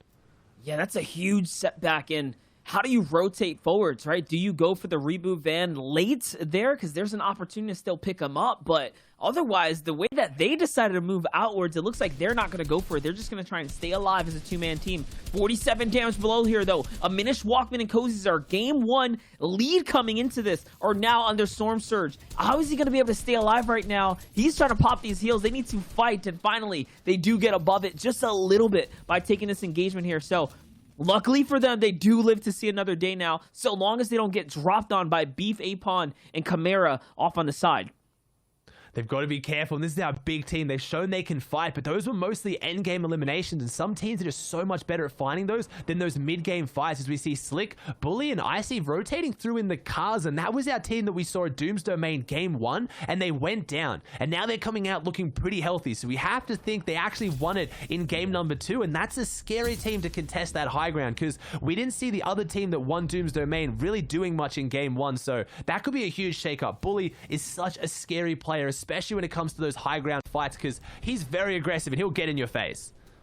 Yeah, he's definitely the kind of player to do that. If you've ever watched his montages, you know he gets down and he'll clip you for doing it as well. So add a little salt to the injury here. Nice little wide shot to give us an idea how players are setting up. You already noticed some are going with the ground rotates here on the move. You see Gonzo parked up nice and wide there. Looks like they found themselves a potential Elim. Who Fishy, Coop, and Chap have made their way down the mountain now and are on the little bit of a ditch there with some comfort between themselves. This is setting up to be very interesting. It's basically who's got the king of the mountain and who's down in the kind of depths of the field below. Yeah, Shio touched on it in between the games too. He said we didn't really get to see how Centered, Edgy, and Commandment took height, and I think it was similar Zayt fashion, just knowing and having the confidence to go up for it early, and then using that extra mobility you have to just either stay on high ground if you get the zone, or if you don't, just jump onto the next team that's on high ground, and we'll have to see whether they can do it again, but this is a team that I feel like we haven't talked about enough, Monster, that we should be. Lazar and Strep, phenomenal players. I don't know too much about Stroud, but Lazar P is definitely a top tier player who could really cause an upset today, and on 15 points, he's kind of showing it. 100%. 15 points is not too bad. I mean, the Except boys had that. We saw Who Fishy, Coop, and Chat make it so late into the game. They had 16. So that's like where the pack is. That's where the Wolves are running, right? That's where the pack of Wolves are moving right now. They're within that 15 to 20 point threshold. That's the strong space and strong position to be in. Here's a big fight going on. As we brought up the Exit guys, AV was brought back. So they came in with the late rotate. They got the reboot off. Against all odds here, now it's going to cost them a fight against Legendian from TNA. Summer's going to get taken out by Knight, and they're on fire. They're looking to fire back. Typhoon falls as well. Way to find two big elims right now because they need it here. AV could use all this loot. Yeah, I think that fight on the ground was a little bit of a foreshadowing for this fight here because they are on fire. You said they're forced into a fight. I feel like Xset's almost never forced into a fight in the sense that that's where they thrive. They really do thrive when they're fighting players. And right now, as much as this is getting late into the game, 23 teams, 67 players, this edge was actually a pretty decent spot to take a fight, Monster. They're right down, tucked in behind this hill. There's a lot of trees. There's a lot of cover. And they get a free fight with no third parties. And that almost always goes Xset way. And that's what I was saying. Fighting in the Weeping section of the map, it's such a good place to take a battle. You're just tucked away. You're tucked away. You can take your time with those fights. But that one went over pretty quickly. Chap's going to find a down body. That's Cozy's, the leaders coming in here. So Cozy's already down and out. That's a man down for Walkman. Is Walkman going to be able to bounce back now? Is this team still up? I mean, you have to assume so because there was a down body there, but it's not looking good. He's sitting on the congested pack of the players right now. Zone 4 is going to be leading into the half in, half out. And, I mean, this is a fair spread of players all around right now.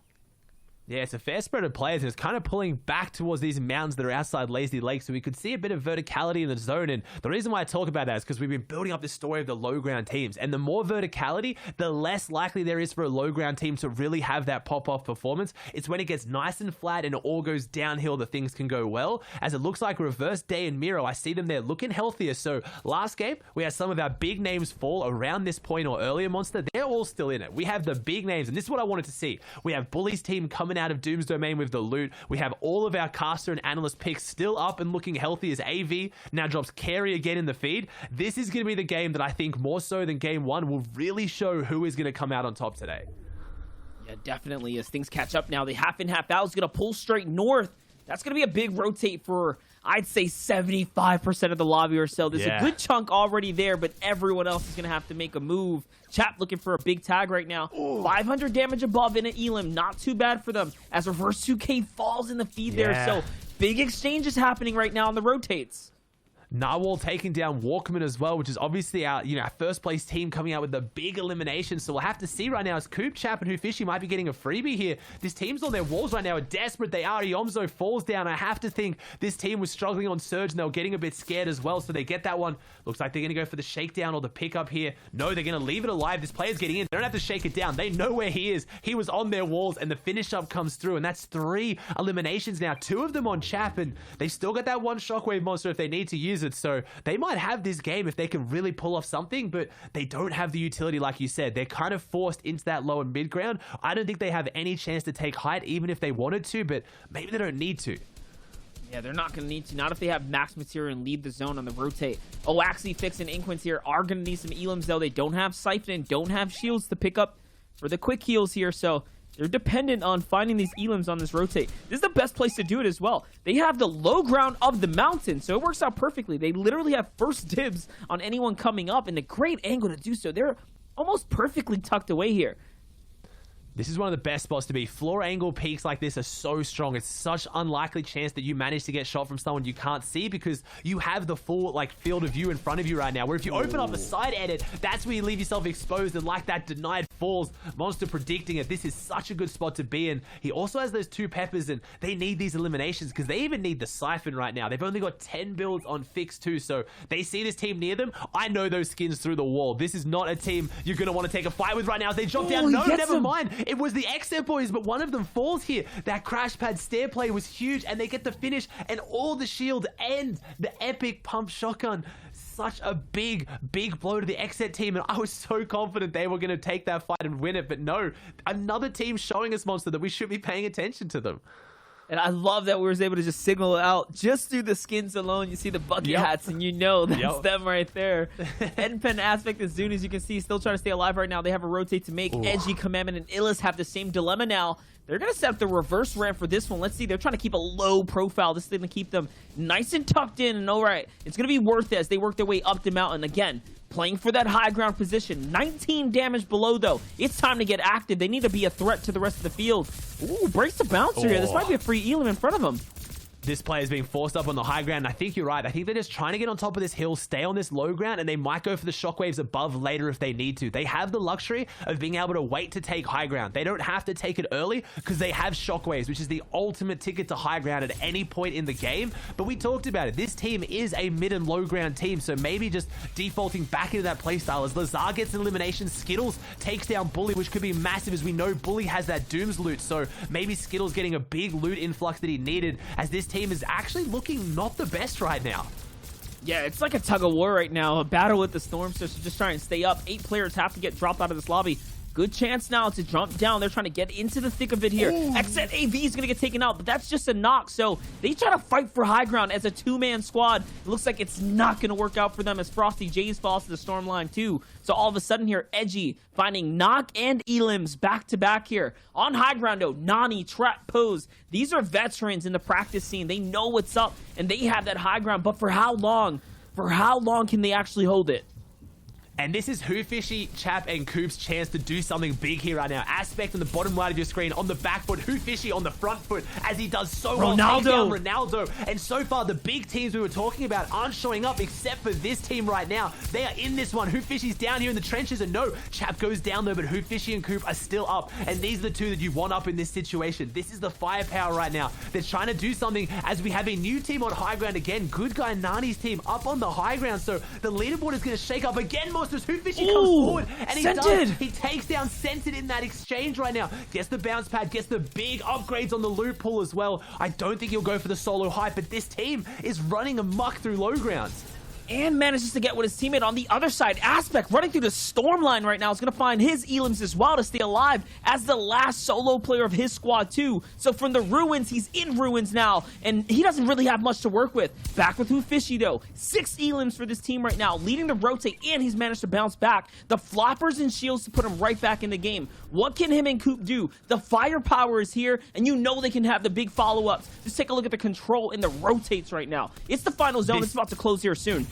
This is going to be so scary for any other team in this lobby right now. This team is dropping down, and this could be an absolute highlight reel if they can bring it all together and make it happen. But my biggest concern is if they can make it happen, how do they make the high ground happen? As I see them the bottom left there, Who Fishy and Coop just consuming people, just jumping on them and just getting all around them. Still going. 170 onto Edgy. This is exactly what we know they can do. They are so strong in these situations. I talked about it earlier. You get these two to end game, and they will make things happen. And just like that, they do. Commandment falls down as well. They take down your second place team, the team that picked up the win after the first game. But it's the story of high ground versus low. We talk about it all the time. 2v3 situation. Can they do something? This team on high ground is not letting up. They're just spraying down with the ARs. But if they go toe to toe, that is where things will get dicey. Coop and Who Fishy go up though. They had the shockwaves once. They go from the high ground. Coop's there. Shockwave comes back out. Everyone is going up and down. This is a bounce house right now. But who's going to be able to ruin the party for everyone? As Coop and Who Fishy are actually in a good spot. They take down Pose. It's just Who Fishy. Does he go toe-to-toe? Trap, he takes him out. But Zone takes him down.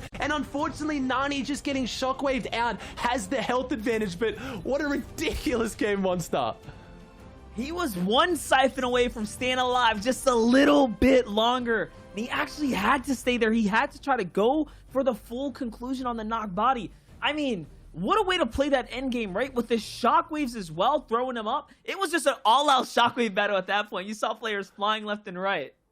We have so many new teams though. Like we hyped up, there was like 4 or 5 teams we were all talking about, but there's some new names really showing up. Good Guy Nani's team controlled high ground so convincingly there. It makes sense too, right? Because this is the battle of the low ground for the Heat. So watching Scented Edgy collide against Who Fishy and Coop, I mean, that was crazy. And that's what we expected, right? The collision of the big players in the low. Ultimately, though, the analysts are going to have more insight onto how that game unfolded. So we're going to toss it over to them to get their insight. Nani? Did that just happen? Did this trio just hit him with the oh my mo? I mean, listen, guys. Did that just happen? I think that it look you know that my inner weeb had to come out there for a moment. It just was not gonna do that, just a little bit. No, but for real, I like the way Monster set this up perfectly for us. Is this like head-on battle of the low ground teams finally coming to a head, and this was the result, right? Granted, there was a lot of the Sentinel, like the little, in case you didn't know, like the Sentinel's hand, you kind of touch them and get like a boost in the air. There was a lot of that to try and change some tarps as well as shockwave plays. But in the end, you still have Commandment, Scented, and Edgy holding down the #1 spot. Remember, they have a victory all. This was game number 2. And now we get the Good Guy Nani teams coming in. Now, do keep in mind, out of this game, they got 32 points. So they're literally coming from outside of top, like, 15 at this point, all the way up to 3rd after just one game. Yeah, and you're going to hit as many Sentinel hands as you want for a boost. You're not going to get a big enough boost to catch up to Scented, Edgy, and Commandment. They still have a 10-point lead on Chap, Coop, and Who Fishy, who Reese had a very good last game. They did have a really good game, second with 9 eliminations. We saw Chap kind of go down there in this kind of start the moving zones, but obviously Coop and Who Fishy, these guys can hold their own, no doubt. If you want guys alive, Ozzy said it best. These guys are the guys you want. They can pick up these eliminations in the end game and just go for it. Yeah, Ronaldo had very good rotates there. I think in the 7th zone, trying to catch up and stay ahead. Just enough to stay in 10th place. We saw Gonzo as well be the first person to hit one of those Sentinel boosts and get sent away in the zone. He got his run there in game 2 stopped a little bit prematurely, but is holding on to that top 8, which is what every team wants to be able to move over to grand finals. Top 16, though, from all the way 9th to 16th place gets you to that wild card match. And here are some of those teams who are up for grabs right there. Now, one of the teams I wanted to point out, actually, that's on the border, that's currently 9th, was the Xset trio there. They are not going to be enjoying crash pads today. Firstly, AV got crash padded into by 2 players. Then Knight gets knocked down by a crash pad into someone else's box. Then Scented picks up Knight out of the sky. It's just like, you know, they didn't have the most luck in that game at all, but these guys are definitely still kind of on the edge right now in 9th. So next games, these guys are hopefully going to be catching this back up again. Yeah, from 9th all the way to 20th, those crash pads have good padding and do let people bounce back. We have a lot more games still to play too, so I feel like we saw it in EU. We'll see it especially in a lot of adapting going on from game to game.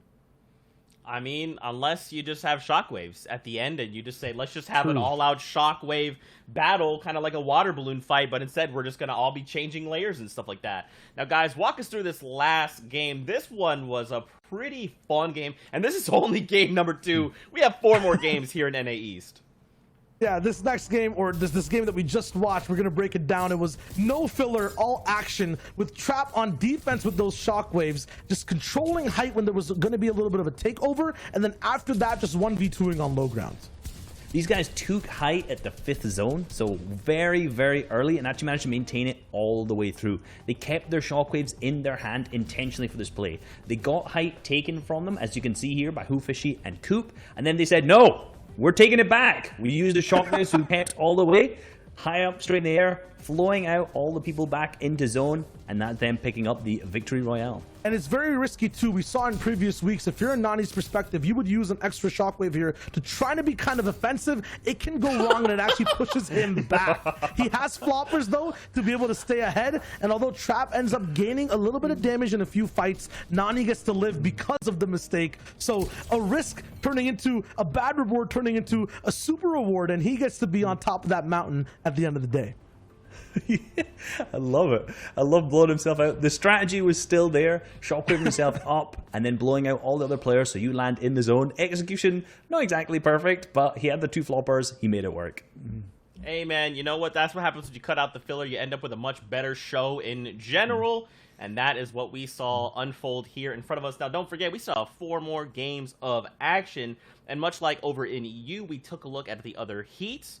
We're going to do that right here, right now. Don't forget, we have 4 heats kind of going on at the same time. So what we want to do is kind of take a look at every heat, see how things are unfolding, and kind of help better tell the story that is kind of happening all across NA East right now. So let's check in and see how things went over in Heat 1. We got Jamper, Booga, and Avery. Now, after just 2 games, you got Creo, Bucky, and Kanata right behind. This feels like literally every week of NA East. Like, this is just the run back.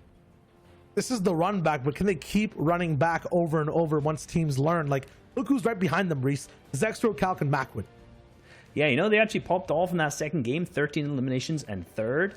And their first game, unfortunately, being eliminated off spawn, 0 eliminations, 31st. And, you know, in first, when we were already talking about Booga, Avery, and Jamper, they've seemed to fix the problem that we've seen them go through their earlier games. In the earlier qualifiers, they weren't able to pick up as many eliminations per game. This time, they're up to 8.5 currently, with that last game having 13 eliminations. Yeah, well, some of those top teams are spread apart, you know, on every single heat. So we'll see, you know, top teams try to claim more space and newcomers try to fill some gaps as well. Over at top 8, we have Cease and Furious and their trio. We'll see how those leaderboards change up as we go throughout the day. Remember, there are 4 heats and everyone's playing for that top 8. That's right, boys. You know what time it is. It's time to get back into the anime that is known as Fortnite. So for now, we're going to send it back over to our casters. We've got Monster DFAs, we've got Aussie Antics, and now we've got more games on deck. Let's do it. Here it is, guys. Game number 3 is underway, and we're back, getting right back into the action. It's time to get down to business here because the drop has already began. It's a fight that we've seen coming into game number 1. It's a fight we're going to see here unfolding again. He's trying to hold down to Doom's domain being contested. The map being pretty much a splitting image of what we saw before, except this time around, looks like the Dirty Dock's completely uncontested. And you can see the Fortilla being fully utilized now by the Exit trio. So a little bit tighter on the rotates, or on the drops, I should say. And, I mean, Aussie, I'm a bit more curious, though, as to Caddy's corner has a bunch of players nearby. Yeah, that's the thing. Maybe, yeah, you're right. It's actually quite a few teams there. So it looks like if that's Chap's team on Caddy Corner, they're not getting anywhere near as much loot as they normally do, as they normally get that Caddy Corner weather station, even some of the mountain. It looks like they're not getting the mountain or weather station. They're just getting Caddy and that little kind of like, I want to call it like the wood pallet farm down the bottom. There's just a whole bunch of wood pallets. So we'll have to see. It's quite interesting to see Good Guy, Nani, Trap, and Posed coming out of Steamy. It's such a strong drop in multiple regions where we've seen top teams perform out of it when you get it uncontested, and they've done just that. But it seems to be on NA East, a drop that is very, very heavily contested, by one of which teams is in heats today. We have Bully's team that's in this heat, and they chose to give it up to try to go into a contested Doom's domain. So maybe we see them come back. I don't know. Yeah, and that's an interesting way to try to play it out, right? You want to land, obviously, to increase your odds and play to your best game, but I do wonder, like, was it worth it going against any other team who was just as crazy to go Doom's Domain, right? Because that's really what it comes down to. It's like you have to have the guts, you have to have the power, the will to want to win that drop spot, because you know it's not going to be for free. Ultimately, we're going to find out here in day one of whether or not they stick all the way through. You have so much time to mix up the game plan. It's a 2-day format. Looks like we're talking about Chap's team, and Chap's team averages 5 placements higher when he is the primary builder for the team, which if you've ever watched Chap play, you know that's his role. Back in the day, Chap was one of the best solo players in the world, one of the best players in the world, still is, but in a completely different role. Right now, he is the big brain of the team, leads his team, rotates with them, builds perfect harps, and that's what really sets him up, and that's why Chap has always had a preference for picking up ridiculously good controller players to play with him who, on average, maybe aren't as good at tarping and building, but are really good at finding those eliminations that Chap just doesn't really go for anymore. But that's what his team's ticket to success is, and it's crazy to see him transition into that role. Yeah, definitely. We talk about a full package here. Chap, the way he's built his squad, they have that. They have everything that they could be looking for. And honestly, that's how we saw them perform very, very well in the last game. Fishy and Coop, he got them there to those final moments. They did the rest that they needed to do. Here's Lazard, though, Sweaty Sands, another drop spot that breeds champions. We saw this unfold throughout the course of the qualifying weeks. This was a hot spot. It was a contested drop, and if they got it for free, they came out with a lot of loot because of the fact that you have that upgrade machine here and ready to use. Yeah, we had 2 more central zones in our first 2 games. It looks like we're getting more of a northern zone, so that could play into Lazar P's team's strategy here and maybe plays into their benefit as Sweaty is a big area to loot. So right now, that extra bit of time they have could be massive and really capitalizing on all the loot that's here, but they're going to have to worry about their tags now. They're not the team rotating. They're going to have to wait for people to come to them, and this is one of the big upgrades to this drop monster, all the candy. It's just Peppermints getting a full 15 stack of Peppermints, which if you don't know, in the new Fortnite update, they function pretty much exactly the same as the Peppers. They just give you a huge movement speed increase, can be really massive, and we've seen teams like Clix, Bizzle, and Illis2 been dropping here get that big boost when they went here. Yeah, and the difference between them is that they rotate quick. They go north to Coral or down to Holly to find the tag, so we're going to be keeping a close eye on that squad to see how they end up fixing it all out. Skittles, though, on the other hand, you can see they're in the Misty. This is a team that's right underneath the Misty, though. Moving on in a little late here. This is Versatile, Rocco, Loopy, and Triz here. Not very often you get to see a full team, so it's nice to see a full team playing as a trio and have made it this far. As Luke looks like he gets sniped, actually, on the rotate. I'm very happy you read that team name first, because that's not how I would have said it at all, and I've realized how stupid I would have sounded. So thank you for that one, Monster. I was trying to figure out what that team name was, but this is one of those teams that's kind of encroaching on that Chap, Fishy, Coop kind of area. They're in that, I think maybe they're coming from around Camp Codway as well, as another team rotates. So this kind of southeast section of the map is looking more congested and contested than I think we've seen in any previous week of qualifiers or round 3 situations.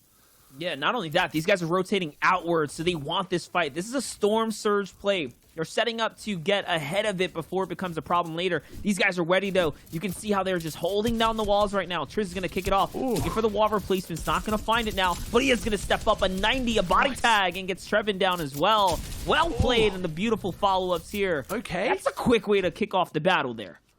Yeah, 2 eliminations on the board like that, and when they've gone through 2 games with 0 points on the board, like, that's not the kind of fight you expect to see from a team that's gone 0-2. They're quite confident. They know how to take their fights, so maybe just needing to be a bit more aggressive in that early and mid game and try to carry themselves into the end game, and that's some really good easy tags. They closed that out really quick, but again, they did have the numbers advantages. Knight gets a really nice snipe, only the body shot, and good guy Nani goes down to Miro, so our team that won the last game got the victory royale, going down to a team that we had higher hopes for than what they've been performing today.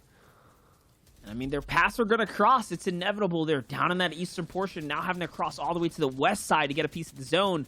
That is why they cross one another. Here, though, the X-Set's really setting up. They have the angles all left and right. This is looking too clean for them right now. So long as X-Set doesn't get tagged too many times now. Hold up. Throwing away the lead that they had, but it is a 3v2. Suscript is pinched down below underneath them.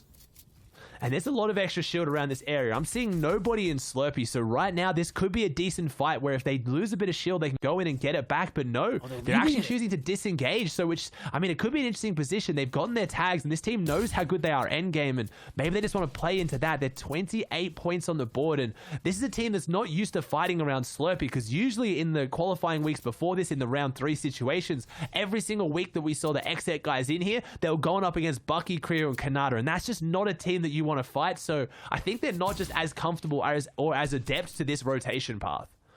What I love about what the map's showing us right now is that every team that was on the West, where normally you just be like, hey, we got zone, let's stick it out. They're moving, they're migrating east. They need to fight, and everyone understands they need to fight, and that's why they're moving away right now. Exet, I have to assume that they feel comfortable with their tags, and they do not want to take this battle unnecessarily. They are playing for the end game where possible. Now, though, they have to bounce back with how much they actually invested into this entire fight. Look, I mean, Knight's down to just metal here. That's not normal in the first zone. Yeah, and they're kind of falling back to this shanty town, and this makes a lot of sense. This is why they didn't want to keep taking that fight. They knew they got their tags, and they have a massive shield reservoir here. I don't know how many slurp battles are here, but there's got to be at least 20 to 30 potentially, so more than enough to get back to full shield, and they're going to keep farming it out, and you touched on it there, Monster. They actually need material at this point, which is a weird position to see a team in at this point, but they rotated across, they got their tags, and now they're going to fall back into their stomping ground, and no one knows this area better than the XSET guys. Yeah, and just think about it, right? Like I said, they get to bounce back now. They get to get their loot together and really continue to push back through the game. They didn't dip into their big pots. They didn't dip into the minis as far as what they had left, and that was why the disengage there was so important. Here's Raul, Vet, and Magnolia. We saw a fair amount of their come up and success throughout the qualifying rounds. I mean, already at 3 eliminations, 33 points. They are just outside of that top 10 now, starting off this game here. What a way to be kicking it off. Coming out of the Holly Hedges portion, though, it looks like they have taken out what I could assume to be a big team, because there's a lot of major squads right now as far as the top 10 goes that were landing up here. There was a lot, and it's crazy to see how many big new names we have just showing up here as well. I feel bad myself. I came into this expecting this leaderboard to look really, really different, and I'm hoping we get to continue to see this. It's what's so fun about these heats, because anyone can have a chance to go on the way through, and we haven't talked about it too much here, Monster. It's not about that top 8 too. We still got to look for that 9th through to 16th team, because that wild card match, I'm so excited to cast that. Yeah, and remember, with the wild card, it's not about how many points you get, right? It doesn't matter if you pull like a Walkman, Cozies, and a diminished. It doesn't matter if you do that. You need the Victory Royale. You have to come in and take the W home. If you don't do that, then you will not win through the wild card to play. Ooh. This is a cheeky play, though. You have Aspect, Zunies, and Endpen sitting up in a little bit of a catacomb, little bird's nest, we should call it, waiting for someone to walk inside, and baiting a mini, too. This is great. Yeah, baiting the mini, I mean, it's a good spot to be in. I haven't seen this one too much. This is kind of the one you normally see on the bridge situation. You sit in those little in the rafters, and interesting situation. They're only 4 above those. So they got to be careful. Yikes. This is a big gamble. If this doesn't play off for them, they're wasting a lot of time in here where they won't get their damage if they go anywhere else. And what a good cinematic shot. Imagine walking into this house. Oh, look, some minis. No, you don't want to walk into this house right now. You're going to take a lot more than what you're going to gain. Yeah, and I mean, like you said, if they go down a surge or if they fall this game, we know why. We're literally watching what could be the pivotal moment for them. There it is, 16 below now. The pressure is on and they haven't budged yet. At what point do you put down the poker face and you say, okay, it's time to act? That's the question for them. They're going to have a big decision to make here shortly. Pose on the other side with Trapped.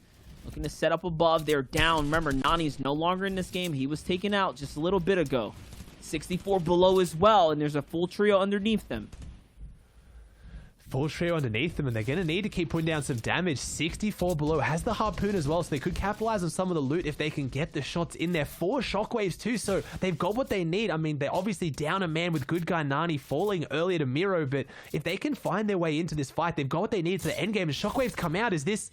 I think, was that maybe to try and go for this team, or are they hitting the rotate? Obviously, the shockwave did not work the way they intended. I think it is. They want to turn this into a box fight. They think they've got the numbers disadvantage, and this is how they want to play it. So, bit risky here, because it's going to be 2 barrels to 3 if they open up these edits. Yeah, not only that, of all the teams they could have fought, they jumped down the mountain, giving up their dominant position to get on a team that's even below them. So maybe they're trying to force this team to get put in between the two. Either way, this is a decision they've already committed. The shots are coming out. Trap's going to go in with the shockwave, and no, it's not looking good, and that's what I talked about. The team that was on the high ground now firing down. They, probably accidentally put themselves at the disadvantage off the rip just for jumping down off that mountain to take this fight. Yeah, and that's it. It was in a desperate situation. We've seen like that a lot today. This is a very stacked heat of players who like to play for endgame, and they like to play a safe mid game, and it's kind of coming into it here. We're seeing those teams that just can't handle the Storm Surge pressure, having to go for just overly aggressive plays right now, as we have Zuni's, NPen, and Aspect pushing through this building, trying to do something big right now. Spark gets hit up massively, so maybe they tried to bait the minis. That didn't work, but they don't care. They are very, very keen to take this fight inside this building, and they kind of hold themselves as box fighters, I guess, because this is going to be an interesting one. I mean, they have to hold themselves accountable as well. They wasted so much time here. They're literally running out at this point for Storm Surge tags. NPen's going to be on the losing side of this, though. He gets hit pretty hard. I'm assuming these guys have to have some kind of big shotgun because he was hit down to 90 HP. The sniper shot comes out on Samperta, though. All of a sudden, it kind of evens the playing field. This might be a small blessing in disguise for Aspect and NPen. Oh, just saw a team that I want to see have a big performance. Getting down. an elimination onto Who Fishy. That's a big turn of events from a team that we talked up a lot but haven't seen perform too well here today. But spoiling the story of Chap, I guess that rotate area, they're very close. We talked about Zum coming out of Misty, and we have Chap's team coming out of the Caddy Corners area. So that's a big switch as Zunis goes down right now. So looks like this is turning up right now. NPen goes down as well. I think we're in a 2v1 situation. Aspect has to show up big right now, and this is a fight they chose to take, so they can't get mad it didn't go their way, because they were definitely the aggressors in this situation, and I think they've all fallen now. No Aspects down there in the bottom left of your screen, but not in a good spot. Yeah, and you can see a lot of other players have moved into the real estate here, trying to get closer and closer. So all of a sudden, what was a 3v2 has now been accompanied by a several amount of teams here. Edgy, Sentinel Commandment being one of the few to park up down below, now looking to find their piece of the floor as well.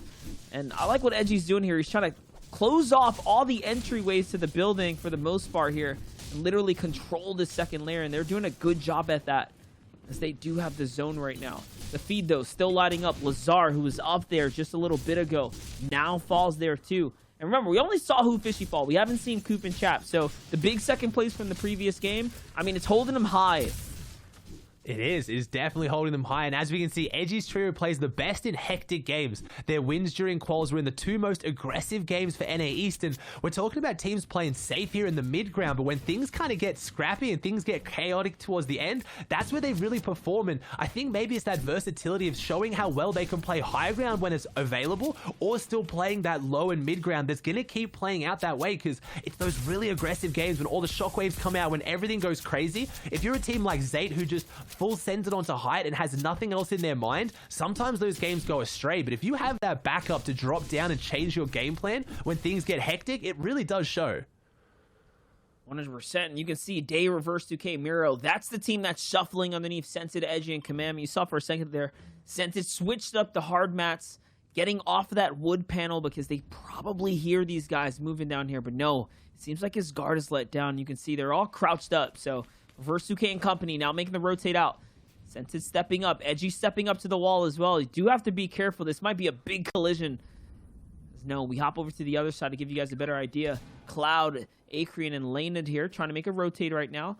J-Free Deemer doing the same as well. 3 eliminations for this team. Cloud's got the Banished Bazooka to keep him up in the game as well. This Elam Hatsev just happened too. He's at 150 cap material. Yeah, they're looking really, really healthy right now, and it's going to be an interesting zone. I thought this one was going to pull more north, but wow, still another central zone, so no one can really complain today because these zones have been very favorable to basically everyone. We haven't seen any far north or far south pulls, so right now it's just giving us a really good indicator of how teams can play on an even playing field, and this zone right now is looking pretty even except for all those trees. That's going to be a lot of cover and cause a lot of upsets for those teams that are maybe in the low and mid as they push through, as Cloud gets some really good shots onto Chap, and that was the last player in that team, so a huge performance last game. Unfortunately, all 3 falling here in 24th place. Yeah, and that's far off the cutoff. That's far off from anywhere you want to be. I mean, they were at, 45 points coming into this, so they have a little bit of wiggle room to play with, but you know that gap's going to be closed, especially when you have players like Aspect, Zunis, and NPen still alive, who are just underneath that, knocking on that top 5 here. Again, we just get these nice wide shots to show you how many players are in the game, where they're situated, what bases are vacant like this one. A lot of fake bases too. You got to be careful with those ones. They will kind of throw you for a loop, but the zone is pushing everyone center. This is the favorable spot to be in, and you can see the biggest names, the highest profiles, the strongest teams are all here right now on top of one another. That's why we hear the wave of crash pads coming out there. No one is safe. And this is going to be such an exciting 2 days as well. I think this heat, more than any other heat in NA East, is probably going to have a tighter leaderboard at the top. It's just really looking like those new names are showing up and really performing with the big names. Unless someone starts getting some ridiculous consistency soon, we always see a team perform really well, and the next game they struggle. So I think this leaderboard is going to be insane to watch, as again, we have a new team looking like they're going for the high ground advantage, but just like that, they get knocked out as well. And it's just, there's so many big names in this one that can do something, and the XZ's team looking really good, but they've got to have another big performance. Only 28 points. It's not bad. They're definitely up there, but they're not inside top 8 right now. They're in 9th. Yeah, they're not in the zone. They're barely above the Stormster's threshold, and like you said, it's all a bit of a struggle. They do have to step up here. Luckily, though, AB is going to find some tags right now into down body, so that's going to convert over for him. And his team seems like they're doing a pretty good job. Knight's actually going to find Edgy right there in the feed. You saw that. So Knight found the knock within that process as well. That's your first place team currently coming into this. This is game number 3, too, if you're just tuning in. So you guys are just in time for this halfway mark. This is literally going to set up the pace for what comes next. A little bit of their own medicine being dished out. Remember, this is how Knight went down in the last game. It's on to Magnolia as well. Wait a second. Is that a payback all the way across the board right there? I think so. I think so as well. You talked about it there. Shio said that the crash pads have a lot of padding for teams to bounce back, and just like that, they're now on the better side of the crash pads, utilizing them themselves. And maybe they've already learned from that high ground couple layer up position not being what's going to play out for them, and sat on that ultimate low. You can't get crash padded in on or down if you're below everybody. So again, they've already fixed up the mistake they had, and they're looking aggressive right now. This is when XZ look their most deadly, when they're confident and they're going to take these fights. I like this, though. Trying to get into this enemy tarp here to recycle the rotate. They have a long way to go. The squad that was in front of them did do a lot of the hard work for them, setting up this rotate, but now moving a little too soon, trying to wait. They're going to swap over. Shark's going to take over here. Way to move around the outside, but no, Shark's going to get jammed up by a wave of fire here now. You can see all the angles coming in left and right and front and center. They get zoned though, Monster. If they can pick him up, no, they both fall. That's so unfortunate. If they just made it that extra 5 seconds, they had first rotating zone. They had everything. They had the cabbages. They had the splashes. They would have gone back to full health, full shield, but it's just that little bit of a misplay, just that maybe one wrong layer or that 2-second difference on your rotate is what now puts this team so far behind, and Knight has to come up really big today. And not only that, he didn't even get all the loot from his down teammates because the harpoons were coming in, so they scooped it all up. He's down to 400 material. It's one thing to catch an impact. It's another thing to catch an impact as a solo in a trio setting. This is one of the toughest asks you can ask for, but he's going to have to do it here if he wants to stay alive. AR shots coming out. Can he find a knock? Can he find a follow-up? Literally anything right now is going to be enough to at least give him a little bit of hope here today. Needs a lot of hope right now, but we're still watching him because he's had a brilliant solo rotate there, and he can maybe do it, but he just doesn't have what he needs. He doesn't have the strong pump. He doesn't have the shockwaves, floppers, just those things that will usually help you in these situations. But if anyone can do it here, it's got to be Knight. He's such a strong player as he's going to try and make this rotate forward, and I think the leaderboard's going to have a big shift up again, Monster, as we see new teams come out on top. Yes! As never mind, Knight is like, don't worry, mate. I've got this, guys. He's still pushing forward. Doesn't get too big of an upgrade, but that's another elimination, so he's going to keep picking his rotate. We talked about this a lot during the round 3s, Monster. Being a solo in a trio setting endgame, it gives you so much versatility. You can kind of go unnoticed, but if this happens, if you get caught out, there's so much less to work with. But Zone goes back. Knight recognizes he's up against the wall, and no, it's just too much pressure, and he does fall, as we have yet again a new team on high ground. Yeah, definitely another one. This is another just practice team right here that we've seen time and time again. These guys are familiar with the scene right now. It's Leo, Ved, and Nate up above, putting some pressure down in some low ground. Reverse Suke, Miro, and Day still alive. Jay Free running around as a solo right now in his own layer as well. Miro on the hunt, though. He knows Jay Free's right up above him. You can see he was looking backwards, still looking up as well. They're focusing up for high ground. Miro has the shockwaves. You guys saw the highlight package coming in. He will go for height. He will hit the pumps in the process as well. This is it. They're setting it up. J-Free gets caught out and dropped right in. And what a refresher for them right there. 500 wood delivered. And this is game 3 if you're watching from home. They had 5 points in the first 2 games, now up to 16. So, oh my Shockwaves gosh, are out. was that a... Did I just see like the tallest porta fort I've ever seen? I don't think they're in the game anymore. That's just a triple shockwave and then holding that turbo build on the wall. They take the high ground, but shot's not coming out from Miro. He took probably more damage than he should, but they have the minis. They have the shockwaves. They don't really have the material on Miro, but they've taken it. And this is what they needed for the big performance. This team sitting in 22nd place is not where anyone would have expected them to be. It's not where they wanted to be. And now they want to jump back into this and see what they can do. They're getting the angles, and this team is a team that plays particularly aggressive from high ground. They don't just sit up and get their free placement. They're going to drop down and find angles for sure. Yeah, definitely. You already saw Dave finding one in the feed there who's going to fall to the storm. On the low ground, though, Legend DN in a bit of a fight right now, and he's squished up against everyone else. Aperta, Spark G leading to rotate out in front, too. 5 elims for the high ground team, though. A building in front of them is what separates them, so that's big material. Day, though, trying to change just that. He's getting down into the mix. He's close. He's taking floorboards as well, and you can see the marks coming out. Aussie, it's all up to whether or not they can get these points. They have a huge gap to close now. This is the time to do it. Shockwaves are going to come out, though. Miro's going to find the tags, and they defend high ground. Day gets the big 220 on the bottom left of your screen right now, just showing how you play high ground to the best of your ability, all splitting up, finding the angles, figuring out who has the firepower, who goes low, who sits up high for the win, because they need the eliminations and the win. We see 2 teams. It's a 3v1. Whoever this is going to be struggling right now to win this. It would be the clutch of a century if they can pull this off. A 1v3 against one of the scariest Miro teams gets right now, caught. though. But the bounce pad comes out. They've got the high ground. I maybe sold this person short, and no, it's Legend Dian, the new signing, signing today to Team New Age, goes down to the Team New Age team. It's just such a flip around, but that's the game they needed, Monster. They're jumping up high, and the leaderboard gets even tighter. I mean, the dev's going to have to break it down. I think Reverse 2K saved Miro for a second there with a bouncer. Please tell me what I saw was true, or am I tripping? I believe that is the case. We will turn to our analyst, Shywager and Reese. Was that the case? Almost. He put the floor down, but I believe Miro got the turbo build bouncer breakdown to save himself and beam out Legend DN at the end of the game. There you go. Now, what we did see, though, is Reverse stopped an enemy shockwave. I don't know if you're watching Reverse's perspective, but he puts the ramp and the floor up in the face, and then you watch a shockwave burst above. They were trying to get a shockwave down on that low ground to split his trio, but Reverse said, not today, friend, not today. Let's take a look at our standings here. Very quick note. Commandment, Edgy, Scented. These guys were eliminated in 22nd place with no eliminations. So in that last game, they could not accrue points. This means everyone else behind them had the opportunity to catch up. And they did. Walkman, Cozy's, Aminish. They did place 7th with 2 eliminations, so a total of 3 points to kind of push them closer. You got Keox, Frat, and Gonzo as well, 6th with 6 eliminations. So guys, just this single game where they fell outside of placement without eliminations cost them dearly. It cost them that lead. Just the progress, really, right? It looks like we're kind of at a reset now, and games are just starting off again with how close it is in the top 5. Past that, though, Day, Miro, and Reverse 2K, their big game brought them way back up from the trenches. 1 Vicroy, 9 elims, and now 38 points.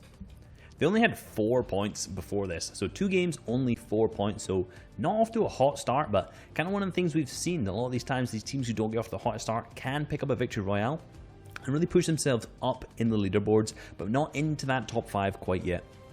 Xset over there at 8th, Narwhals, Lem, and Bank at 12th, 34-point ties. I think throughout 2 pages, we saw Summer, Legend DN go down obviously in 2nd right there, so a big game for them to get them in the top 15. I mentioned the race. It is kind of like a marathon, though, because remember, we're going over 2 days. These guys are trying to hit top 8. Every game will matter, but you have to be able to pace yourselves.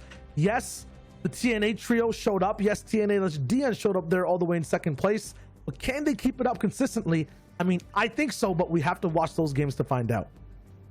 And speaking of running and racing, NRG, Ronaldo, Skittles, and Zum currently in 14. These guys really performed in the first game. 5 games, 5 elims, 5th place, and then 2 games that didn't really stack up to much after that. So really hoping that these guys kind of bring it back on these next few games, be a bit more consistent, and get into that top 8.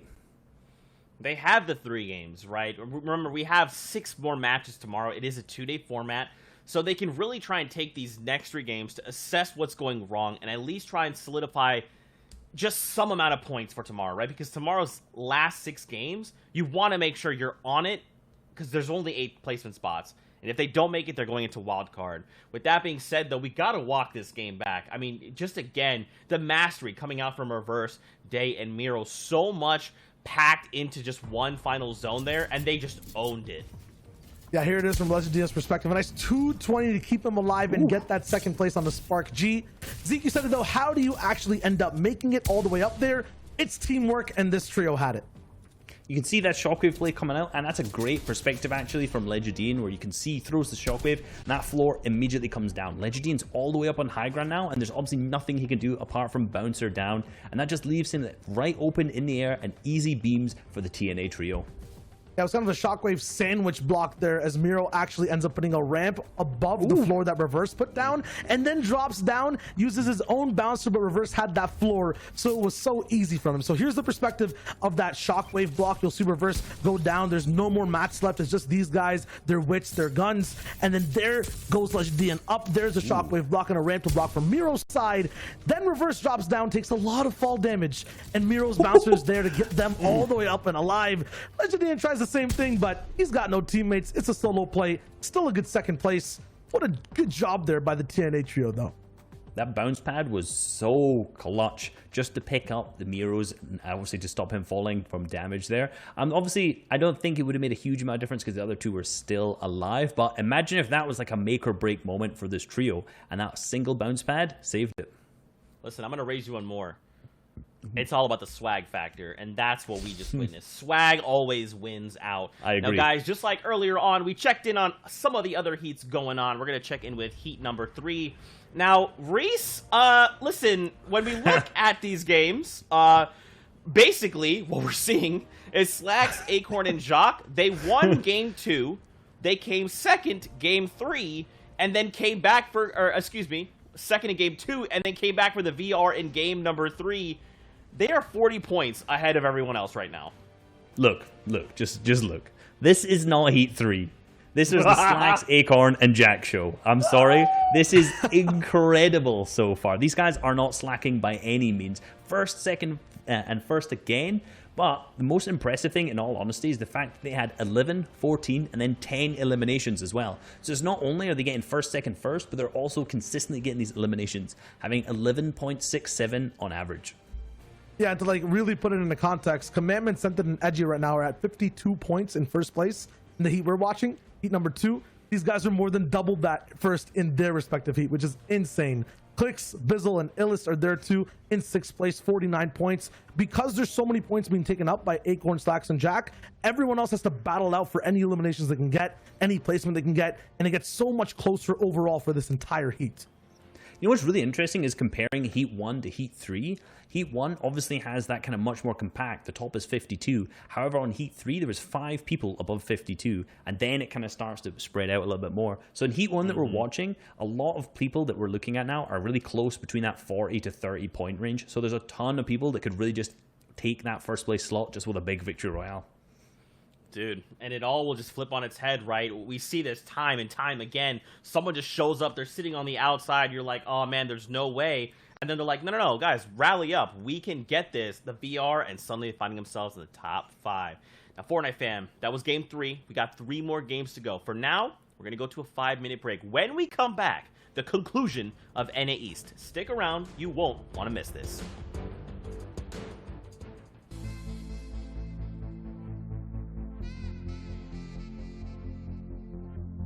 What's going on, Fortnite fam? Reese back with another video, and in today's video I want to cover height. And we're going to be using Zayt, Saf, and Stretch as an example, and one of their games where they picked up a victory royale from Qualifier 3 Round 3 of the FNCS. Across the 12 games, these guys picked up 4 Victory Royales, and they hold height in an absolutely textbook way, so let's dive into that. Firstly, just for super basic, height is when you're on the very highest layer of the moving zones in endgame, and this is powerful for many reasons. Firstly, because you use the least amount of materials to traverse the moving zones, you have a ton of angles on players to shoot down on, you have the best opportunities for healing, and you only need to worry about players below you, so you don't have to cover your left, right, and above, which you'll have to on low and mid ground layers. I like to categorize the art of playing high ground into 2 separate categories: claiming and maintaining. Claiming high ground does not start in the end game, it starts much earlier in the mid game, and in this game in particular, Zayt, Saf, and Stretch try to claim the high ground as early as the 3rd zone. You can see them take up a large amount of space horizontally here, with Zayt and Saf building over onto another area so they have 2 separate points of high ground. Later on in the game, when the 4th zone appears, they're not actually inside of this zone, so they wait late until other players have already built up there, and then they all shockwave over and claim the high ground there. The only reason that these guys get to the highest layer in 4th is because they'd already set themselves up on a higher layer in the 3rd zone. This allows them simply to just shockwave over and claim it. From here on out, our team's goals switch up from claiming high ground to maintaining it. Really, they're not looking for a huge amount of eliminations here. Their main goal is just to ensure they are the only ones on height. They do this by shooting at other players who have built up in other areas of the zone to around equal levels of them, and also by looking down, looking at players who are 1 or 2 layers below them, and pressuring these guys to make it seem like there's no chance that they're going to claim height over Zayt, Saf, and Stretch. You can see that the 5th zone is almost max distance from where they are now, so this is where Zayt, Saf, and Stretch are going to need to start claiming the high ground again. Zayt hits a beautiful snipe on one of the opposing players at the opposite height, so this is an immediate flag that our team should now just go and grab that height, because these guys are going to be on the defensive, trying to pick up the res on this teammate, and aren't going to be focusing on maintaining that high ground. What Zayt does is he actually shockwaves over to another layer of builds and then builds out into the zone to create a different area of high ground. Then, once this is solidified, Saf and Stretch both then come over onto this high ground, and then Zayt actually goes over to the other layer of high ground where he sniped the player and builds up here. This is exactly the same thing we saw in the 3rd zone, where they've claimed 2 separate layers of high ground. They do this because they give absolutely no opportunities for any other team to take high ground at this point. So in the 5th zone, these guys have this completely locked down. At this point, because these guys have claimed 2 separate layers of high ground, it doesn't matter which way the zone pulls, as these guys already have claimed all of the high ground layers. In all honesty, this is the hardest part done. These guys have good materials still left, and now they just need to ensure that they maintain height all the way through the moving zones. The main threat that they have is players using their shockwave grenades to fly up and take height from them. So the way that they defend against this is by having one player on what we call ultimate high ground. In this game, in the first few moving zones, this is Zayt. He stays up 3 or 4 layers above to ensure if anyone shockwaves up, he doesn't get knocked out. This allows him to spray any players at contesting and really take control of that high ground. And at the same time, you can see Saf move further ahead of the zone and spray backwards at players down below, while Stretch stays on the same layer as Saf and just consistently applies pressure to all the players below. You continue this form up until the 9th zone, the final moving, because this is when the heal off is going to need to happen. And you can see that Saf throws his white heals, which is medkits, up towards Stretch so that Stretch can stay on the ultimate high ground where Zayt was instead. And then if this game goes down to a heal off, he can stay on the ultimate high ground, heal with the medkits, while Zayt and Saf are on the low ground, completely trying to frag out and distract the other players who are alive. Zayt ends up completely popping off on low ground and picking up the victory royale, meaning they didn't end up needing to use those medkits for the heal off. However, if Zayt didn't manage to pop off here and the 9th zone ended up closing, they would have won this either way. Hope you guys enjoyed and learned a lot. I've been Resub. See you in the Battle Boss. Beep, beep.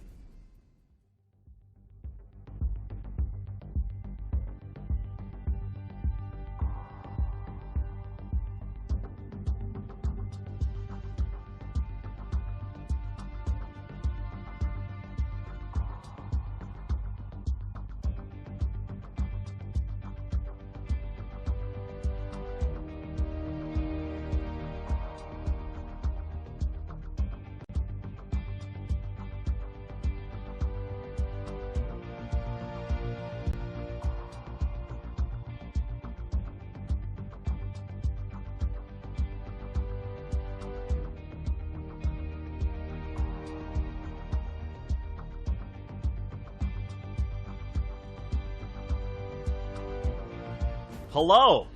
Welcome back. To the FNCS. You know what time it is, Fortnite fam. We're getting ready to get into more of the action. We have 3 games left before we end day number 1 here in NA East of the FNCS. So we're not going to mince words. We're getting ready to just jump back into it. We got 2 of the very best casters in the world, Monster D-Face and Aussie Antics. Gentlemen, take it away. We're hopping right into it. It's game number 4, and we're getting right into that action because the battle bus is already underway. Remember, we're at the halfway mark now. We're tuning in first, though. We're Reverse 2K, Miro, and Day. Miro has been on one lately. I mean, literally, elims after elims. Aussie, set it up for me right now because Miro is one of the most dangerous players in the FNCS.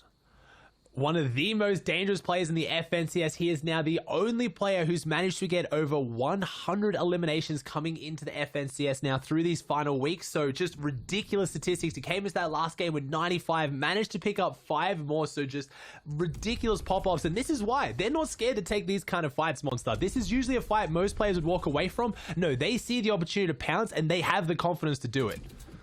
More importantly, you're going to see why it is that Miro's the one you want to keep an eye out on. Right now, though, he's already finding the connection, hits the tags that he needs to. Day's on the other side of that wall. This is a deadly pinch now in the low ground. Take a look. He's leading into the push by himself right now, trying to see what he can find, and literally on the hunt here. Day's in front of him, though, so he does have some backup. Looks like they're working right through. There it is. He's going to get right inside of it, finds pose, the 100 to the body. That's all she's going to right here. The purple pump, man, just being such a deadly weapon in the hands of a player like Miro.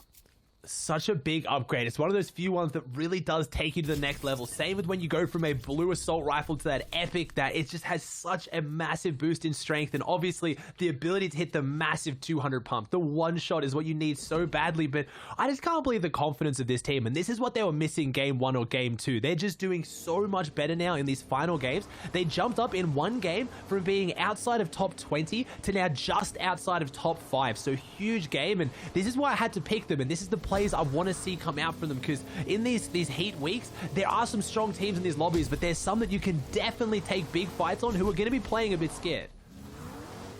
Here's Gonzo, Fret, and Keox.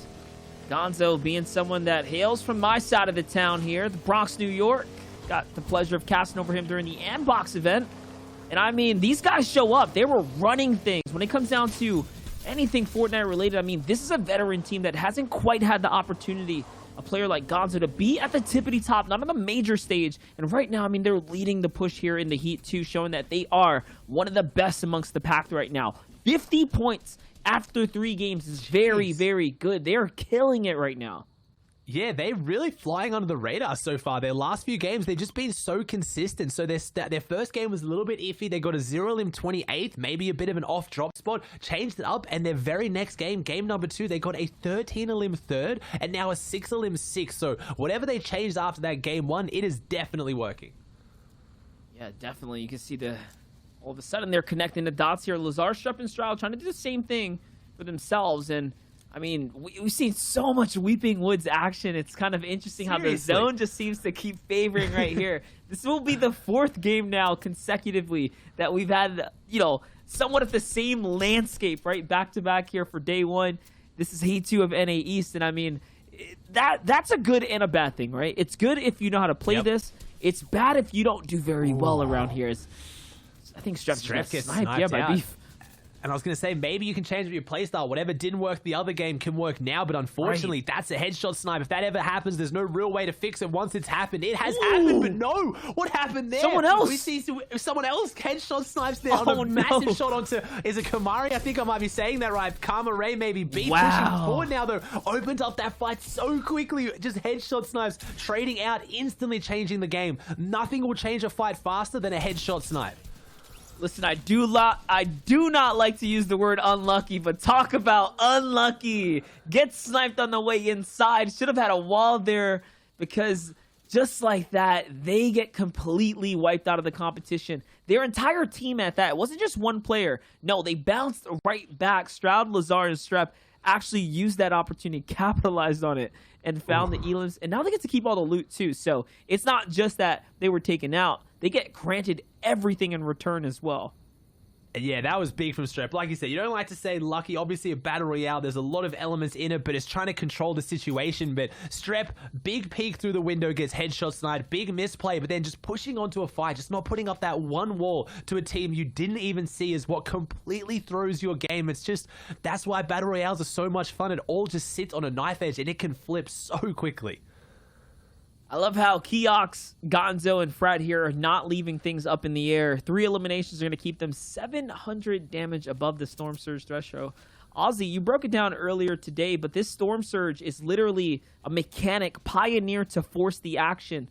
I have to think that if I have this much damage above, I want to get away from teams right now. I do not want to sit to anyone else because that'll leave it up for them to come push you.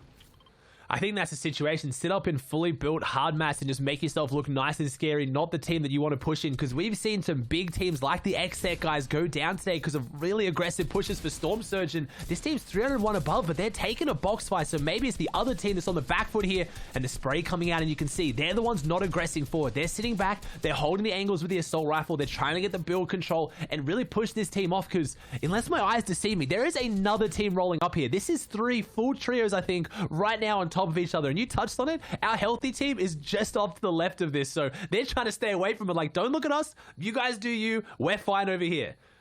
Yeah, there's the 3 squads right there. You can see Spark, you can see Rocco, the Vitality, or the Versatility boys there. Hold up, though. Shockwaves are coming out. Someone's trying to go up for high ground, so all of a sudden things are mixing up. But no, the high ground Shockwave's not going to play out. Versatile Rocco's actually going to fall. He's going to miss being able to solidify himself up above, and instead he ends up underneath. And that tag, all the Storm Surge you can see trickling in, hitting all the players, literally. Versatile, Triz there is going to be one of the ones last alive. Loop's going to get hit pretty hardly now. And I mean, the shots coming in from Gonzo and company, that's the pressure coming in. They are just right there watching this all unfold. This is honestly the best case scenario. You're sitting there, you're comfortable, and a big fight's breaking out in front of you. Yeah, I saw that other team nearby, Ronaldo, Zum, and Skittles. I think they're taking some shots in. I really want to see them have that big jump up. They were playing so well. They're in 14th right now, and that's the position we usually saw them in during those round 3 situations, right? Monster getting that top 15 consistently, but they didn't get into that top 8. They're going to need to today, so maybe got to change their play style up. They're playing well, but they need to play better. They need to play amazing Fortnite today. 100%. A perk to now, trying to get his heal on. Looks like the firing range from Zum, Ronaldo, and Skittles nearby on the bridge have finally stopped. You have to think about it too. The more you do that, the more likely you are to create enemies with these players. So they do have to be careful because they have a rotate in front of them. They can use the cliff though to slide down if they really wanted to and try a different angle. But ultimately, it is going to be a big decision because now it's time to move. Neff, Subscript, and Ace on the other side of the wall. 11 points coming into this. So not great, not bad. At least they're doing something here. Going for the water place to actually grab it. Oh my gosh. SR4 gets deleted. But this is what happens when the aggression, they get multiple angles. They're pushing into the enemy's piece control. They have all the builds around this fight. They control the pieces, literally. But this team's got so much aggression. Why, Monster? There's no Storm Surge warning. Are they trying to fight now to save later? This is just those teams that I can't figure out why they're pushing forward so aggressively for this fight. I guess it's a 1v2 situation. They thought they had the numbers advantage, but they're losing more than they gained. Ace has got some big pots. They've got a material like cap up. They've now conditioned this edge of zone. The rotate will hopefully be a little bit easier now, so I guess they're just backing themselves to take those fights.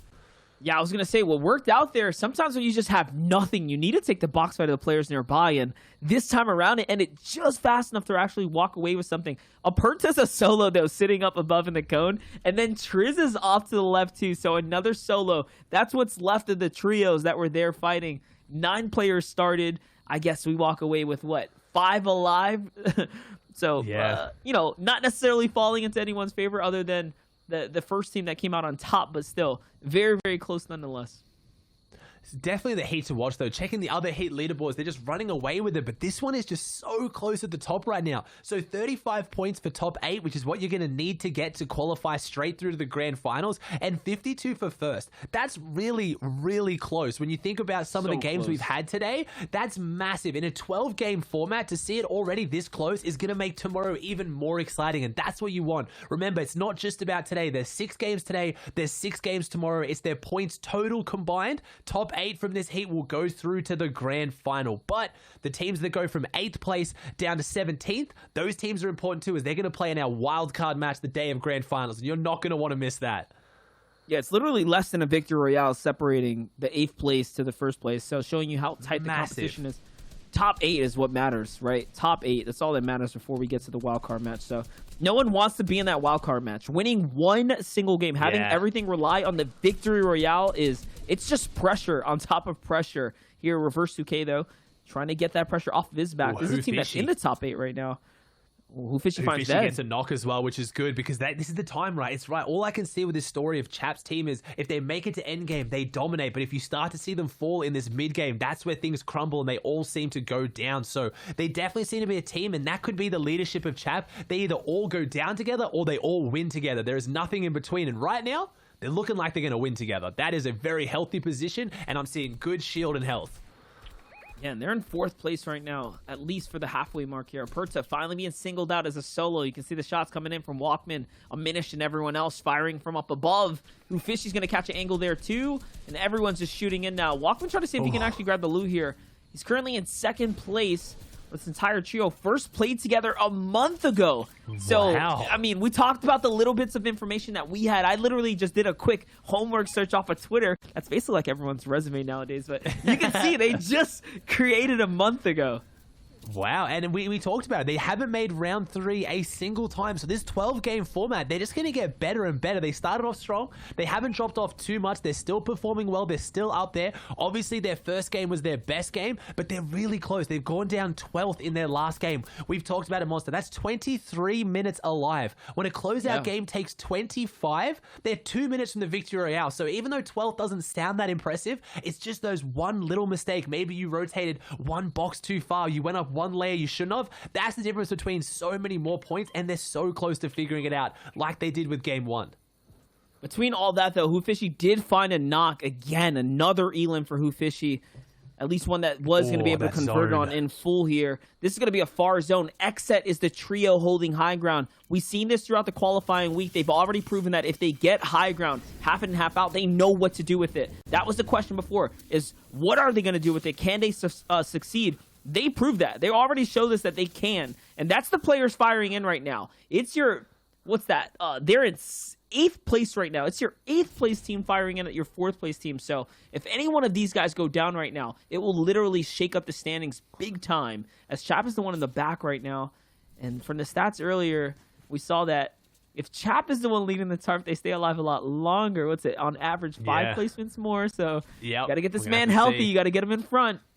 And it's crazy. This team has their own playstyle that no one else can really imitate. Maybe Sweaty Sands can. Oh, here comes the crash pad. They're going to be able to drop him in. I don't think we see anyone in that box, but they don't have the luxury like we do. Chap loves setting this one up. There it is. Coop's going up for it, though. Chap's coming from behind. They were going to set up for the aggressive play, but somebody's in the back of their tarp. I was going to say the peppers they get out of caddy corners guaranteed gives them this playstyle. They can move really fast to try to get to zones, and that's why you see this team more than any other have these big, long tarps that take up so much area because they have that movement speed increase, and the harpoon comes out, and that was a good one. And this is where they want to be. They're one layer off the ground. They can crash pad any of these teams down, and we just saw them setting up for it. They want to find it, as Chap doesn't even have any shield though, so maybe need at least a little bit of a refresh before this end game closes out, as we have a new team yet again on high ground.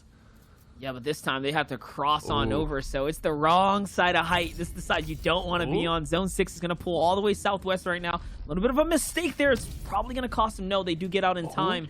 Ved's going to get all the way cut across. And yes, he's going to be able to lead the rotate here in front now. Leo and Nate, though, bit of a split. They are going to have to work to get to one another. But still, nonetheless, a great rotate right there. It's a really, really solid rotator. I thought maybe they could go for a bit of a Zate play, wait till a team builds it, and then take the high ground position, because there was no one really on that opposite height yet, but they would have had to really build up for it. And when I say build right now, they have 8 builds to their name. He gets in, Ved misses the shot. When you crash pad in, you can't miss your shots, but he gets a second chance to follow up, and Ved gets the big knock, the big elimination, and that was on the commandment. That's our first place team, and they've completely gone down. This leaderboard is only getting tighter, Monster. What is happening? Yeah, when you have first place fall 2 games in a row now, they are stuck, hard stuck there if they didn't find any elims. So this is definitely going to shake things up. Ronaldo finally falls in the feed as well. So there it is, fully concluded and taken out the game as well. Remember, they were on that backside, Skittles, Dumb, and Ronaldo. So for them to be eliminated this soon means that something went dangerously wrong down below. Here's Ved, though, on the crossover. It's just Ved and Nate. So Leo actually was split up before. And oh my gosh, Chap! What are you? Oh my god!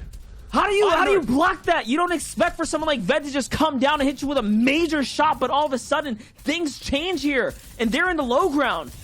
And he goes toe-to-toe with 2 of the best players in the game in that situation, Hoofishy and Koob. He does not care. He gets the big shots. And yeah, it's very difficult right now. Hoofishy's on what literally looks like 1 health. If he gets a single tick from zone, he's going to go down, as we're now tuning in with our second place team. And first place has fallen. At this point, I believe they may have overtaken them. They're so close to jumping in the lead. 44 tag tries to box this player. What can diminished Walkman and Cozzies do? We didn't get to see how well they performed game 1 in this situation until we checked back with the analysts. Let's see it live. Let's see what they can do with this game monster, because they're in such a good spot. They have the big firepower. That player just gets away and they drop down seeing the other opponent, but no, Aminish gets dropped down. Nice. They're comfortable in the box. Tetro falls. Aminish gets the big finish and he gets the shields, which he's gonna need to pop. He's not super healthy, but they're in such a good spot and they're all 3 together.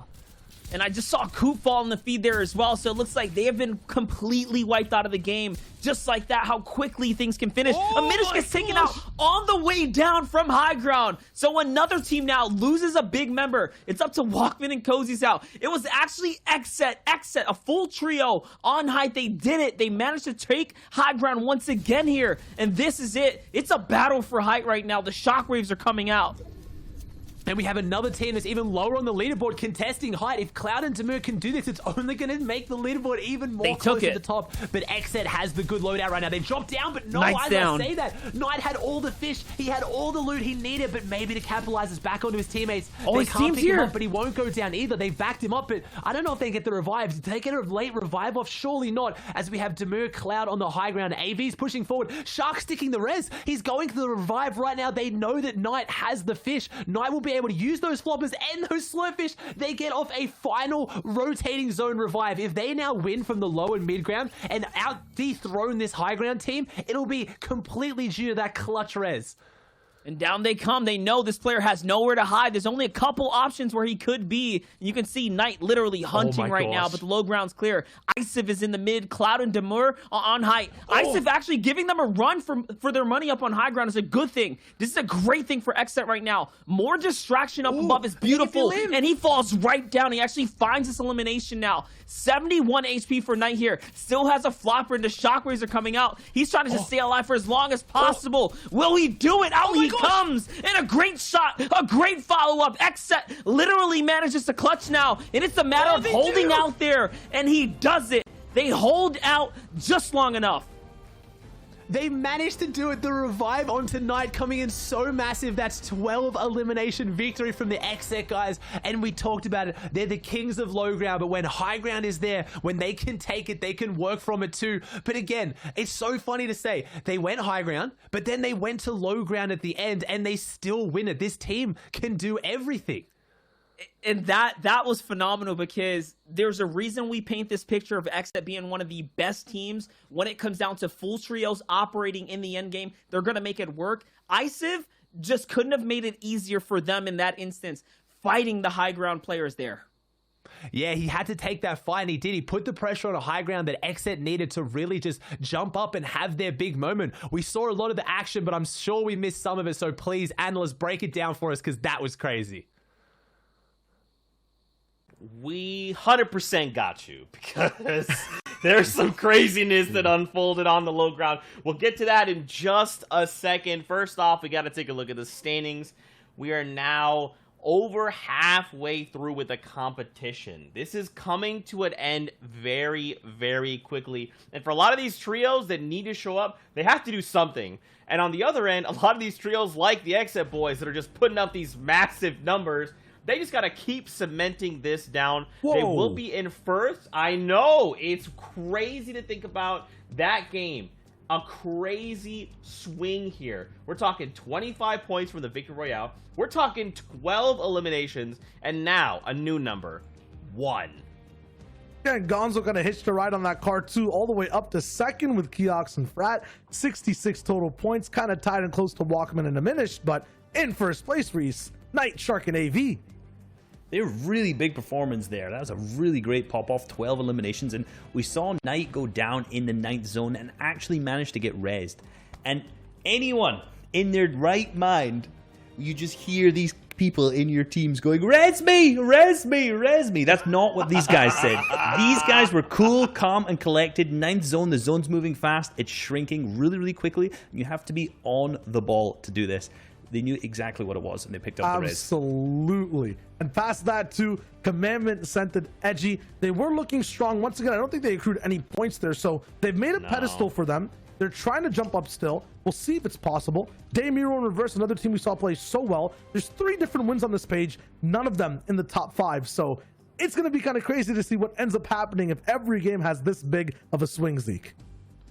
Yeah, and I mean, just to touch on the Commandment Edgy and Scented, I mean, that last game, they placed 19th with 0 eliminations. The game before was a 22nd with nothing, so they had that strong start, but they've really petered out. We continue the ball, though. Don't forget, it is your top 8 trios that will be automatically qualified into the grand finals.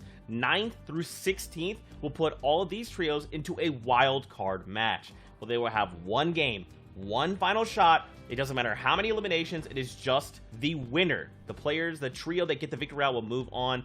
Look at these point spreads, though. It's pretty close right now, even in the top 15. So any of these trios could fall out. Yeah, and these guys are really, really close here. You know, 16 to 20, these guys still have an opportunity to catch up. Absolutely. We've just seen Exit Trio in first take a huge victory and jump all the way up into the first point. Any of these teams can still do it as well. Yeah, a lot to actually just break down there.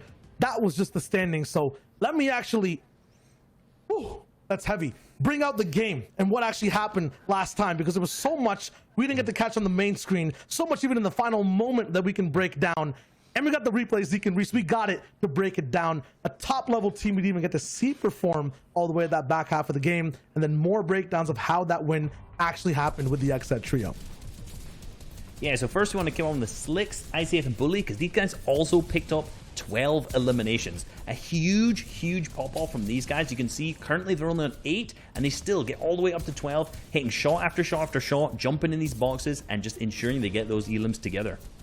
At 12 total, and then past that, a reversal elimination for ICF as well onto Legend DN. The 190 to keep his dreams alive. And you hear Aussie say it, he allowed a lot of this to happen for the XZ trio. Here's Knight's POV that you saw before. He got revived for this purpose, to be the insurance, the back half pump over and over again for his team. But the glory of it was really what this entire team got to do, staying box to box like they always do.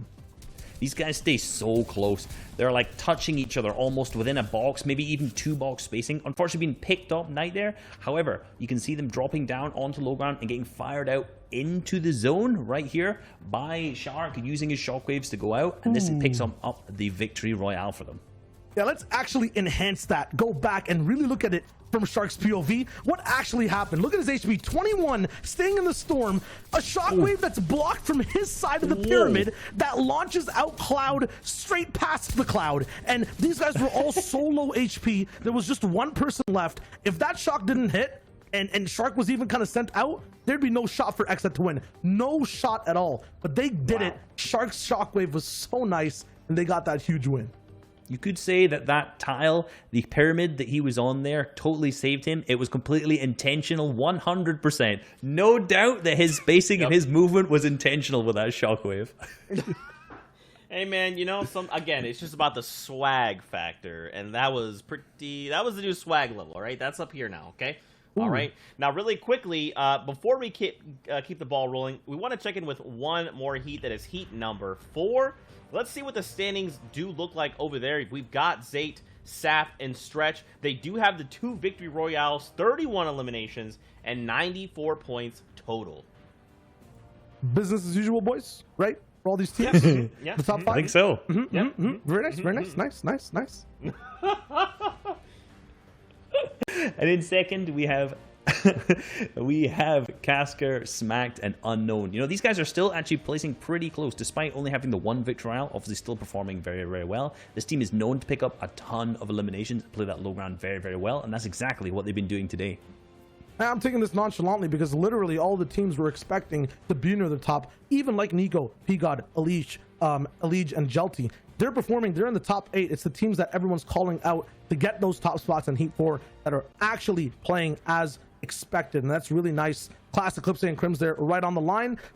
Still though, we have to remember the swings that happen. We're seeing Xset do it in this heat. We're seeing Acorn, Jack, and Slacks really dominate heat number 3 that they're in. It's going to be crazy over 2 days, right? It's just 1 day, Zeke, so far. We have another 6 games tomorrow that are going to be changing everything up even more so. And then, as soon as that's done, guess what? We go right into grand finals, where everything becomes harder. Everything becomes crazy. It's going to be such a good time. In case you didn't know, we're here for 4 days of Fortnite, and this is just day number 1. With that being said, it is time to hop back into game. We've got game number 5 on deck. We've got our casters in the battle bus ready to go. So let's get right to it. There you guys have it. It might be day 1, but it is game 5, and what an exciting endgame we just watched unfold. We get to reset now, though. Monster Deface here, of course, joined with Aussie Ansix. We've been casting all the NA East action. We'll be continuing the story throughout the weekend, but hey, it's the time to hit the reset button. It's time to get back to the basics here and kick things off. I can't believe how tight this leaderboard is. We looked at these heats originally, we looked at which ones we're going to watch coming into today, and we knew this heat was going to be crazy with all these low ground teams. I didn't think it was going to be this crazy with just teams I haven't been following enough, apparently having huge jumps up in there. We have Kyox's team in 2nd, Walkman's team in 3rd, we have Legidian in 5th. These are names that we know about and we've heard of, but I didn't expect them to come out on teams like on top of Day, Miro, and Reverse, like big names in the industry, and this is going to be such an exciting finish to today to see if they can keep that momentum going, because they're going to need to. You're going to want a bit of a buffer coming into tomorrow, because there's some scary teams in this lobby that aren't performing right now that I think will hit the reset button and start picking up some pace. I mean, I couldn't agree with you more. Just wait until these squads hit the actual reviews, right? As the day concludes and the strategies switch up, because you know it's going to happen, especially when you see so many new players finding success here and big strides of them finding their way up the top of the standings. Here's a nice little flip around through the Fortilla, through the swamps of the Xset squad, and how they played their drop spot and how they're figuring and finding their success. In the last game, they actually huddled all together here at the Fortilla. This time around, seems like they're comfortable again. They're split up. Yeah, they're split up, but as you can see here, Shark is one of 2 NA East players to make every solo finals this year, FNCS and DreamHack. That is ridiculous. And you've got to remember as well, last time around in the solos FNCS finals, they weren't actually playing most of the qualifying weeks because Shark was playing trios with Knight and AV, getting that chemistry up for today. He played 1 qualifying week, and that was enough to get him into that FNCS. So just a phenomenal solo player, but showing the trios is actually where he prefers to play despite being that good at solos. Yeah, and if you ever tune into his live streams for solos, he's literally the kind of guy who takes it super lighthearted. He doesn't necessarily expect or, you know, set any crazy expectations for himself going into solo. So the fact that he's able to qual every single time, being as casual as he takes it, as far as his mood goes, that's an impressive stat in its own. Here's Kiox, Gonzo, and Frat. They have been landing at the Lazy Lakes literally since the dawn of time, since the earliest days of competition. I've been following, like I said before, Gonzo for quite some time now, so that means that he is definitely the one leading this team here, leading this charge, because Kiox and Frat are some new players I've seen him coupled up with. This is not a team that I've seen him play with before, but still finding so much success right now. 66 points, my gosh, talk about a great run so far.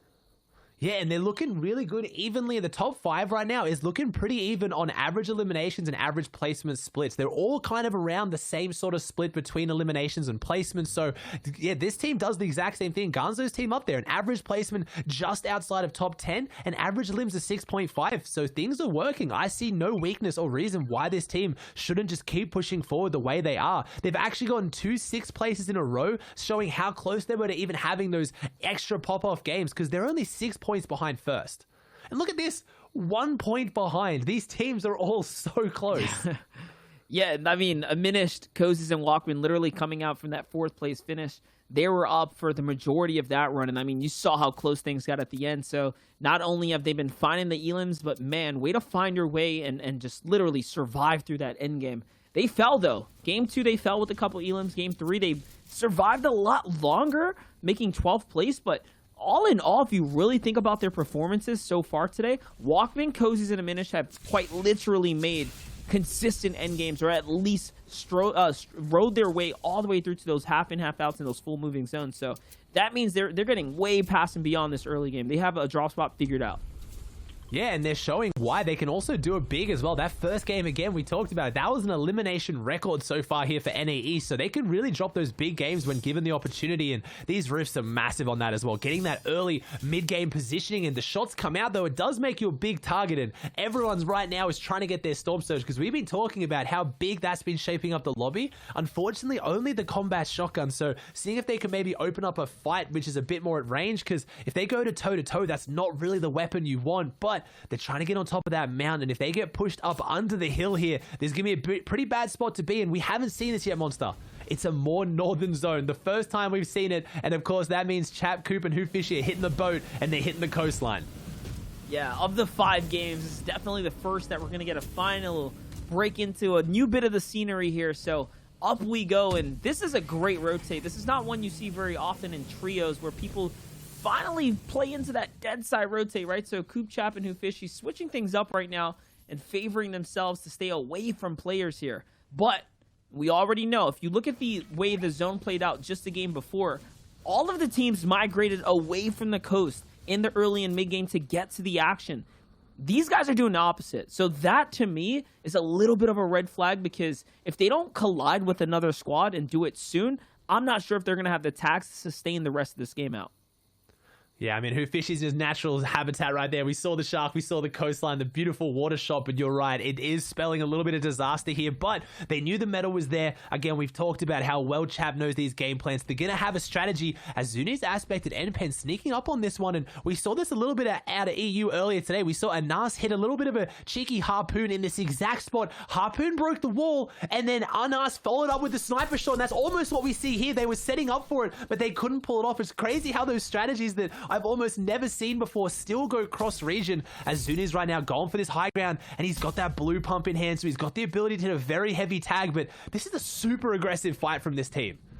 And they have the advantage right now. Coder's super lit up right now. He's on the run trying to get to his squad mates. Everyone else is super healthy except for Zuni. Zuni finally gets tagged, but this is by the third party, and it doesn't matter. He does find the shot on the way down as Coder was trying to run away, but he couldn't run too fast. He didn't get too far. In comes the Siphon, and yes, they can dive into every box now. It should be a quick wrap-up now as they have this player on the same lane. Out he goes with the Shockwave, and that's pretty much going to close things up here. So Frosty goes down to Aspect 2. And all of a sudden now they have all the elims they need and a little bit of a refresher here to control this side of the field. Look at the zone though, Ozzy. Take a look at that. That's a big north zone. We talked about this, and like next to no one is in this zone right now. We've gone from complete south to, maybe southwestish zones to a complete northeast. So it's really changing the team's playing styles as we see Edgy in the feed right now. And this was a fight for positioning. They didn't really need this fight for any more reason than wanting to get the position and a few tags. And it shows how aggressive Aspect's team are. They're going to be really scary coming into grand finals if they stay in this top 8 position, because they're not really playing like anyone else. That's a fight that we haven't really seen from anyone else. I think it did start off with that cheeky little harpoon sniper follow-up, but once it didn't work, most teams sort of boxed up there. No, they still full centered on a team that was based up comfortably on high ground. And to be honest, our third place team of Minish also found the knock within that whole entire process as well. So again, things are really shaking up here as we hit the later half of the tournament now. Teams are getting comfortable. I guess you can say tilt is setting in for some, right? If you see fighting and battles breaking out. So it's like confidence versus tilt. And usually the players on the confidence side are the ones that are going to come out on top consistently here. Skittles looking for the sniper shot. This is a squad that we know every time we tune in, we're on the edge of our seats here to see if they can find the downrange shot, whether it be with the scope rifle or with the sniper shot, because you know Ronaldo can connect. and they're just hovering around that top 15 again. It's a position they've been in so consistently through all these round 3 situations, but they've just got to take that extra step. They just got to speed things up a little bit and just jump up into that top 8, because they're in 40 points in 13th. To get top 8 is only 42. There's 2 points separating 8 from 13th right now, so one big game will be enough to do it at this point. And you're right, it usually comes off the back of a big sniper shot from Ronaldo, and they're only 5 above, so they've got to find big damage somehow, and this is a tough rotate from them. They've come out of Misty Meadows. This is really far away from where they started, so I don't know if they've played this style too much, so we'll have to see how they go with these northern zones. 100% here. Take a look how they're plotting up, though, trying to get their loot back in, and man, this is 2 big teams. Edgy, Sentinel, and Commandment really have fallen down by the wayside here. From first place to strongly, 2 games now sets them way back. 52 points from first down to 6. So they dropped 5 full slots, just showing how close the competition has been today. And this is only day 1, right? There's a whole nother day of comp in front of them. But better yet, there's a whole 2 games in front of Sentinel and Edgy. I do wonder if they can get out of their hard spot right now and actually find some points, because they were getting dropped in the mid game, not the end game, the mid game. Yeah, that's what they've been going down. When they make it to endgame, we saw earlier they're especially good in those aggressive endgames right now. As we talk about aggressive, though, Ronaldo, Zum, and Skittles are going up on these walls, and they picked a good team, because I'm seeing 2 players and I'm seeing no shield. So they've got a big advantage in this fight, but they've got to close it out quickly. These are the fights that if you take too long, you get those third-party eyes start looking at you, and that's where the damage comes out and the pressure comes out. As Skittles is trying to get in, he does, and they get both those eliminations in such quick fashion. Skittles did not need the loot. Look at this loadout. He is so healthy, but they needed the damage, and now they're 216 above, and that's showing a lot of confidence in their box fighting skills, though. And more importantly, 2 more points up the food chain here, which ties them from 10th to 8th place. So they are literally neck and neck with the rest of the competition. This is how close the games have been, and this is how it's going to continue to play out here. In the low ground now, though, trying to make this rotate. The shots are coming in from above. I see Xset's Knight find Bank there, and then Shark finds the full Elam there too. So Xset also cooking already. And you can see how much of a spread Strep, Lazar, and Stroud have on this cliff right now. They literally run the mountaintop. Storm Surge is coming out, Storm Surge though. right now. It is coming out, but Daymir and Reverse are on the good side of it. No, they're on the bad side. The Storm Surge is going out of them. I think both teams getting hit by Surge. I don't even know what's happening right now, but there's a lot of Surge damage being handed out here. Either way, these are 2 desperate teams in bad situations. No, Strobe's team was a little bit above. It was Daymir and Reverse that are so much further below, and they've got to take this fight right now, and they do. They all get finished off right now. Big fight here, and my pick, Daymir and Reverse. No, they're not all taken out right now. There's still 1 player alive. Really good shot with the green pump. This player's on the other side of the wall, and I think the third player is going to start setting eyes on this. It is Miro 1v1 right now with Kyra. Can Miro do it? Has the window edited? No, it's not good enough. Has 100 eliminations in this FNCS, but can't get one of the such important ones to keep his trio in this. And that's my pick so far today. And they've fallen. They had a great game, but they're still probably going to fall even outside of top 10 now, potentially. And it's looking like it should have all been over there, too. He had the right camera window edit there, too. You have to assume that tree was probably what was blocking his line of sight. So unfortunate. Coop by himself right now. What happened to the rest of his team? Is he split up for them? Yes, he is. Who Fishy is swarmed right now by a multitude of enemies. And Chap was still alive. It seems like, yes, Chap was... Is Chap down there? No, Chap's out, right? No, Chap's out right now, so it's just 2 Fishy and Coop. Not sure what happened here. They're in a great position, and we've talked about it. You got to get these guys to endgame. I guess maybe that was, the sacrifice. Not what you want to see, but still, they're both alive. They got 2 floppers on Who Fishy. Only the Grey Pump shotgun, though, so maybe these northern zones do play out a little bit riskier for this team, and I hope they have their Storm Surge damage. 3 eliminations on the board. Where they're set up is a nice defensive position, but it's not going to be great for Storm Surge because they're not on top of this elevation. They're halfway down it. Right now, they can only see about 180 degrees of the rest of the lobby. They can't see that top area, so they're gonna have to hope they can hold on to the Storm Surge tags they have, and this is gonna be a ridiculously exciting endgame monster. It is either gonna be a straight over Stark Mountain like it is right now, one of the most sheer elevations in the game, or it's gonna go through Steamy, which is just also an insane endgame when it hits the stacks. Yeah, we're definitely in for a treat for sure right now. Our odds are pretty high that something crazy is going to unfold here. Just to speak about the little bit of context here, it's like Fishy is by himself. Who Fishy is literally by himself, And Coop is based up inside a Steamy Stack, so they are very far apart. It's not looking good for them by any means. Zuni's, Aspect, and NPen, though, are all together with one another just on top of that cliff lip here, so they have the dominant position for the most part. They're actually looking outwards towards what would be the rest of the players that are probably going to be looking to move inside now because they have so much distance between themselves and the storm line as everyone's huddling up on the rotate on in.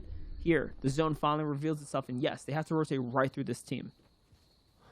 It's going to have to rotate straight through the team, but we've seen this team run straight through teams time and time again in these round 3 situations in the earlier weeks we've been watching, but Aspect's team didn't play last week, so I was wondering if that was going to, make them a little bit dusty, maybe have to, brush off some cobwebs, but no, they're coming out of the ruins, but they're not looking ruined at all. They're playing so well as Legend, and I think over here is in a bit of a fight right now on the edge, and there's a lot of really good teams, but these kind of zones, more so than any other, I know you said you don't like to, Monster, they do come down to an element of luck. You have to hedge your bets on which way zone's going to go because there's 2 really big possibilities right now. It goes back up Stark and all those teams up there are looking pretty and the stacks is looking a bit rough, or it goes towards the stacks and you have to get off this mountain with so many players at your back. That was actually so sketchy. Tetro and Exo actually missed their shockwave bounces and they went flying off to the side of the cliff here. Probably not ideal for them as now Fishy realizes, yeah, I got to back up from those guys. It just started raining players onto him quite literally. Off in the distance, though, he's going to find some shots. These are all important. Remember, being down a member, that's Storm Surge gone. That's all kinds of other factors they have to work into. So tags are so much more important now than ever. Remember, these comms, he can give comms to Coops because they have such a wide range here. And just looking at the map, that single blue arrow at Steamy Stacks, that is Coops. So you can tell that the communication's there and they're working together trying to collide their shots onto these teams on rotates. Exet, though, on the distance as well, and they're trying to get into the new zone too. Yeah, and they're 2 solo players who have great solo performances, so they're going to have to play a little bit of solos, but kind of together. They're just so split. And right there, though, Fishy gets that elimination there onto Zlem, who is rotating around the side. That's a good pick. He's got eyes on it, but there's no way he's going to be capitalized on that loot. And this is the big moment. You've got about 30 seconds left until this zone shows, and it's going to really dictate how this end game plays out, because if it goes back up, all those steamy teams are struggling. If it goes down, we'll have to see Xset in a great position, but up against a team that's very scary, and I just thought that. Ooh, I thought they were setting up for the crash pad. Anytime you see Xset team on the low ground below a team, and that's it. They drop Aspect down. This team fell to the crash pads earlier, and now they are dropping so many teams in, but AV's gone down. They need to come back, and it looks like they have them in a safe position, but Knight's going to go on the offensive, putting down that pressure and making sure they don't get the revive on Aspect, but this is a risky one right now because he's playing solo as Shark tries to get AV back up. Yeah, remember, he has a Siphon pending as well, so they might want to see if they can find that one too. Either way, though, it is a matter of trying to stay alive, and yes, AV is going to get picked up, so just enough defense is enough. It's enough defense to keep them in the game here. Zuni's on the other side of the wall with NPen, though. They do get the trade-off on Aspect as well, so it's a complete reset. You can hear the splashes going out, so that means Xset is now at the full disadvantage. Yeah, they're trying to distance their way from that team. They cannot stay here to battle it out. They're just going to leave them and go ahead and go for, I guess, an old-fashioned rotate right now. A ground and pound, and what a Siphon. What a Siphon to find now. The material as well that's going to generate from that. Beautiful there for Knight. That's a big one. And you said ground and pound, but they're going to have to find their wings pretty shortly, Monster. This is going to the stacks, and it's going straight through that second stack, which is just the most chaotic end games ever. Everyone's flying through the sky. People get on top of it, but that's where I'm looking for teams like we saw earlier. Centered, Edgy, and Commandment to really come out on top in these ridiculously scrappy lobbies, as Xset now has the biggest task ahead of them. How do they get down and into the stacks quickly? Because as you can see, they're the last team to move, and they shockwave, but all 3 are split. They're so far apart. The spray comes out, the focus comes out, and that's enough. They take him down there, and that was a straight knock. All 3 of them got simultaneously knocked in different areas at the same time. I think the Xset trio is completely out of this now, as Typhoon, Legendian, and Summer on 60 points. I swear everyone we tune into, Monster, is like top 8 or so close. These points are ridiculous. Yeah, definitely. And man, that just means they had one bad shockwave or crash pad off that mountain. They were split up and just got picked apart. So Xset, the first place team, out of the game there. They did get some points, though, so it is going to be interesting if they can maintain the lead so far here in Game 5. But either way, that means that the stage is up for taking. Who's going to be able to stand up and make the performance of the lifetime right now? It's Game 5. It's time to do it. This rotate is cutting through the stacks into the beach. It's going to be all waterfront now. I'm sorry. I'm sure you guys can tell the excitement in my voice. It's one of those situations that you dread to be a player, but you love to be a spectator. You're in for an absolute treat. These end games are always so crazy as Leo's trying to make their way through. Who hedges their bets and goes through the stack for the extra mobility, but just embraces the craziness that is a literal whirlwind you get stuck in, or do you rotate around it? And this is where it's going to be hard, because this is the kind of end game any team can take height. There you go. Leo gets big shots on the aspect, so he got revived and they get their damage. Leo's team setting up to do really well right now. They're not going through the stack. They're going all the way around, which is the safe spot to be on. But who goes up and dominates that high ground position as this team's trying to find their way out? Ved has the splashes, but Nate goes down, so it's going to be up to Ved and Leo to do something here. But he has that peppermint popped, and he's getting straight to front side. Yeah, he did a good job there finding Skittles as well, so all of a sudden this refresher is going to work out for him. He has just enough builds to fully tarp in and play this outskirts, and he's sitting up above the enemy builds as other players are now crashing in on top. Take a look at how the landscape is shifting up now. Ved's going to run through the box. It's Zum. He's trying to finish up what was left of Ronaldo and Skittles' squad there, and he is going to find Zum's loot. He's going to be able to pick it all up. The bandaged bazooka as well being the ultimate come up for this situation right now. That's an endgame tool if I've ever seen one, and now they're one step closer here. Oh my gosh, look at all the pressure. He's out of material now. Ved's got to do something big, and he's been doing big things all game. He's got the bandage cannon, but that's about it. He goes to use it. He doesn't need health. He needs shield, so he's going to use that to tank Storm a little bit. The team that I'm not seeing in the feed, that I know is here somewhere, is Scented, Edgy, and Commandment. No, he jumps off, and it's not enough. He slips all the way down. Massive misplay from Ved, unfortunately, but still a good game. And no, it's not Scented, Edgy, and Commandment. I can't see it. They're on the low ground. They're not looking healthy. It's Kyox. It's these teams that just are saying, pay attention to us. They are in second place, and your first place team is down. We may see yet again another massive shift in the leaderboard as this team tries to control the high ground, but this is the low ground heat. Who can upset them from the bottom, as we have a very flat low ground right now, and Scented, Edgy, and Commandment are looking so healthy down here. And so dominant, just material on top of material. Sentence going to split right there to give enough to his squad mate Edgy, who's in the front of this, and Commandment. Let's not forget, when it comes down to these end games, the IGL roles switch. Sentence and Edgy will stay hip to hip. Commandment actually takes over. If you do the homework, you know this is how it plays out, and it's doing it once again. This is how they found their success in the last weekend's qualifier, and we're literally watching it unfold once again here in front of us. On height, things are going to switch up though. Legend D and a new team, Summer, and Typhoon up above. They actually take it over, so Gonzo gets forced out, and it looks like they're taken out of the game. So first and second places are no longer in the running now. This team on high ground needs to be careful. They're not as healthy as they need. They're running out of mass. They're running out of shield. They don't have the mobility and versatility that this team here does. Scented, Edgy, and Commandment had such a big start to today with the game 1 win. They fell off the pace, and they're back on it right here. I said it. We talked about the stats earlier. This team thrives in these crazy, chaotic end games. And look how healthy they are. They're ducking. They're dodging. They're going through the tops. They're finding angles. They're finding shots. Just like that. They're finding so many eliminations every time you ask it of them. They perform. This high ground team is only looking worse and worse as Scented, Edgy, and Commandment absolutely run through low ground. And they're so flexible. Just like that, Scented finds a 3-piece elimination, and now it's a 3v3 situation. Summer, Typhoon up on height, and like literally they just have to come down and figure this out. But this is not an easy ask. You're looking at one of the best on the low ground, and they all have material. Even Commandment has a harpoon to pull in more loot. So now going into the water, they actually have just a little bit of a disadvantage of Consented, and now they have the high ground. They have the high ground. They've taken over them. And can they work from the top down? They've done it before. They worked the low ground. But what can they do in this situation as the shockwaves come out? But I think it was a little bit too little, too late. They delivered the siphon. So right now the siphon comes out onto Scented here. He has it on the high ground, but Commandment's gone down. Can they finish it off? The legendary pump in hand. It's a 2v1. The players up against the box. Edgy and Scented. The dynamic duo. The NA West duo that's come to run East comes out on top. And that's their second win of today. And such a big game. They're here to take that first place, and they did a great job in doing so as well. What a way to actually turn things around and dominate there. We're going to toss it over to the analyst desk. That was a great game 5. Let's see what you got.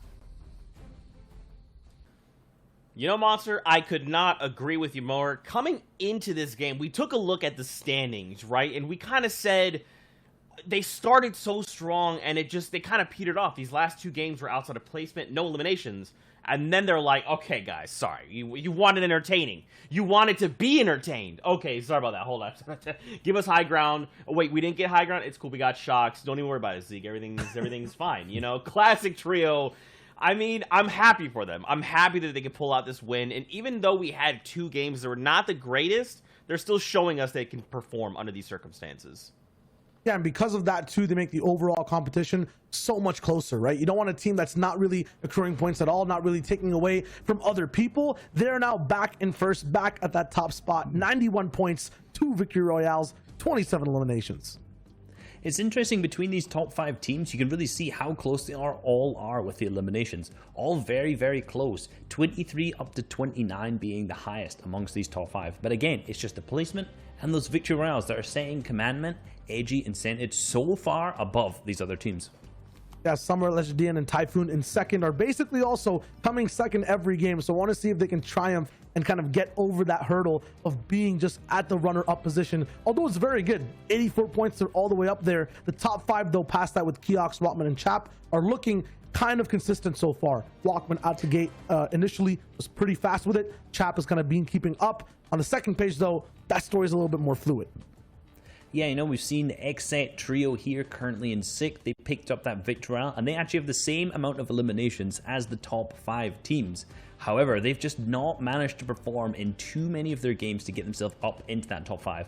Obviously, top 6, still very, very good, and our qualification threshold is the top 8 after all games are finished today and tomorrow. So they're in a really, really nice spot here. But if they're going to want to keep pushing that to get further up into that top 5, they're going to need to be a little bit more consistent in those other games.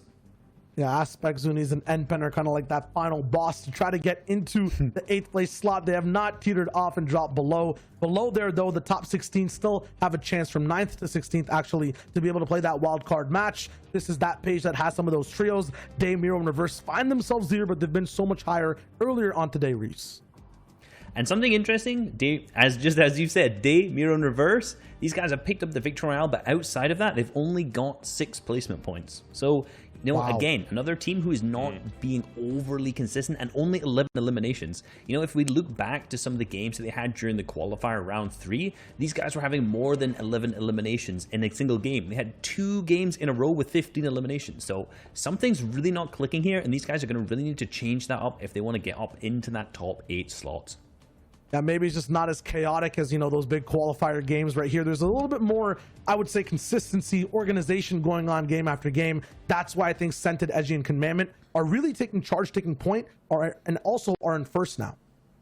That's right. And a lot of these trios, they're all on the same level as far as skill, right? So it's not like you might be able to land somewhere or walk across a trio that might be having a bad day. Doesn't even matter. All these trios are pushing toward that top 1%. So you have to be prepared to fight.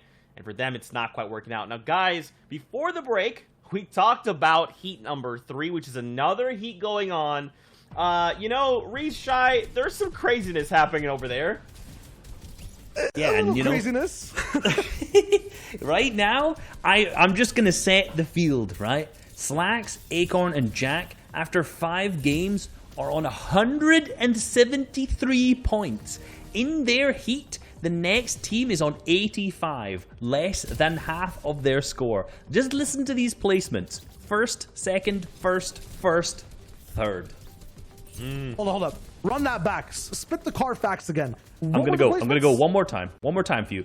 I'm gonna give you the eliminations afterwards this time too. First, second, first, third. Here's the eliminations: 11th, 14th, 10th, 13th, 14. Hold up. No. It's too much. It's too much. One team should not be doing this, but they are. The one game that they came second, it was Clicks, Bizzle, and Illest. That still trumped it over. They still had plus 10 eliminations that game. They're still absolutely insane, and they're doing it in so many different fashions. Sometimes it's a low ground defensive hold. Other times, like you see right now, Acorn is split off on height. They have a 3-layered tarp. They're controlling mid ground, somewhat of low ground and height. They're 3 trios in one.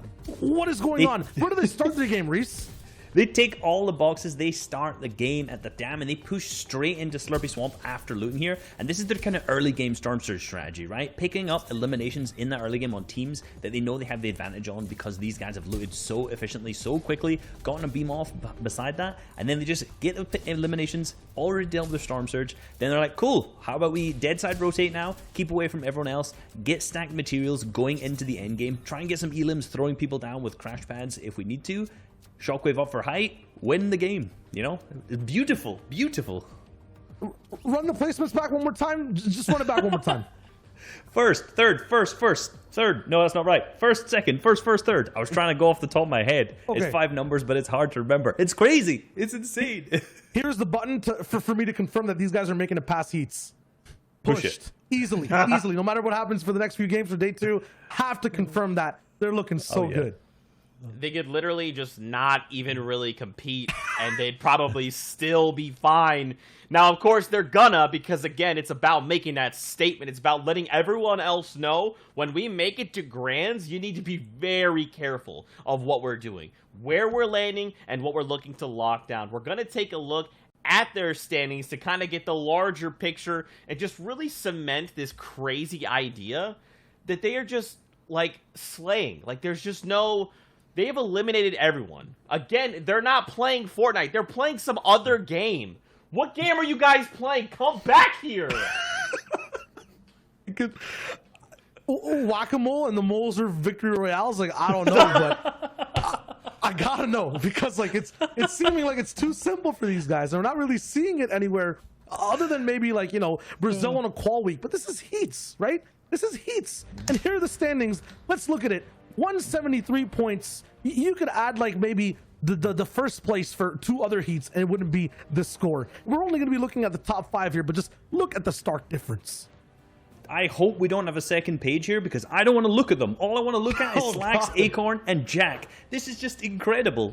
Like, these numbers are what we have seen on Brazil, yes, and everyone is talking about how these are so incredible, right? How that Brazil region was so good. But this is in NA East, one known as one of the more competitive and bigger regions, and doing the exact same thing, being equally as dominant, but in the heats, not in a qualifier.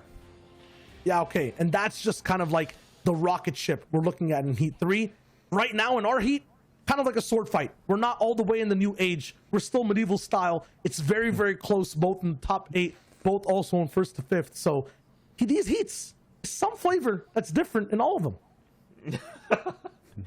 Well, guys, it's time. We got 1 game left here in NA East. Who will show up and provide and cement themselves as a top performing trio after the day? Well, we don't have to wait much longer. Let's get it. Oh, there sounds like the ships have sailed, and my gosh, what a day of competition it has been. This is going to be the last game of day number 1. It's a 2-day format here at the FNCS Heats portion of the stage, and my gosh, I'm excited here, Ozzy, to bring home the rest of this action because it has been quite a performance these players have been able to put up so far. Yeah, I want to bring it home. We've been talking about how tight this leaderboard is at the top. Let me just run you through this. Commandment, Sense, and Edgy are on 91 points, but they have an average elims of 5.4 and an average placement of 9.4. That is the exact same as the team in 2nd place, Typhoon, Legidian, and Summer. The only difference being they haven't got the wins, so we'll have to see whether they can do something, because this is your team that is managing to put up the wins. They get contested the first time we've seen it today, and that's 3 extra limbs on them now, so they're spreading that very thin gap out a little bit more, and that's freebies right now.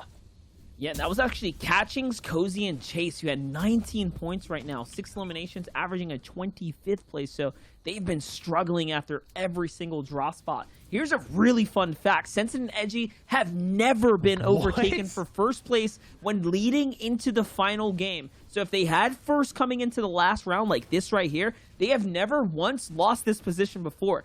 That's the history. That's the resume that they hold right now. I mean, can they continue that through? I don't know. It's a crazy challenge, but to kick it off with 3 elims, Ozzy, it's looking like things might be going in their favor. It's looking good, and that's what you want too, because we saw this. We've seen this with Booger, Jamper, and Avery, the Kings of Stark. Usually when we saw those qualifying weeks in the round 3, and they managed to win it every time they were contested, just like that. So in a 12-game format, this being game number 6, you have to think, if anyone heard about that, hey, guys, I know Stark looks pretty good. It's not the wave. Do not go there. This team will win it either way. You're just giving them 3 free points. So they're looking so good coming into their last game now, as we see our third place team, who's also doing exceptional, who looks like they're maybe contested for the first time also. I'm seeing some arrows here at Lazy.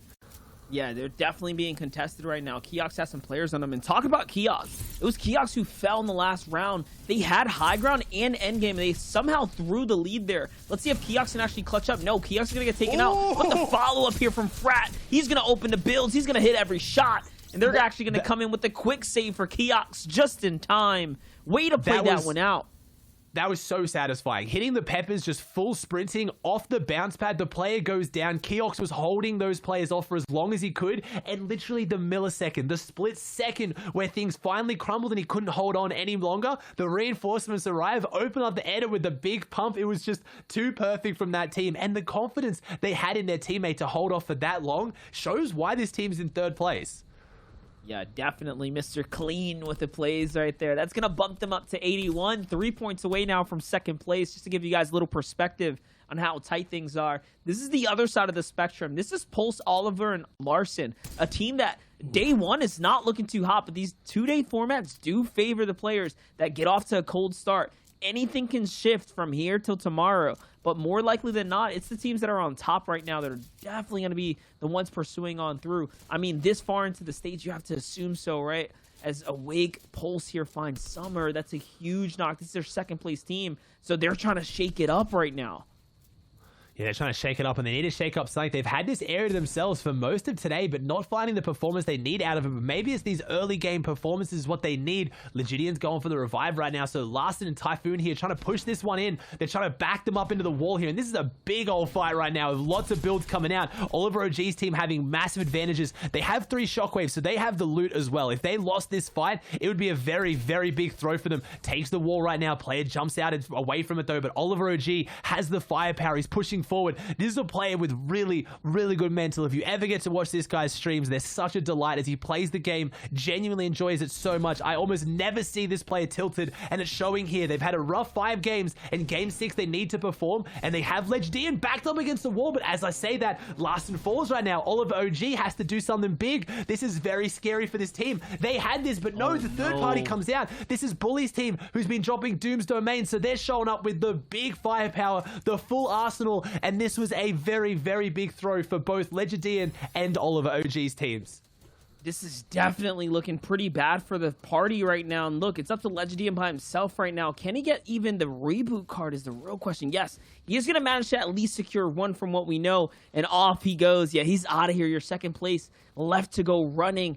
TNA's Oliver, though, is going to be able to heal as well off of some of that siphon and a little bit more of the skirmish that went down. Frat's going to fall there from the team that came in. So just showing you how that fight's going to battle out. I mean, that was a tough one. You never expect a team to fully collapse in onto you, especially this late into the game.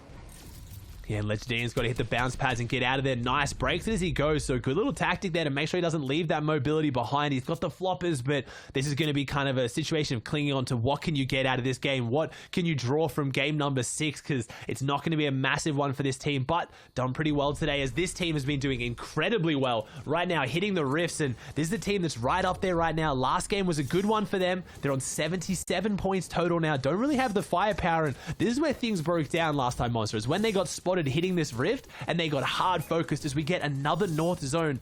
And I want to see how Chap's team, your pick, plays this, because last game didn't go in their favor when it was a north zone. Yeah, definitely. But Cozy's, though, putting out some good fire here. Not going to connect with anything. That's actually the worst truck you could be driving to, the big boy off-road one, the one that exposes your team the most. But those guys are going to get away without getting hit at all. That's a lucky rotate right there for sure. Cozy's diminished and Walkman trying to catch back up, trying to get a taste of that top 3 once again here. They were there for just a little bit coming into it. Obviously, they had that first place. If they didn't get stopped after game 1, I mean, they'd make this even that much closer. But still, they're in 4th place right now just off of how consistent they've been playing.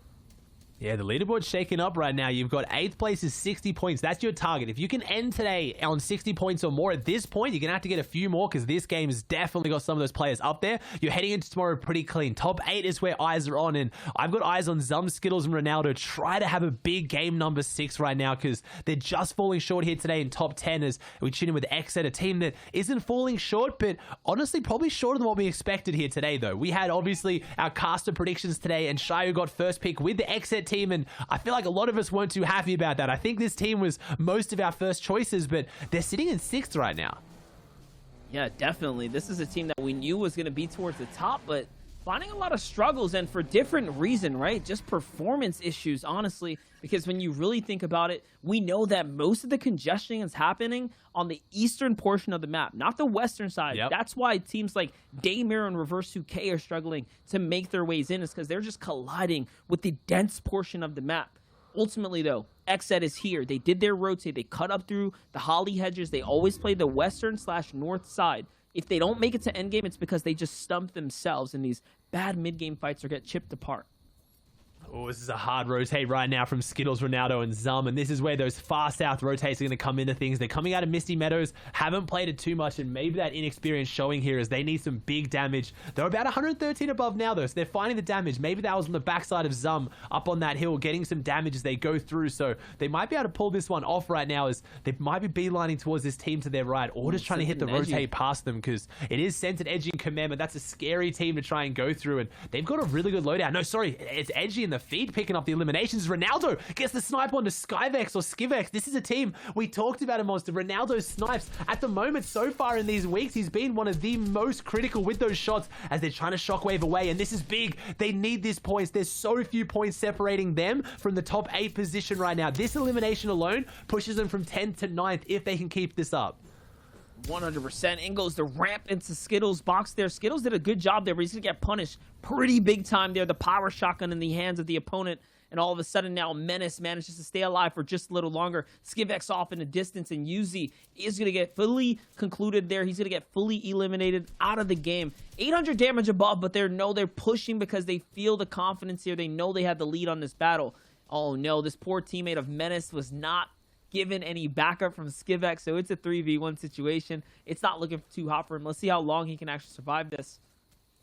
See how long he can survive, and that's important because there's a lot of eyes on this right now. They're on edge zone. They're actually not in right now, so the zone is pushing them out. This is a good old storm fight, and you don't want to be in a storm fight when you're playing in the heats of FNCS, when you're trying to qualify into the grand finals. If you're fighting in the storm, you made a mistake right now as Zum and Skittles have to push away, and they're rotating early and honestly using those old builds quite well to hit this rotators. Ronaldo, though, is running into troubles on the front side. They hit the shockwaves. Skivex is back there. They need that elimination, but look at all the players that can hold them. You know Knight has eyes on that fight right now because it is lighting up in the feed, and they're coming over that hill into so many barrels. Yeah, there it is. Shark actually steals away Skivex. Skivex didn't have any HP. All Ronaldo and company had to do was land one shot on the rotate on out, and that would have been it. This is perfect for them. They're just barely above the threshold, so that perfect situation of the rotate landing right there on the storm line, literally timed into the storm surge, it's going to work out for XZ. It's going to literally keep them in the game for just a bit longer here, and now they're 100 damage above. Otherwise, they would not have had those tags there. They would have been struggling in this situation. And they've got extra shields in there as well. I see a big pot lying on the ground. We got the slurpfish, got the cabbages. This team is looking so good. And honestly, cabbage is such an underrated item to be bringing into endgame. One of the only meds that actually stacks on top of itself. 10 health for every one that you eat. If you eat 7 or 8 back to back, that's 80 health that's going to tick over time. They're a good item to have for free. I'm pretty sure this team just finds them on their houses as they rotate, as we almost always see them carrying it into endgame. As we got a bit of a marker coming out right now, we see that Shark and Knight trying to get eyes on this edge zone right now. As you said it best, Monster, they need some damage. They can't let up right now. Yeah, not only that, the cabbage is one of the few that you can actually just chow down on, right? You can stack them up, get the instant heals to really push that heal portion upwards. Here, though, Commandment, Edgy, and Scented are going to find some players on the backside right now, just using a little bit of that cone hold here to see through, get all the vision possible. They're dead center of Zone 3. This is the best spot you can ask to be in, is center of Zone 3, because you're likely to get 4, and 4 you don't move because you want to wait till 5 shows where you need to go. As long as this team here has a little bit of mobility, they are setting themselves up to literally take home the gold right now for day one. It's only day one, but remember what the stats said coming in. They have never lost the lead, so they're trying to hold that, I guess, the crown that they only hold right now on the scene. Yeah, I want to see, like last game, we saw the big shake up. The zone pulled off of Stark. It went to Steamy. Is this one going to pull up to Stark, or is it going to go towards Craggy? Because look at that big mountain face. That's why I talk about it. Imagine being down here, being that team and having that insurmountable, massive terrain in front of you. As AV's team right now falling into a rough position. The new signing for Team New Age, Narwhal, right now, trying to push forward and do something with Zlem and Bank. Only 34 points on the board, so they need a big performance. And if they take down the Xset trio, like I think they just did, that's the big performance they're going to need to try and push through and have the momentum, as AV and Shark are there, but they're not looking too great.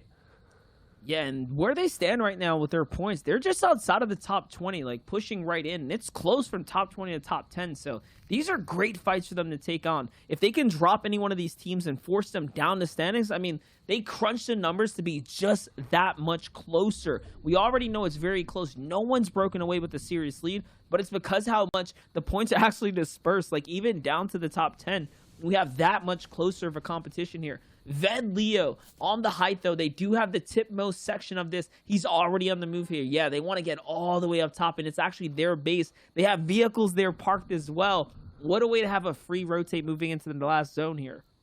That's big, because if this goes off the mountain, I talk about if it goes up the mountain, but getting off the mountain is tough too, and those cars are perfect. Get in the car, they take no fall damage, just fly it straight off that mountain. Not only do you take no fall damage, you get a bit of distance too, so based on these players moving, it looks like it is going off the mountain, so those cars are going to be huge, because everybody is vacating that mountain zone, and they're going straight towards Craggy, so I already know zone is going that way, as Strobe and Ved and Goosh are sitting in there right now. Keox doing so well right now, as we can see the Frats trio is currently in third, is the highest ranked NA East team that didn't play in round 3. This is their first time playing in these 12 game formats for Trio FNCS. So what that means is we've had 3 qualifying weeks before this. They didn't make it to the round 3, which is the final round of any of those. That is ridiculous, Monster. And they're in third place. Yeah, and like I said, though, Gonzo is no stranger to competition. Like, he's literally qualified his way through to other events, but being on this biggest stage, the FNCS stage, he just didn't do it this time around. So, consistency, it's no surprise to me why they're here. But hold up, Kios nearly throws the bag right there as he hits the bouncer a bit prematurely, and the wall is there. You can see now that it's time to chop that bad boy down. Remember, they're a 2-man team, so sticking together is, you know, more important than ever right now, being that they're down a full member. Chapu, Fishy, and Coop having a better performance with this North Zone this time, so maybe when it pulls across, they do a lot better, and you touched on it last game. How are they going to find their way through all that congestion? They're up here, but what are they going to do? Do they have the mobility? They've got crash pads, so I don't think they're going to tarp out from up here, or maybe they're going to try. They're either going to crash pad off or build a little bit of a base up here, because they're not in. So yeah, they could actually hijack the vehicle, and no, it looks like crash pad's being set up, and this is where it matters. No shockwave, good. They fall down quicker. I was going to say crash pad leaves you in the sky for a really long time, as Shark is still getting eliminations onto Road, and Reverse takes down Ronaldo. So there's some teams still in this. Even if they've been wounded, they're still fighting back in game 6. That's huge. I see Miro find Strep as well, and Ronaldo claps back there. So way to have this all play out. No, actually, Reverse finds that one. Here comes another crash pad low ground play. Coop is going to go ahead and do it. Remember, the strategy here is to throw the crash pad down, and then someone else has to cone it, and they do. No, never mind. Sentin and Who Fishy actually exchange shots, and Who Fishy falls, getting taken out by the veterans, and Chap is actually going to find Sentin. So what a way to actually have big exchanges right now at the top of the leaderboards. Big exchanges right now, really shaking up what is such a tight leaderboard right now, as I see Walkman in here looking healthy as well. So a lot of our big names are in this, and I want to see that statistic. Commandment, Sense, and Edgy never losing their lead. Can they do it in a 12-game format? Because teams like this, teams like Walkman, have eyes on the top as they get a big elimination, nice little refresh, don't gain a lot from it, but really, really crucial points as Bully takes down someone in the feed too. So that's a team we haven't really seen take charge in these end games coming out of Dooms. Maybe this is the game where Bully shakes things up even more. Definitely, but Walkman, man, at 78 points, honestly, is getting so much closer to that top 3 little by little. He's literally found enough elims now to tie himself up for 3rd place here. And you mentioned about Edgy and Commandment. Well, the stat was about Sentin and Edgy technically being a duo. Yeah, so, you know, he's never clutched with Commandment in the situation. So if he does do it, I mean, it just solidifies that stat even more, showing that they hold that record for good reason. Can they hold the first place? Stacked chips are against them right now. Bully is going to take high ground right now with Icev and Slick, and they have a comfortable space in between themselves and the low ground teams. You can see everyone else is just literally focused on sitting alive right now and waiting for the next zone to reveal itself. This is like an eerie version of silence that we don't really get to have in this Zone 6 lead up.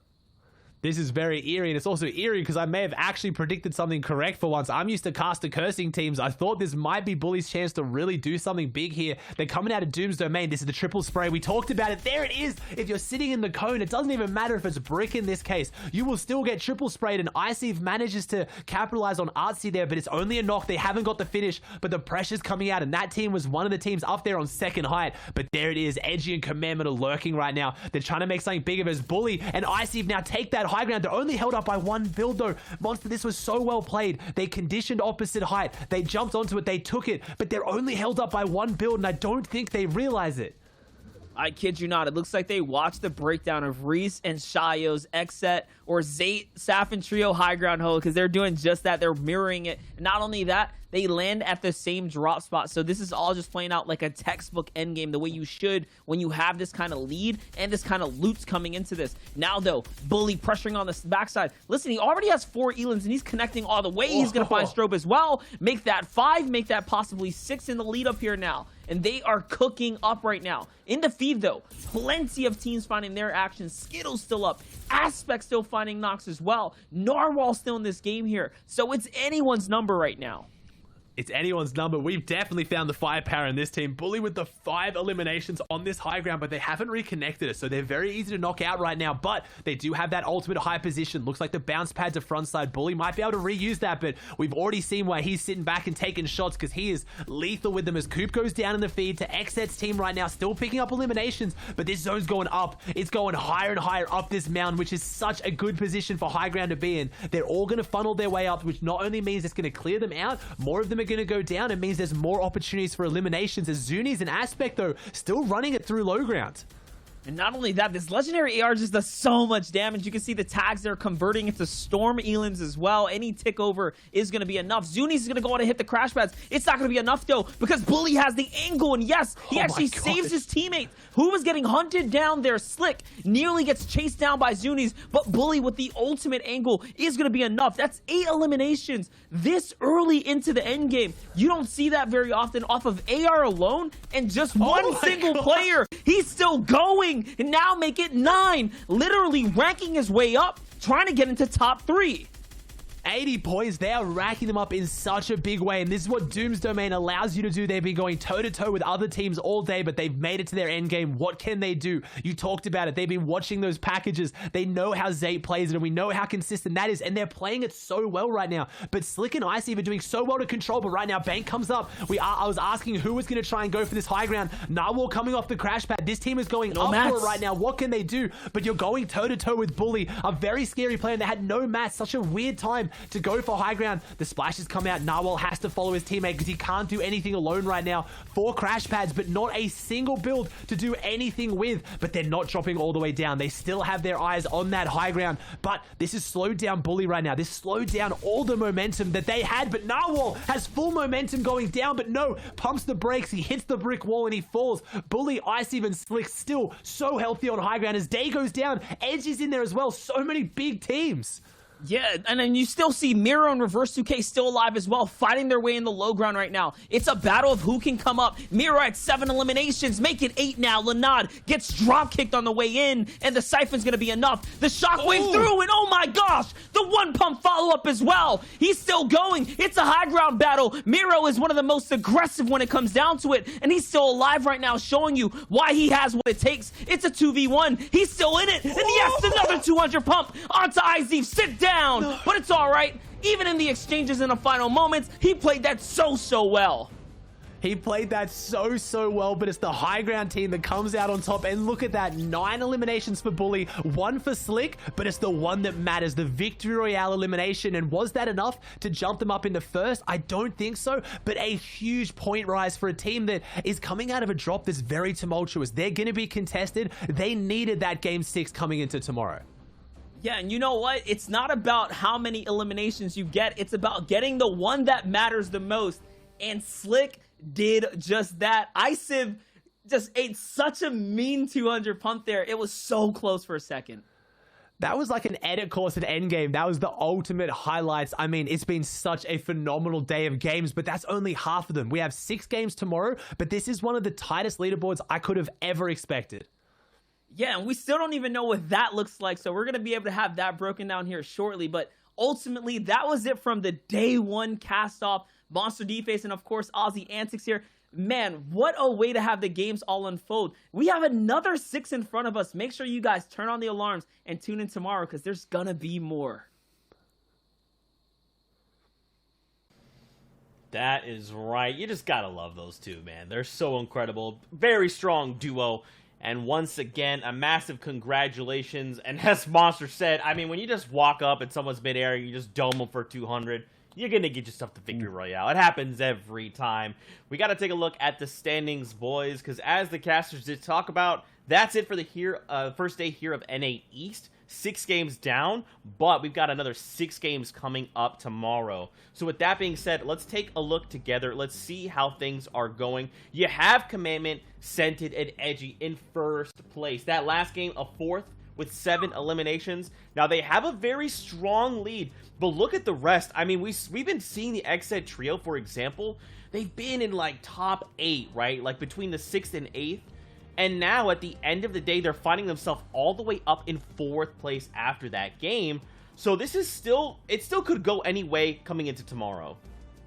Listen, Heat 2, let's just put it in simple terms, is laundry. It's laundry day. And on day 1, we're in the washing machine, right? Walk with me here. There's a lot of tumbling, rinsing going on, but there's one team staying clean at the top. That's Commandment, Scented, Edgy. Everyone else is kind of, you know, rolling with the tides. So far, though, that cycle's kind of over. Tomorrow is that drier type of heat. We'll see who gets to keep cool and dry. But these guys have the best shine on their clothes so far in first.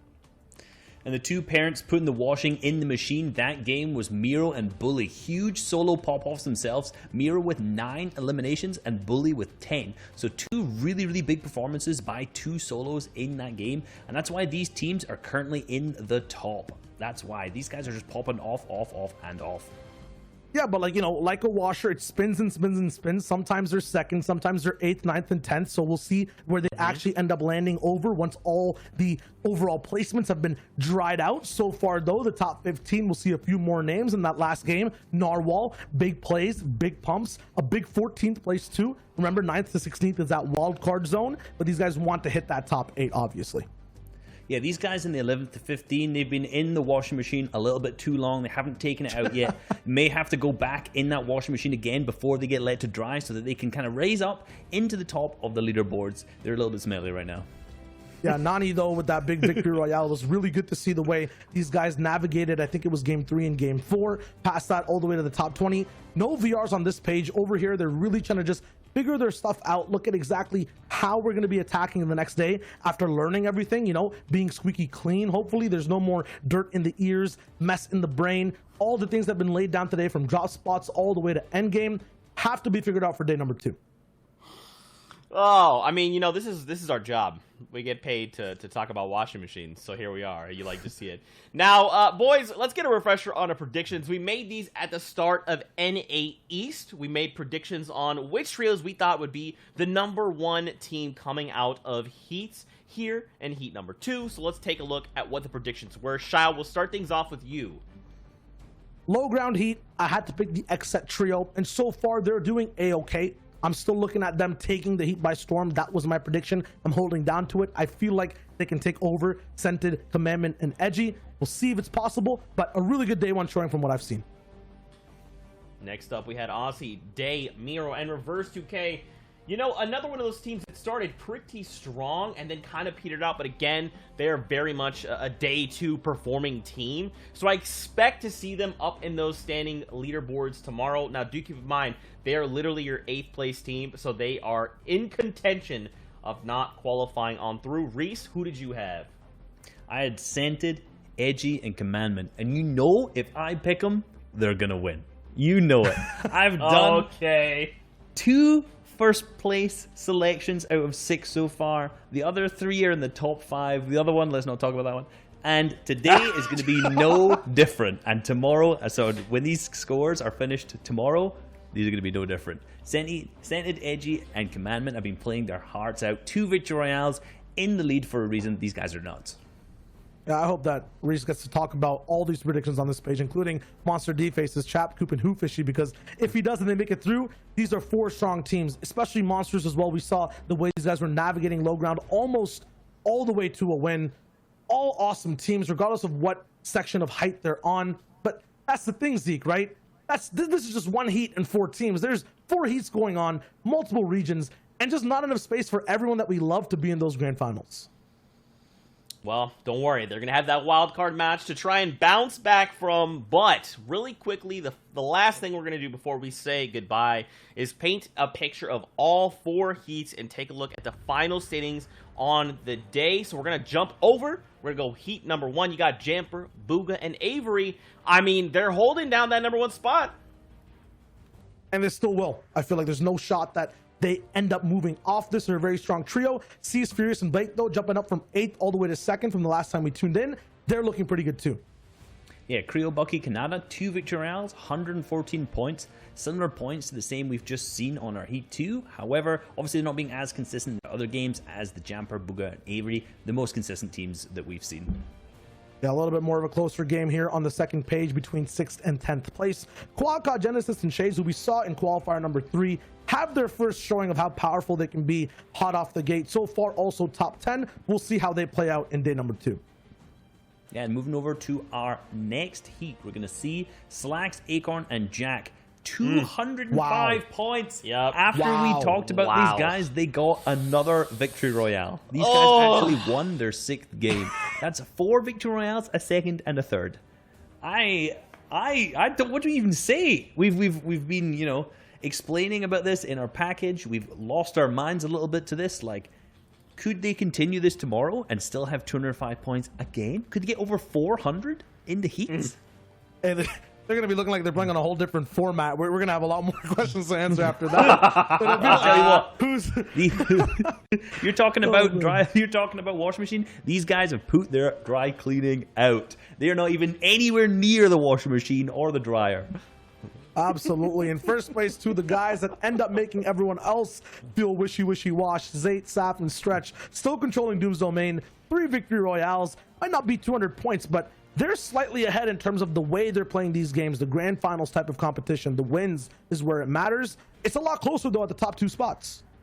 It's a lot closer, but, you know, this is where Zayt, Sap, and Stretch really are in their prime. These finals and these kind of heats, grand finals, this is where these guys are their strongest. This is where these guys have always been their strongest. I'm not surprised at all that these guys are up in first place. Yeah, the P-God, Elysian, Jelty trio also elevate and graduate over to that first page slot all the way at 3rd. Over here, a few more new names in Heat 4. It's really going to be cool to look at who comes top 8 in this specific heat. There's a bit more room. It's really top heavy in terms of the teams that we know will come first all the way to 3rd. Past that, though, those are the 4 heats for NA East. Day number 2, let's see if these names stay in the top 8 and the top 16, because now we have teams on the defense and teams that want to crawl all the way to the top. Oh, man, I cannot wait. Now, gentlemen, very quick. You guys want to give final thoughts? Super fast. Hit it, Shy. Fun day. Can't wait for tomorrow. Let's get it. Same. You said fast. Nice. That was Beautiful. Beautiful. You'll like to see it. Fortnite fam, we are done and wrapped up for the day, but don't forget, we're back tomorrow. Same time, same place, same good old Fortnite. With only 8 spots on the line, which trios will push on through to the grand finals and which will be pushed on to the wild card? Well, tomorrow's the day to find out. We're only 2 days from grand finals, so make sure you tune in. Until next time, we'll see you guys on the Battle Bus. Beep, beep.